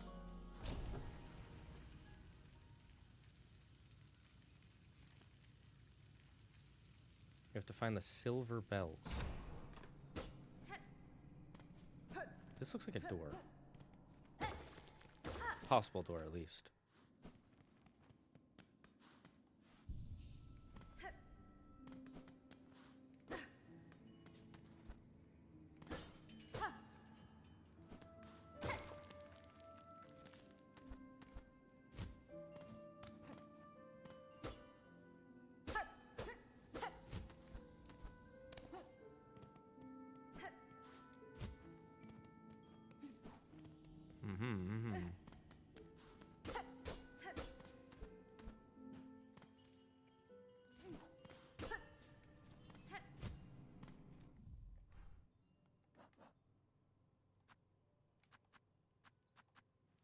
In the bell-veined tunnels above and below. Okay.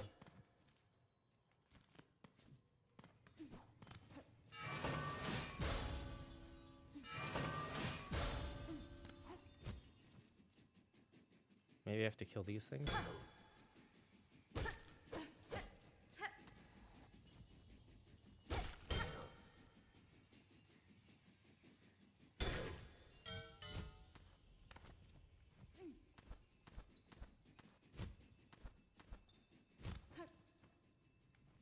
Ah, here's one.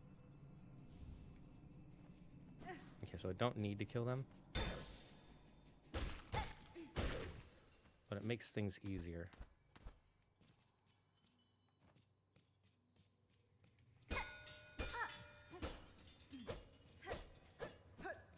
Let's go down first.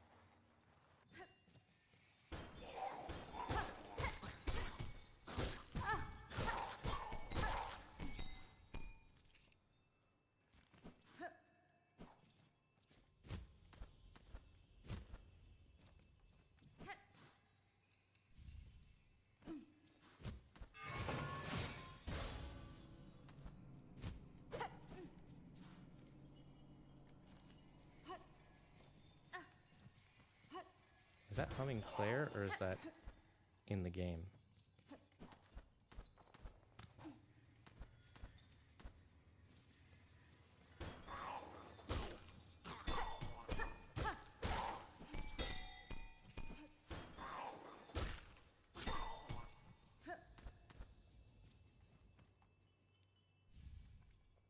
Okay, we found how many of these now? 3. Oops. Oh, that's fine.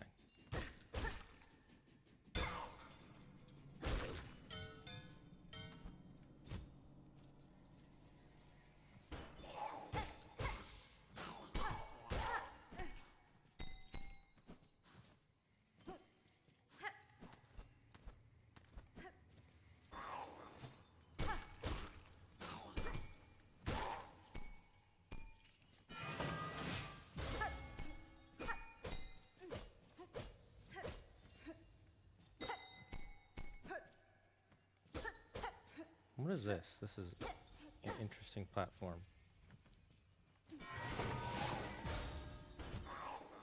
Also, enemies seem to spawn much faster here.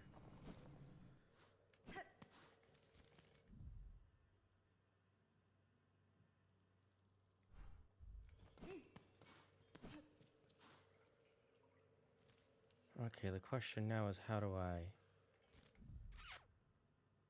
get down?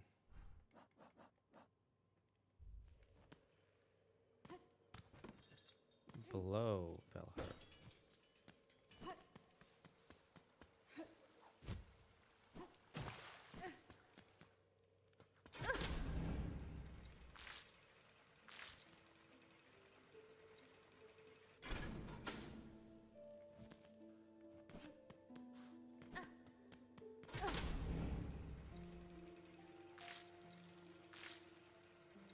Oh wait, I see how.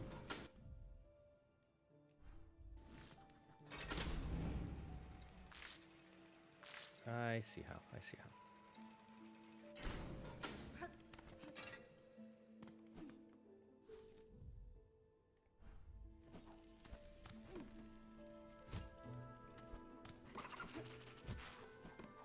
I'm glad I finished that.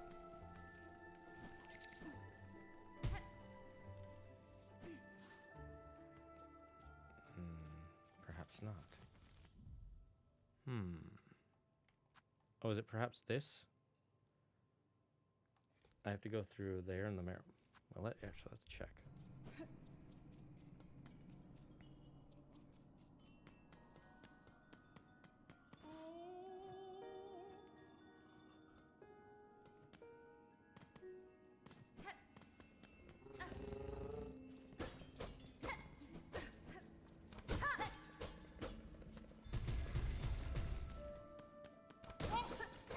Aha! I've done it, chat. I am a genius. First rule of Hollow Knight Silksong. Smash walls. Second rule of Hollow Knight Silksong. Don't die. The noise from above has returned. That pitiful clamor. The threads have been cut. You! It was you who cut them down. Do not deny it. Why should I deny it, sir? I severed the thread and defeated the creature guiding the curse upon the town. Are you displeased? Displeased! If I breathe, if I live, I am displeased. Only the dead are satisfied. You are a slave and a nuisance. Begone.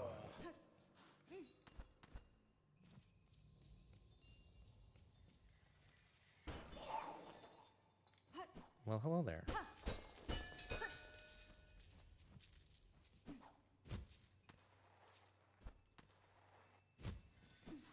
We found another one, chat.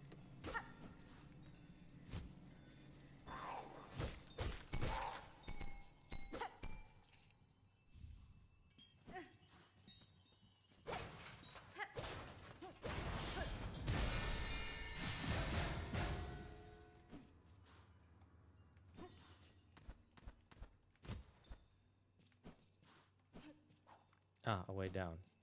There's gonna be a boss over there.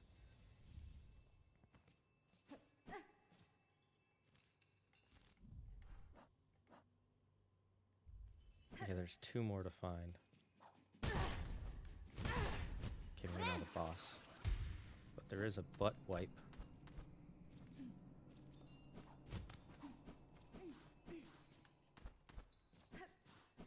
I want to make sure I didn't.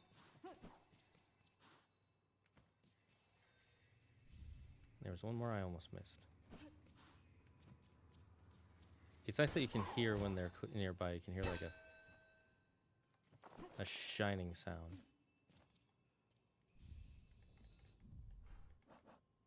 Oh, we got them all. Now we explore for fun.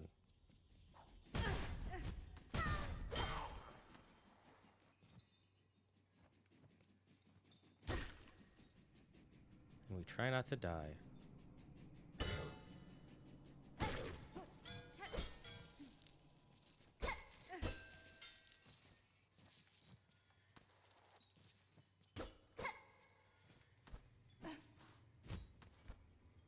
Just checking.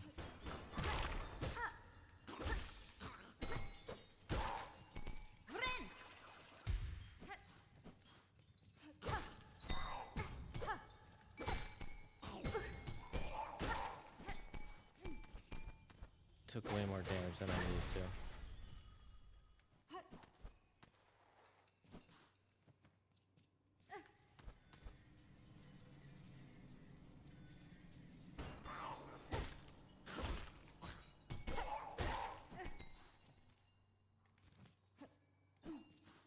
Okay, so we have been here.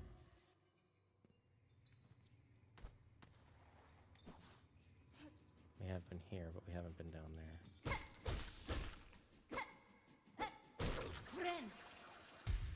Whoo!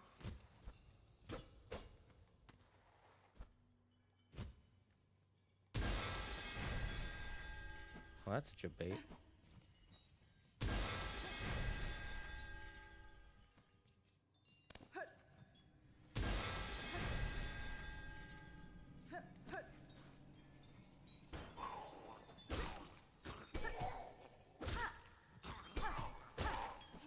Check this way first.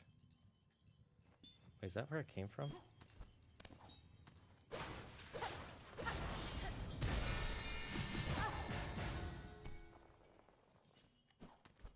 The answer to that question is no.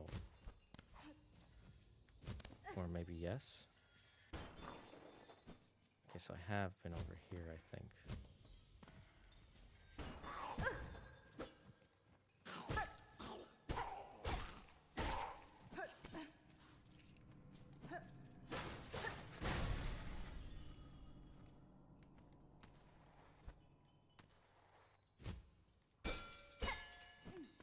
New area. Oh. I was right. That does lead to there. But it's not the way I need to go. Okay, so we're going to go down here first to heal up.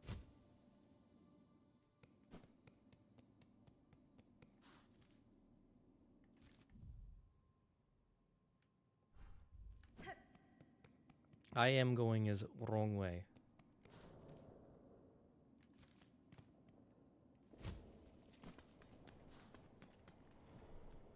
This has bench? Yes.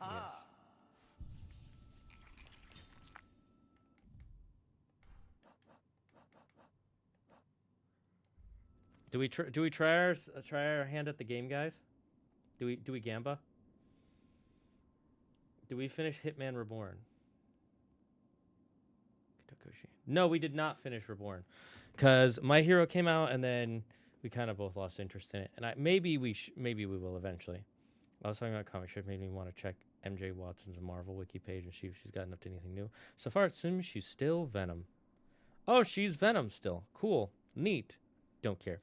Crown City went on with War Woman, and she had a Angelique Hawk Girl were killed when Jester sacrificed himself so Lex could escape. Interesting. Did you knew the Skylanders figures from YouTube? I don't follow Skylanders news, so no. I didn't know they were making new ones. I thought that was dead. Like the other day, how would the world be if there was no copyright or intellectual properties? I think it would be way worse than there being copyright and intellectual properties, because then you would have so many shitty interpretations of a bunch of people's characters, and there would be people like people would I think it would actually lessen creativity because people would then just make Pokemon spin-offs that just use Pokemon over and over again. You would just get the same Marvel stories over and over again with the same characters. You get I don't think we would have as many new series if there was no copyright or intellectual property, because what that does is it forces creatives to make their own versions of things that are unique and separate, and that's what makes them good, is that they're different. Imagine if every single creature capture was Pokemon. Digimon is Pokemon. Yu-Gi-Oh was Pokemon. Every anime where it's a person using other stuff, it would just be Pokemon in some way. Imagine that. Imagine how boring that would be. We wouldn't have Blue Eyes White Dragon. We wouldn't have Agumon. We'd just have Pikachu and Squirtle and Bulbasaur and Charmander over and over and over again. There would be no creativity. There would be no challenge. And you could say like, oh, but someone could make a really good story based in this universe and nobody could take it away. Sure, someone could, but there are also a lot of shitty versions of fan stuff. Look at the Winnie the Pooh Blood and Honey. No one is saying that's cinematic masterpiece. It exists and it's fun. I'm glad it exists because it's fun, but it's not a good story. Okay, look at all the fanfic out there. Like, look at the shitty fanfic that's out there. We would have way more of that than all the good stuff we have now. Tool rules is too many. True. So I honestly think that it's better that we have copyright and intellectual properties. Do companies use it in the worst way possible sometimes? Yes, I agree. Sometimes companies are terrible when it comes to IP. But also, sometimes they do some pretty good stuff. Have you seen the cute meme where Spider-Man has Hornet as a symbol on his chest and Hornet has a spiderweb design on her cloak? I have not seen that. Sounds so good right now, Crimson. Wait, what? Loki want a vanilla cake with strawberry filling and peanut butter flavored buttercream. Do not really like vanilla cake. Don't like strawberry anything. I like strawberries, okay, but I don't like strawberry filling. I don't like strawberries on cake. I don't like strawberry flavored stuff. So that sounds terrible to me. I hate that. And I don't really need the only filling I like in cake is ice cream. Let's go, Gamba, dang it.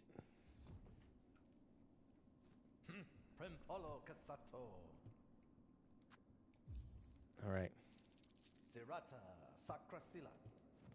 Okay, we gotta hit her 15 times without.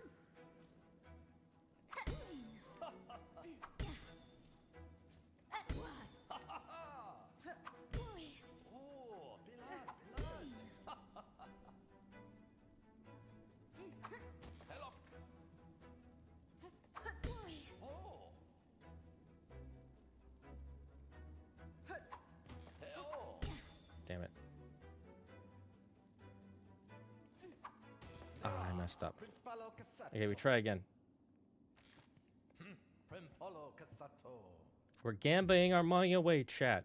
It's the only way to do this.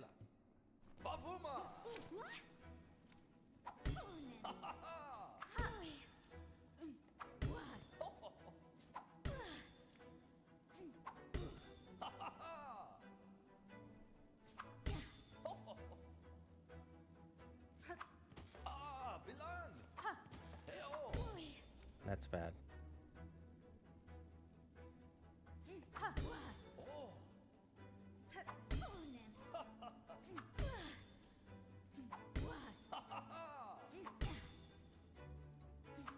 Oh, she moved. Okay, I should have waited. Okay, we got pretty close that time. Alright, what's everyone's opinion on white macadamia cookies? They're pretty good. I prefer chocolate chip. Chocolate chip is just better. Chocolate chip is the #1 cookie because it is the best. Anyone who says otherwise is just wrong. It's okay. It's okay to be wrong. But you have to admit you're wrong.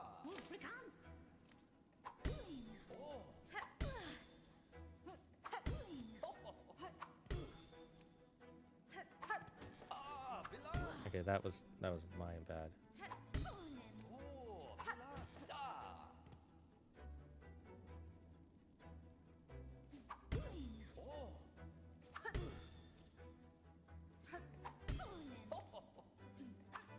Damn it. Okay, well, we're out of money.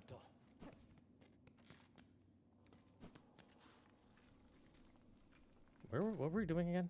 Oh, right, we have a quest in Belhart. Oh, wait.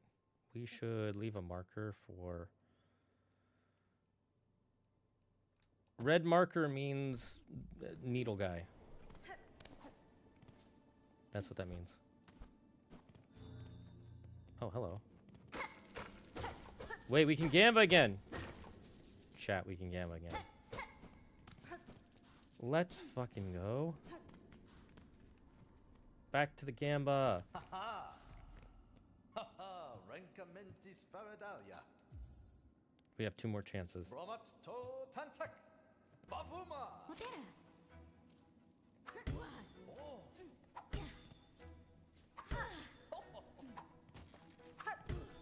That was bad.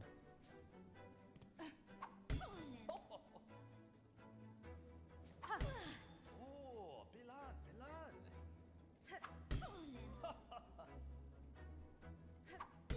Oh.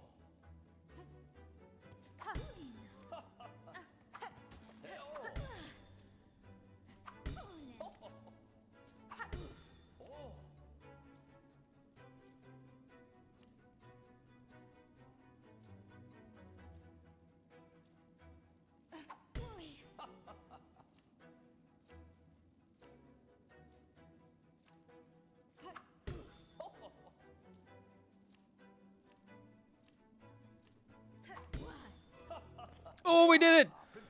Woo! Let's go, chat. Hola, hola. That is it then. Our lady has struck the target 15 times. A beautiful victory. Hopefully you enjoyed yourself. A little levity is a balm in these troubled times, don't you think? And I thought such games best saved for times of peace, but perhaps there's truth in what you say. And now that I have bested your challenge, you will produce the prize I have earned? Oh, of course. I see you have a tool pouch of your own there, full of bursting with baubles and trinkets, no doubt. I'll fit another pocket onto it, so you can carry even more tools and shards with you. A fair prize, wouldn't you say? Yes! Yes! Does this mean I can carry,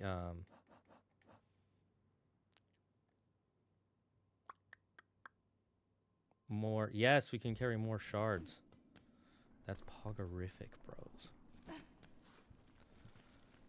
Okay, we want to go to fast travel. Okay, I gotta say, I like this energy drink. Tastes good. Still an energy drink, so I think it's giving me a little too much. It's giving me a little bit of jitters. But not as bad as like a Monster or a Red Bull. It's a little bit softer. Right? Not really a cookie person. I prefer tarts. Nah, cookies are better. You're right, that is really cute. What are tarts?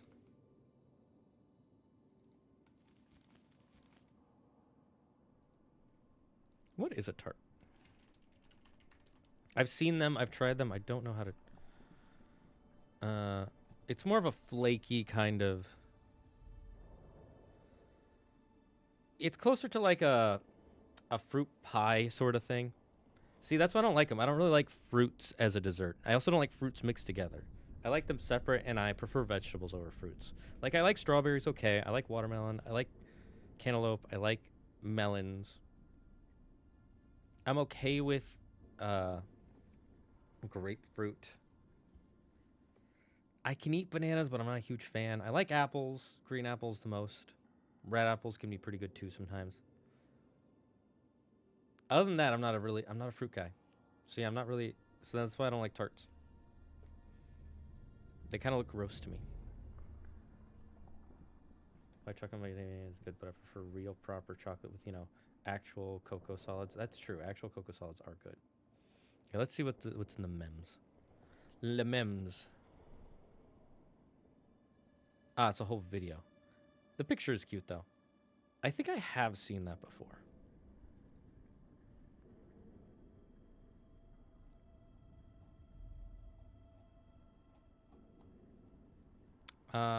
By the way, did you guys see the post, today's YouTube post on the Den's channel?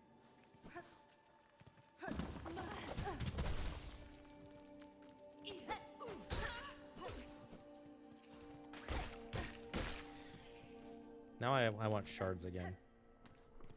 Money is more valuable, but I do want shards again.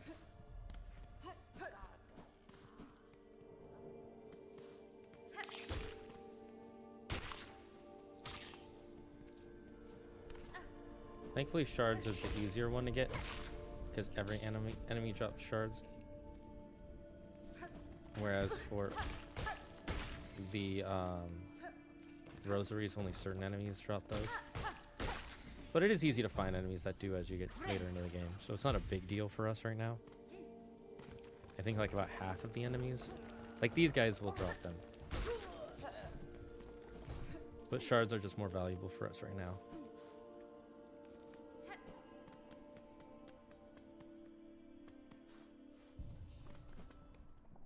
Just saving.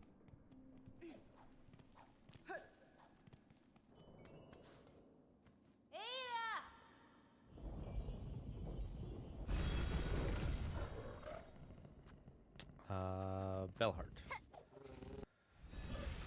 The entire recognizes butter tart because it's true and proper Canadian invention. True. North American invention it is. You know, there's half of the sugar of a can of Coke in a Red Bull. Yes, that is true. It has less sugar, but it has that one chemical that's used for energy drinks, which is pretty bad for you. They kind of look like pie. They look tasty. They do not look tasty to me, but I'm glad you enjoy it. I like lemon and raspberry tarts. I love fruits, so good man. Personally preferable to pomegranate myself. What are you, a goat? I like green and red grapes, pink lady apples, and peaches. No thanks. All that just sounds like a roast to me. Saw the post, but I've always wondered something. You're more active here on the Den channel than your main. Why is that? Because my main channel was originally going to be a channel where I made content, like stuff I wanted to talk about, and I posted it there. And my depression and anxiety and my ADHD kept getting in the way of me making that content, and I liked streaming. Streaming was so much easier for me to learn to do and set up and build for that. And so I was streaming, and then I would post it on my main channel, and I was like, I think I should just have a channel for posting the streams. So I made Zagard VODs. And then I realized it would be better just multi-stream. That way I don't have to remember to upload the videos and make a thumbnail. If I do that beforehand and then I start streaming, it just, auto-uploads it to YouTube so people can find it easily. And then if I want to edit it, I can just download it. I don't have to have it saved and taking up space on my computer. And then if I don't upload it, I get depressed. That's annoying me. If I forget to upload, it's like, oh my god, you forgot to do it, and then you get depressed, and then I rush, and then I upload a bunch all at once. This way, when I stream it, it gets uploaded. It's auto-uploaded. And then this channel started growing way more than the other one. Like if you look at the subscriber count, this one's more than double the other subscriber count, or nearly double the subscriber count. I can't remember exactly how many I have. And so because this one started growing, I started focusing on it more. And then I changed it from Zagard's VOD to Zagard's Den to make it more of a channel. And so now this is kind of my main channel, and the other one's just the one I use for watching content and stuff. Maybe I'll post random stuff there once I get big enough and I can hire a bunch of editors to just edit all my videos, and I can just make a bunch of videos. But that is something I have to work towards, and it's going to take me some time.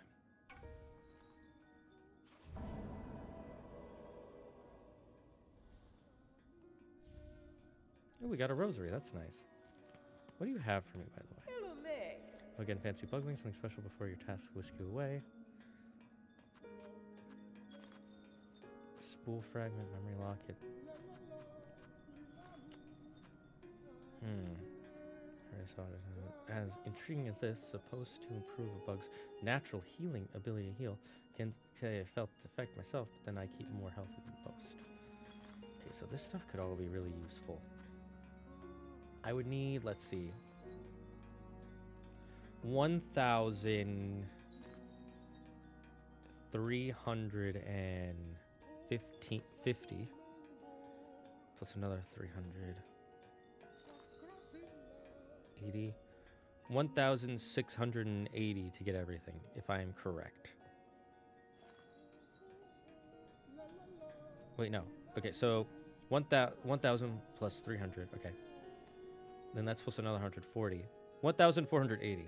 Okay, so I need 1,480. I'm not anywhere close. But that's good to know. Okay. how close are we to...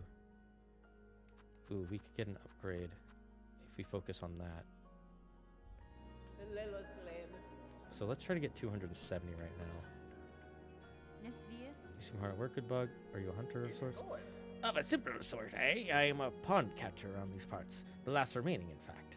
Us few bellhearters are badly needing for fresh food. So my lone shell's carrying quite the responsibility. At least Shellwood's pond's still full of good meat, especially if you aim with a long pin as good as mine. Ooh, wait. There's still more to explore, it looks like. Huh.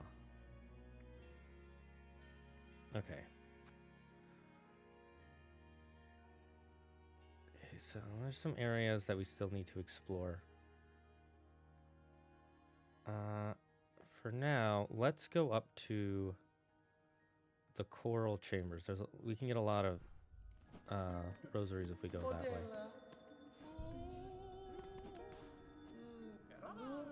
Thank you for your violent contributions. Our little town's starting to feel like its old self again. Homes have been hoisted and the squares shine. I've seen the changes myself, Pavo. It is pleasing to hear my country's own not in vain. Indeed, your generosity your guide for others. We've only one thing now sorely missing. Bugs. What is a town without its residents? Age, scarcity, deadly thread. Bellheart is beset by endless ills. Now there's just us remaining few as you've met.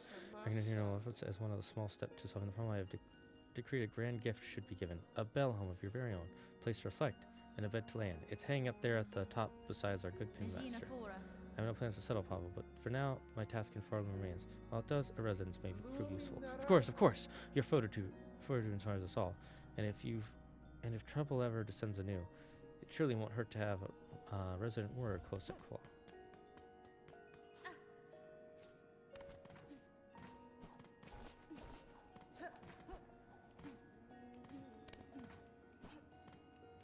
I have my own house.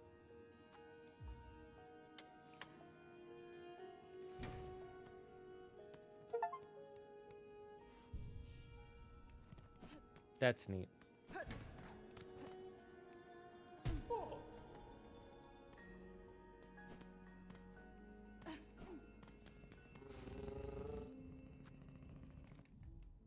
Okay, what's the quickest way to get up here? We'll take the grand hallway. Or grand bellway.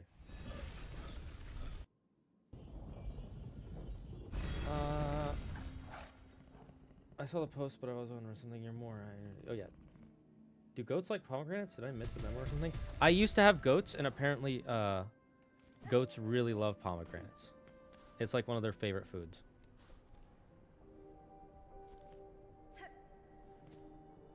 I need to try monster. No, don't do it. You have so much to live for. Pink lady apples have a slight natural fuzziness to them. Ooh, not a fan. I've always liked when you talk about One Piece. You ever think about using that channel to talk about the One Piece and other stuff like that? Maybe. But I'm not a huge One Piece YouTuber. And while I do love One Piece, and it is my favorite anime manga right now, I think I'd rather like start talking about gaming news, and I'm thinking of maybe just editing down these videos where I talk about stuff into separate videos each week and posting those on like Thursday or the weekends to bring channel growth, you know? Trick question. What is 500 divided by half plus 50? The answer is not 300. What is 500 divided by half? Okay, that's 250.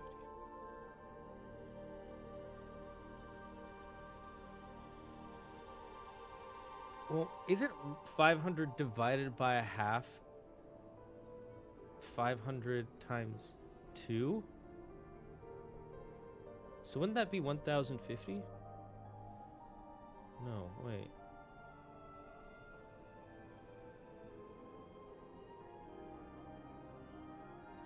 I should turn my main channel into a podcast. I've thought about that before with Claire. Maybe I'll do that with Andrew or something. Well, I could consider it. I want the channel to grow first, and I want us to have consistent viewership on every stream to where I can start making more money and more content for people. And there's some things I really want to do one day. Like, I kind of want to make a game show in the style of Running Man. If you've ever seen the Running Man Korean variety show, but with streamers, I think would be really cool.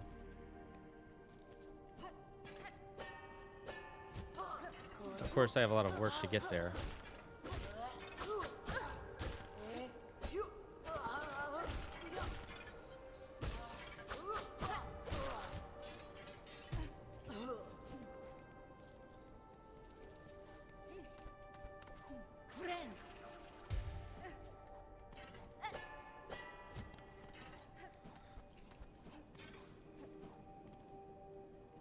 Have I never been in here? Great bugs, you who weep as your kingdom fades, join me upon the stage. Together we shall inflame the passion of Farloom.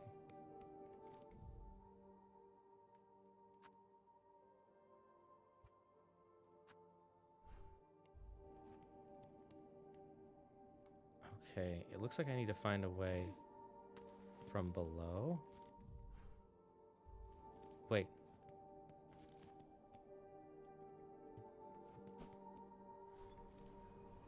This is a different area. Oh. Ooh, that is fascinating. Okay.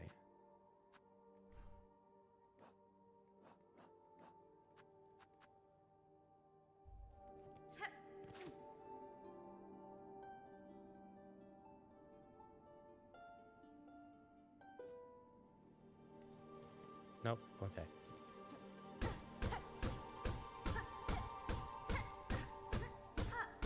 Ba boo ba boo ba ba boo ba boo.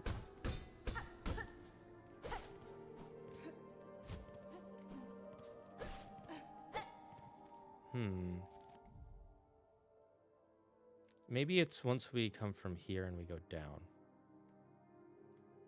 That's my guess. Or maybe it's we go through here.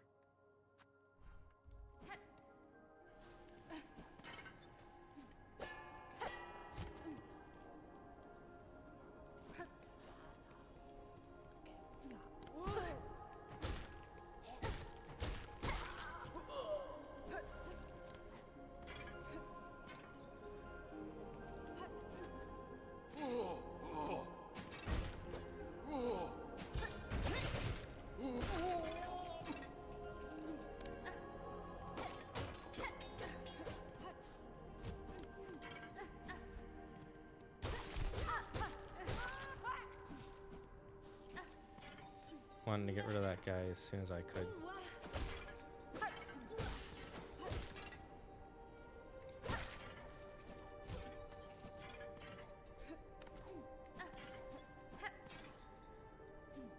There's something suspicious about this.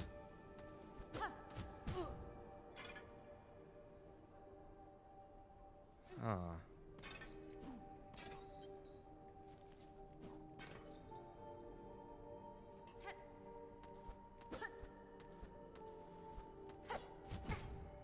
Okay, I'm not gonna risk it.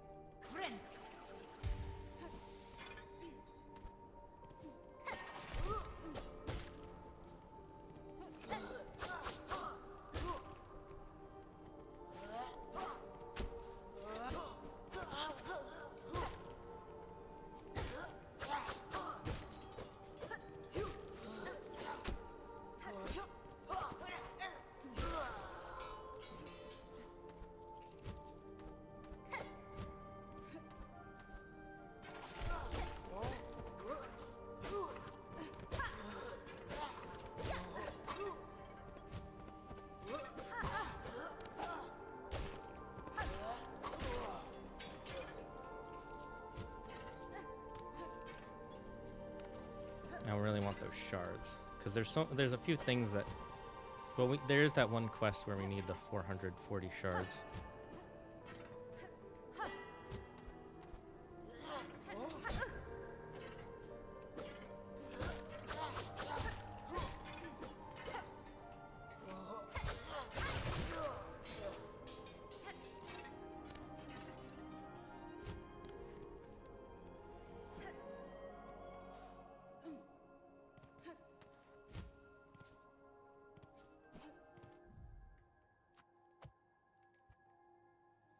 Yeah, clearly that, maybe that goes there.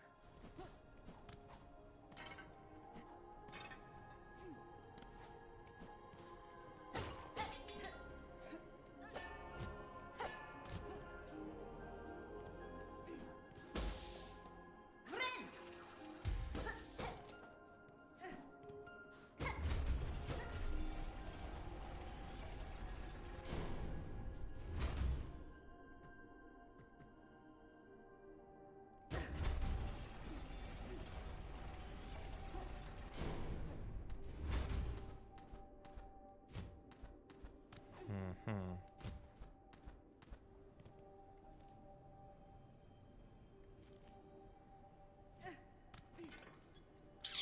Trying to think, is there a way to delay hitting that?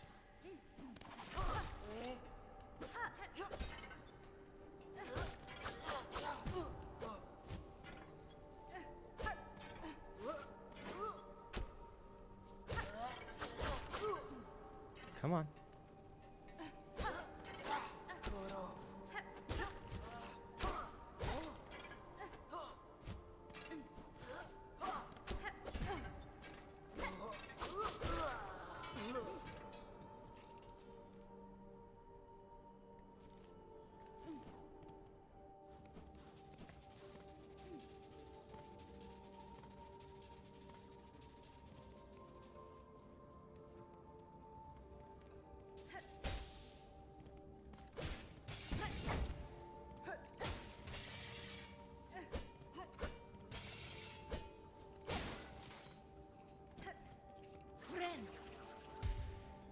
Okay.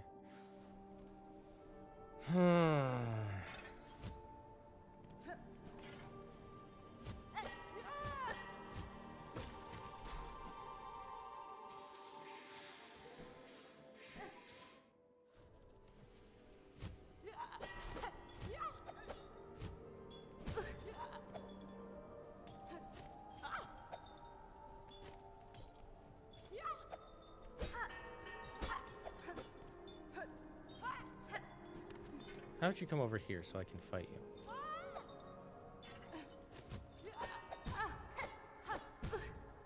You bastardo.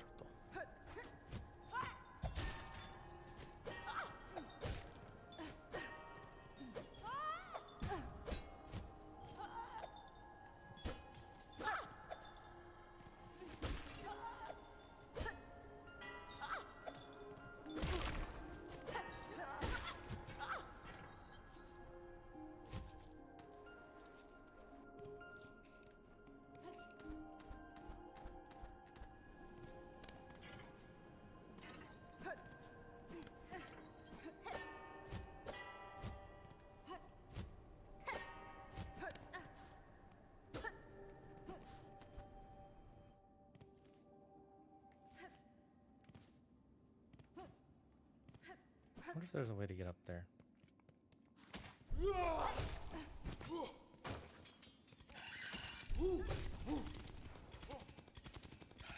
Yeah, I'm not fighting those two things.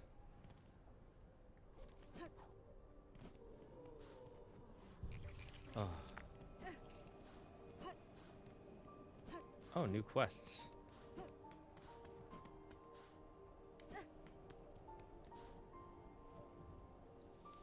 Building up Songclave, donate 300. So don't sit defenseless no more when the worst comes. Must stand ready. Bring us pins to acquire bugs. Those weights still sharp and strong. Okay, okay. The Wandering Merchant. The old merchant pilgrim Jubilina was seen wandering down the coral chambers, but she never made it up here.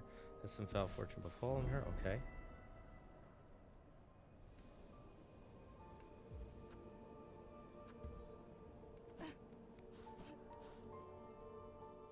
What's in here again? Right, the first shrine.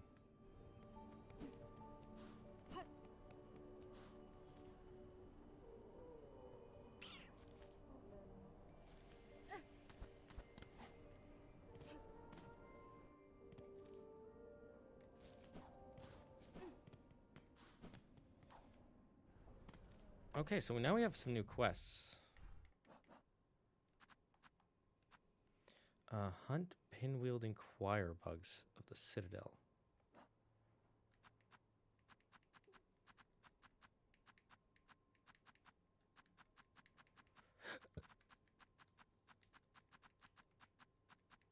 What are we hunting?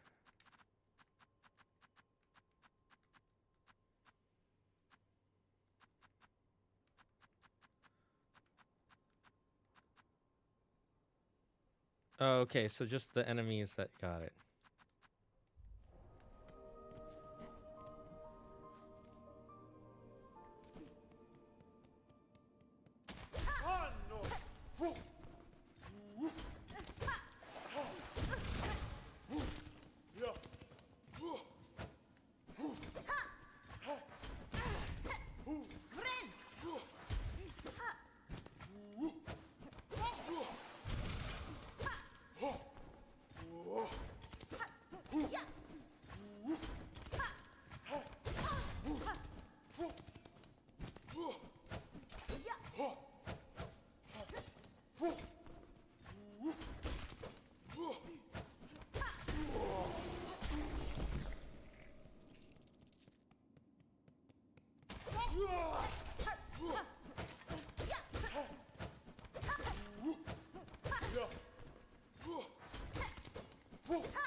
Nope.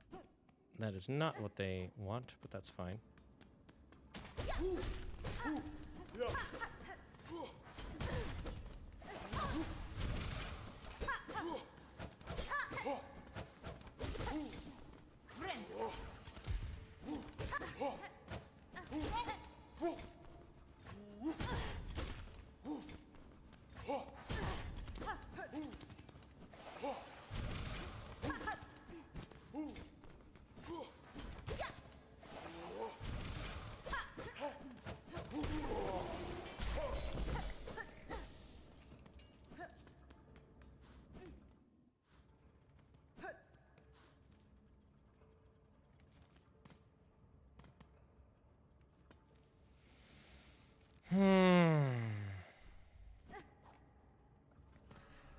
Wait, oh, I'm dumb.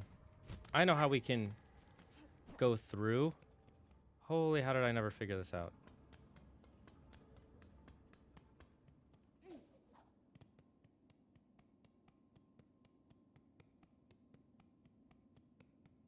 Okay, no respawn, guys. Good to know.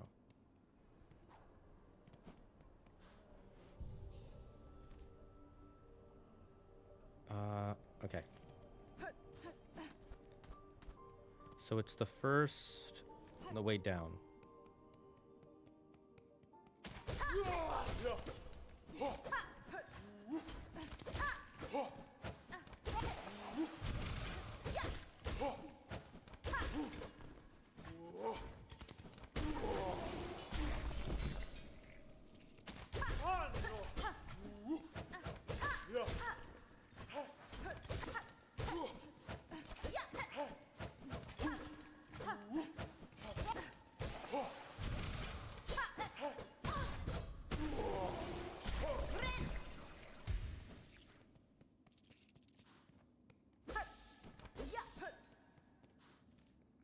Yes, this is where we go.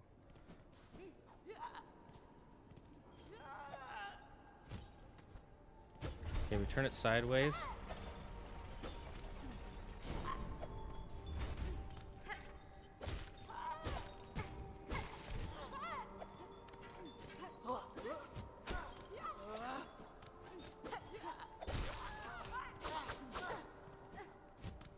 Okay, you we want to kill.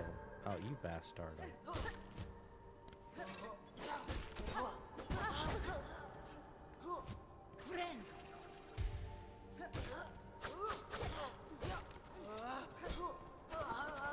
Come here, come here. I don't want you to drop it somewhere where I can't get to it.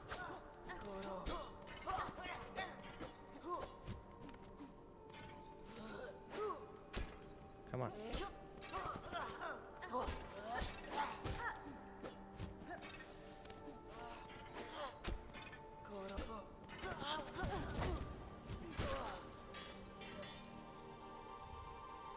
Okay, we got one.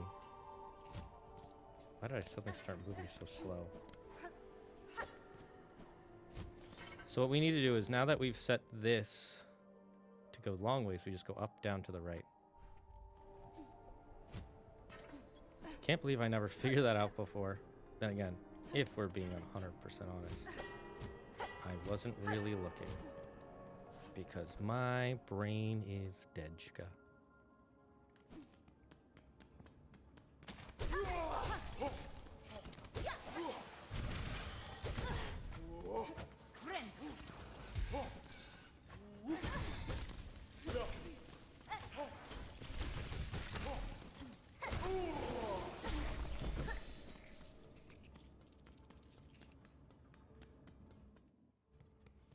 I wasn't gonna risk it.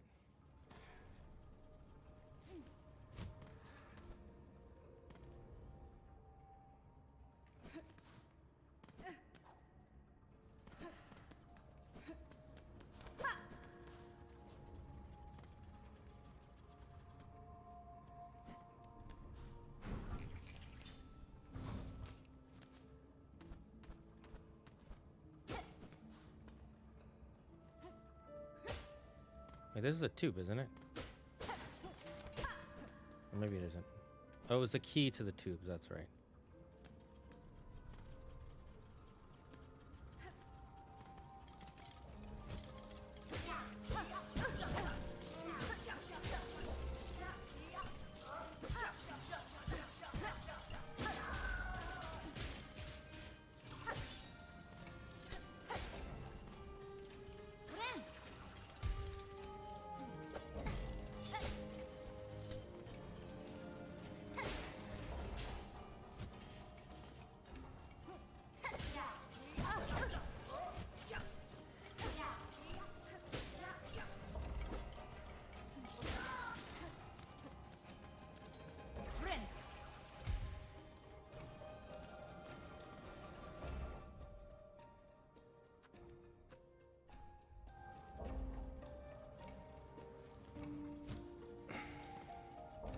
Okay, so we have to go around to open that up.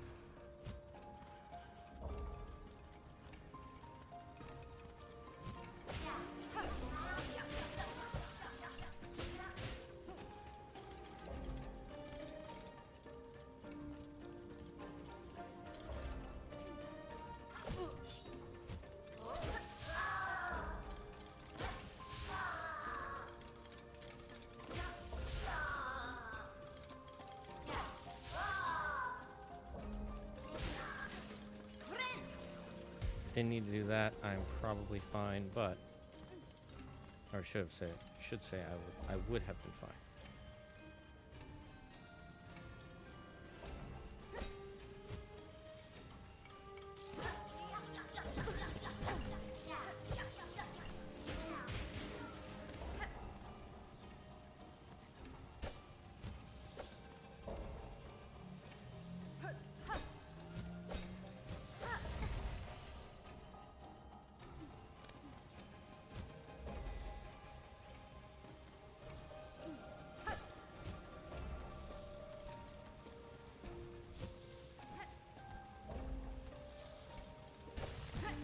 What?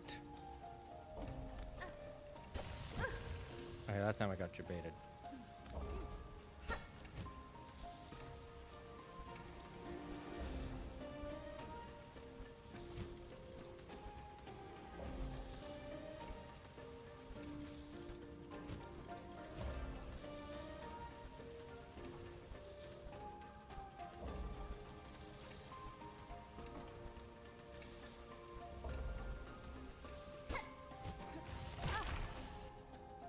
I messed up there. Okay, that time I just killed myself. Hi, Hades. How you been? Are you famous so you can remember us, or are you gonna go all Hollywood? I'm gonna go all Hollywood. I'm gonna inject myself with Hollywood stuff, with the Hollywoodisms. He'll remember us for sure. I don't even know who you are. I wish we could use the XP points for something. XP points. Which XP points? What XP points are we talking about? Because I might be able to find a use for them.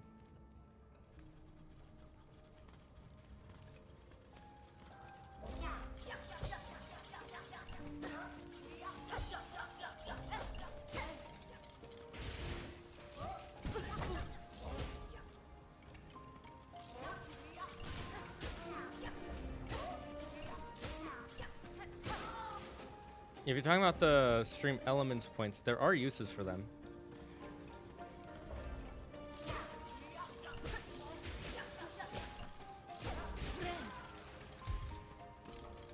Mainly for keyblades of sauces.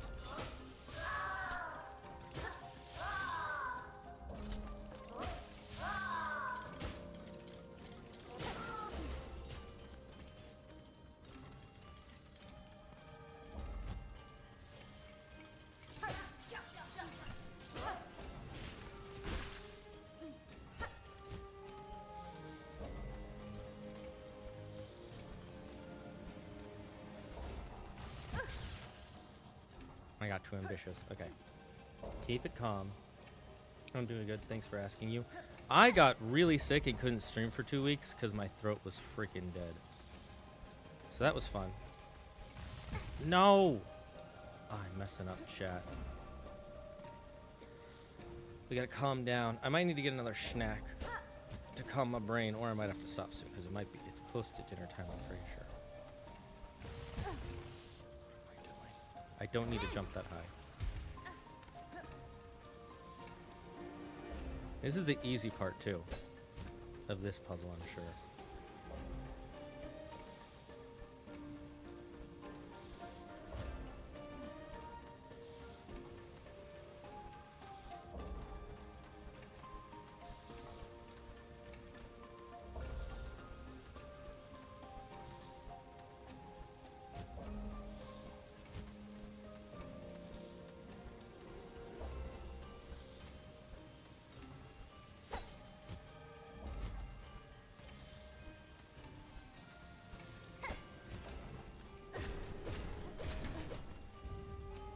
Oh, thank God. Okay. We've created one shortcut. Huh?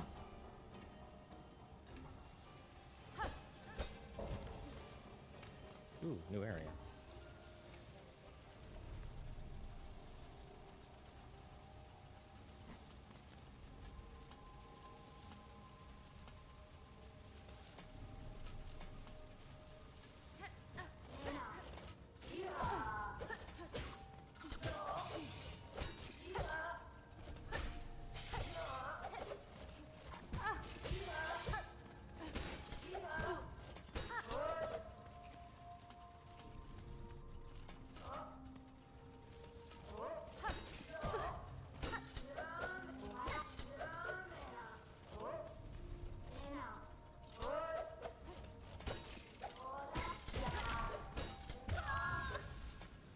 That's fine.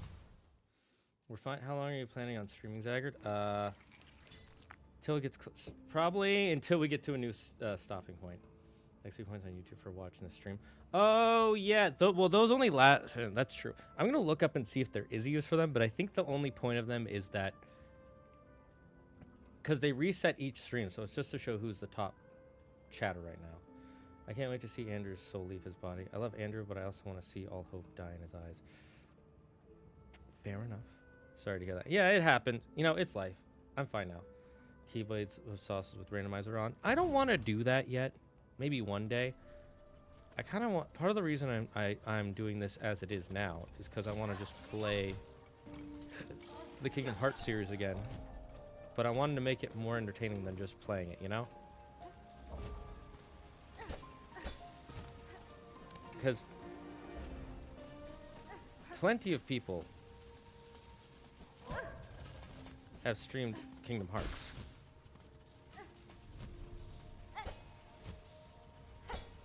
But how many of them have streamed it with a hot sauce challenge?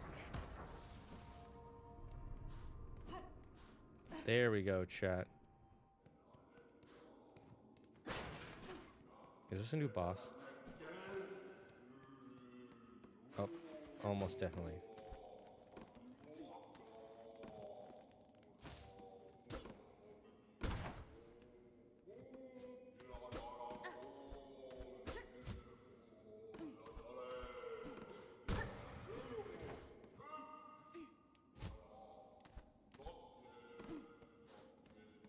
Yep, new boss.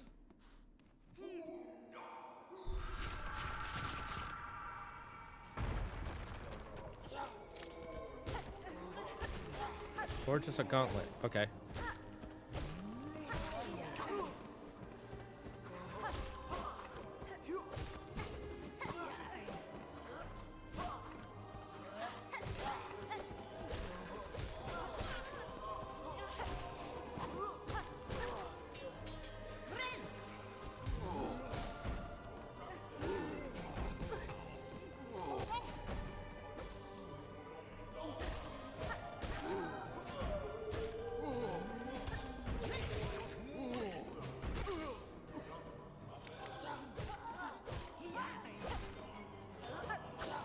That one will be the most annoying.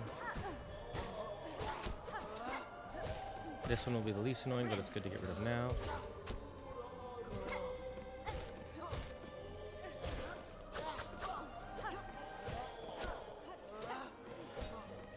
These guys are really only annoying if they're platforms, so since it's one open space.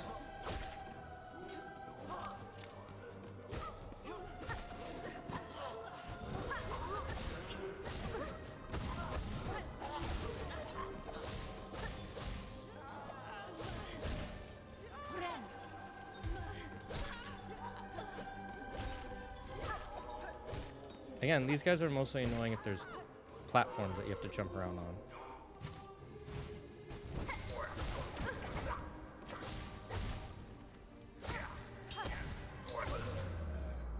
Wow, that was easy. That was the best gauntlet we've done so far, chat. Holy squawkamole. Feel like I'm actually getting good at the game now.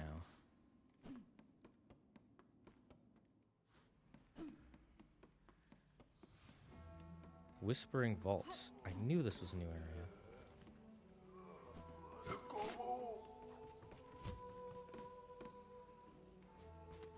Okay, let's fight the big guy. We should not have fought the big guy.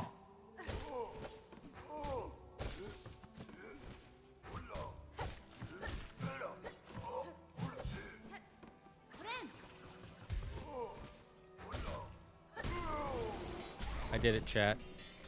I'm a god.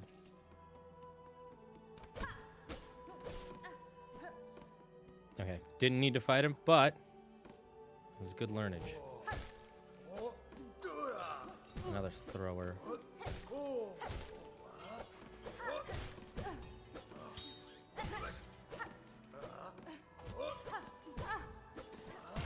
Oh my god.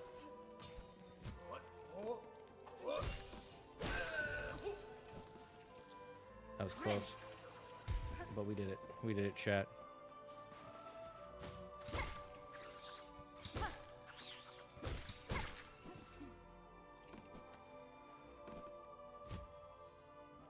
Interesting. A sign.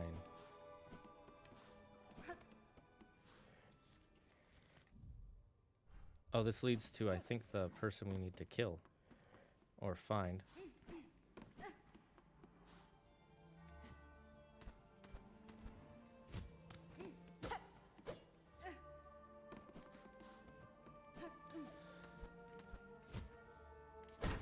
Okay, that'll open up a shortcut for us.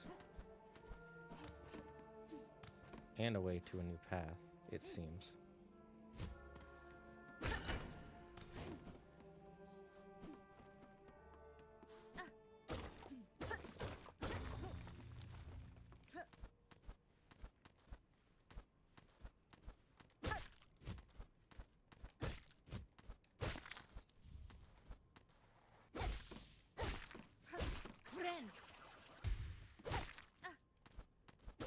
Is that all that's here? Is a silk eater? Oh my god, it's another one of these guys.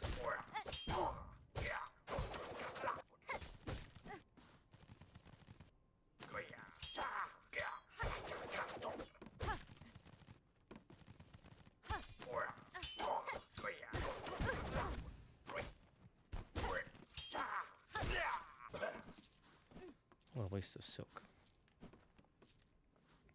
I just reached 100,000 dragon scales. We're never redeeming pro sad. That's true. You will never redeem it. Truthfully, I was wondering wondering, hey, why hasn't Zagard been live as much? Now I know. Yeah, it's because I got sick and my throat was dead. Like, literally, it wasn't even like a flu or something. It was just my throat was so dry and raspy. Like, this was when I would feel fine, and the moment I start talking, it would feel like I'm talking like this.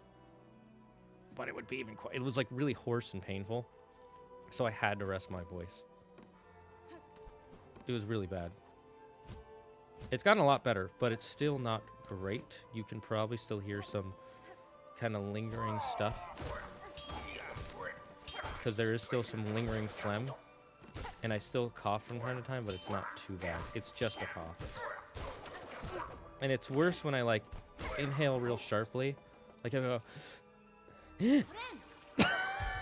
see, it starts making me cough. Or if I'm lying down for extended periods, that's when it gets real bad. But other than that, it's pretty much fine. I do not like these guys. They take a lot to kill.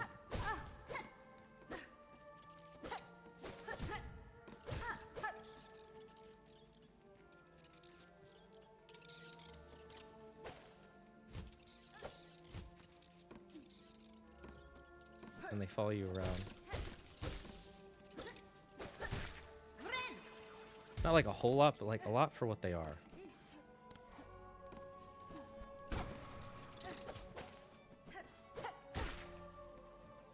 They also don't give much.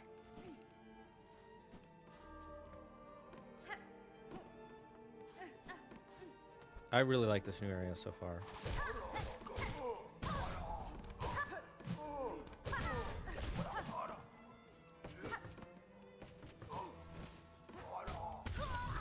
I fucked up.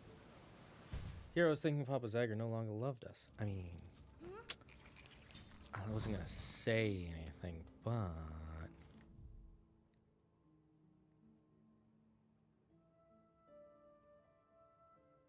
Damn, that's far away as fuck.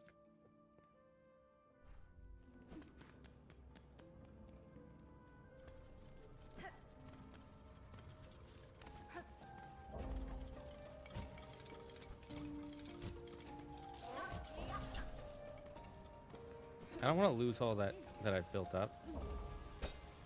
Oh my god. So I might use my my items to get it back.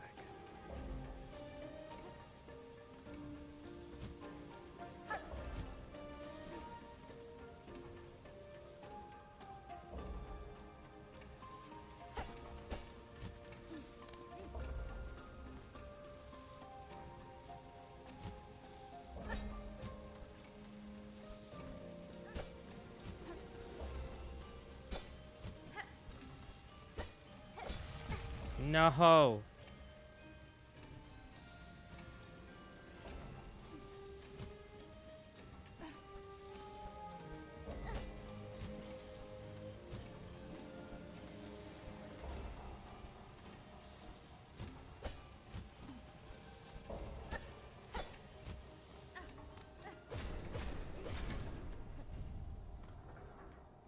Does this have a... Nothing I can use?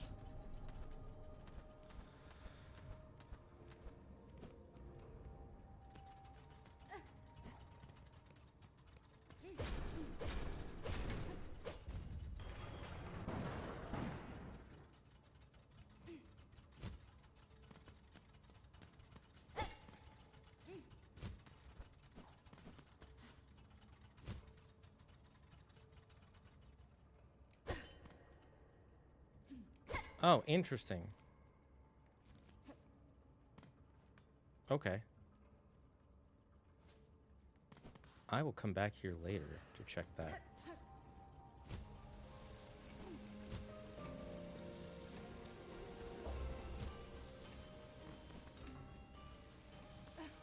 Okay, play it safe. We don't have to fight these guys.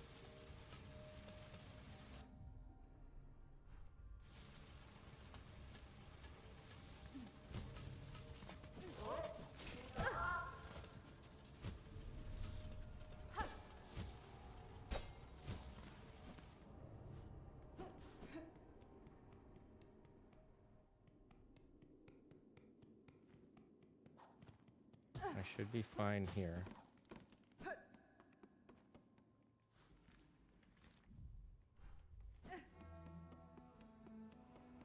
Okay, this area should have...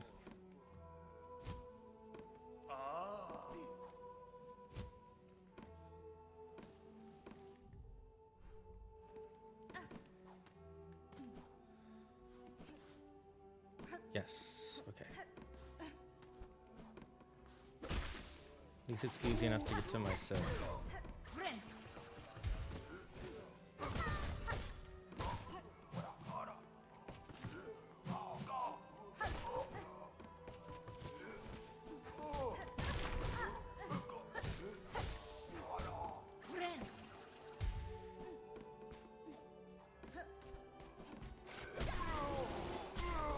Okay, we killed him. Sweet.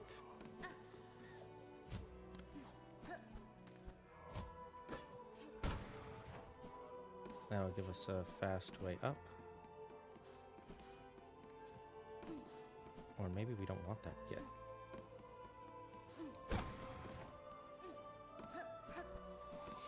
Oh, my nose is so itchy.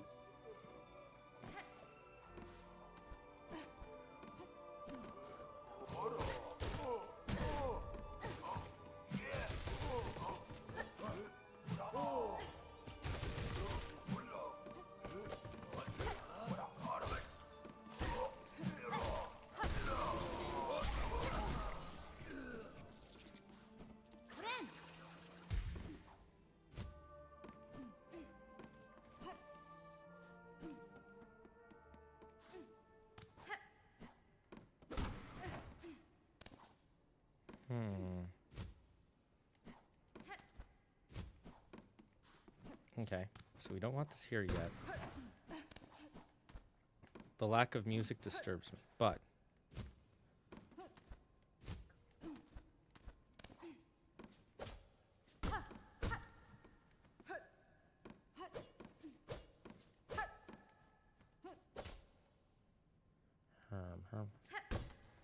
Nope, that doesn't work.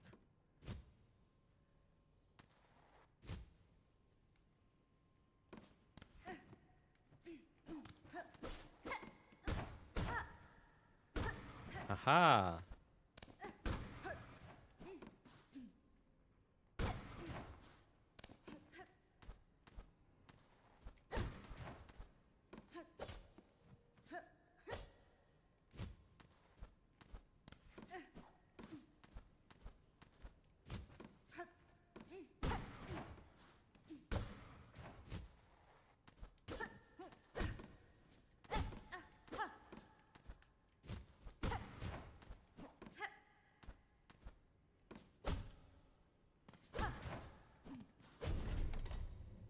Hey, we did it.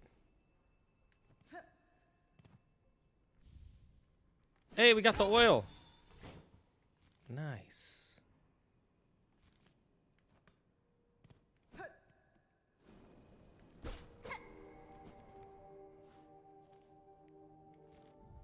Okay, let's fast travel back and then we'll... Oh my.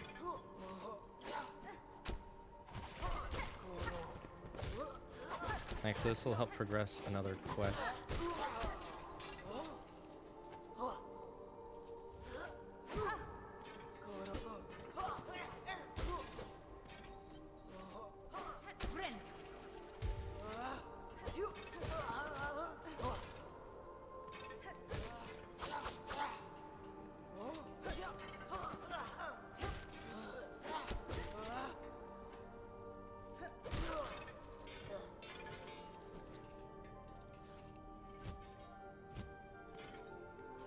Okay, it's still here.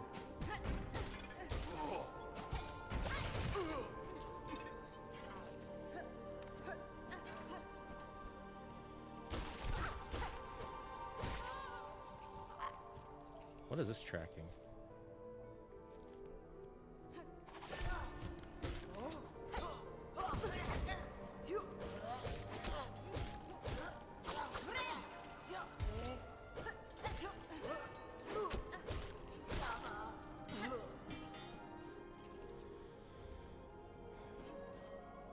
Okay, let's see what this is tracking.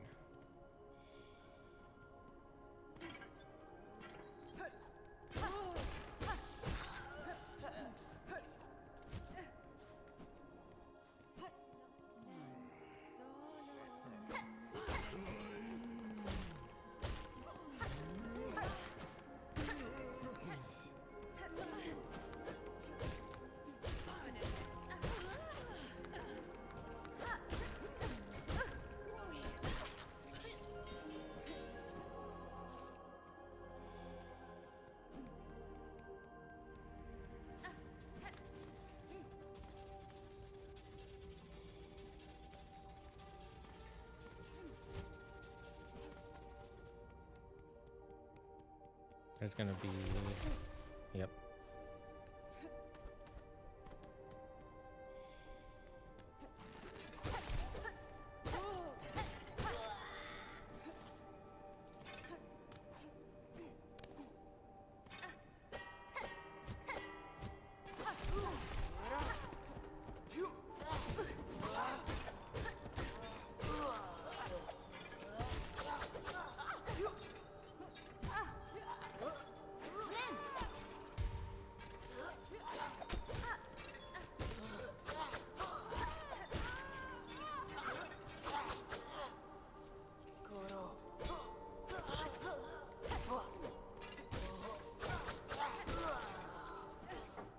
Yes.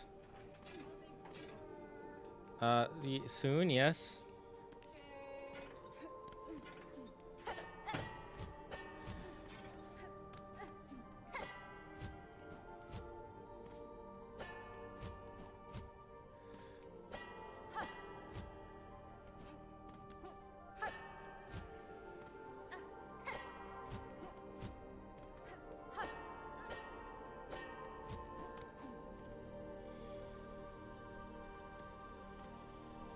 They just debate me to go backwards.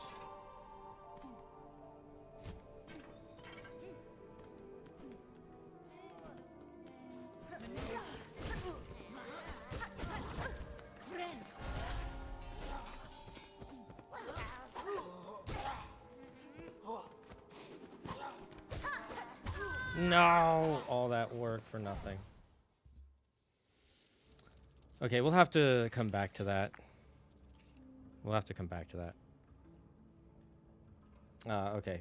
Yeah, it looks like I gotta end because Claire's getting hungry, which is fair. It is 8 o'clock. Holy, it is a lot later than I realized. Man, this was a very worthwhile stream. Let me just end the game.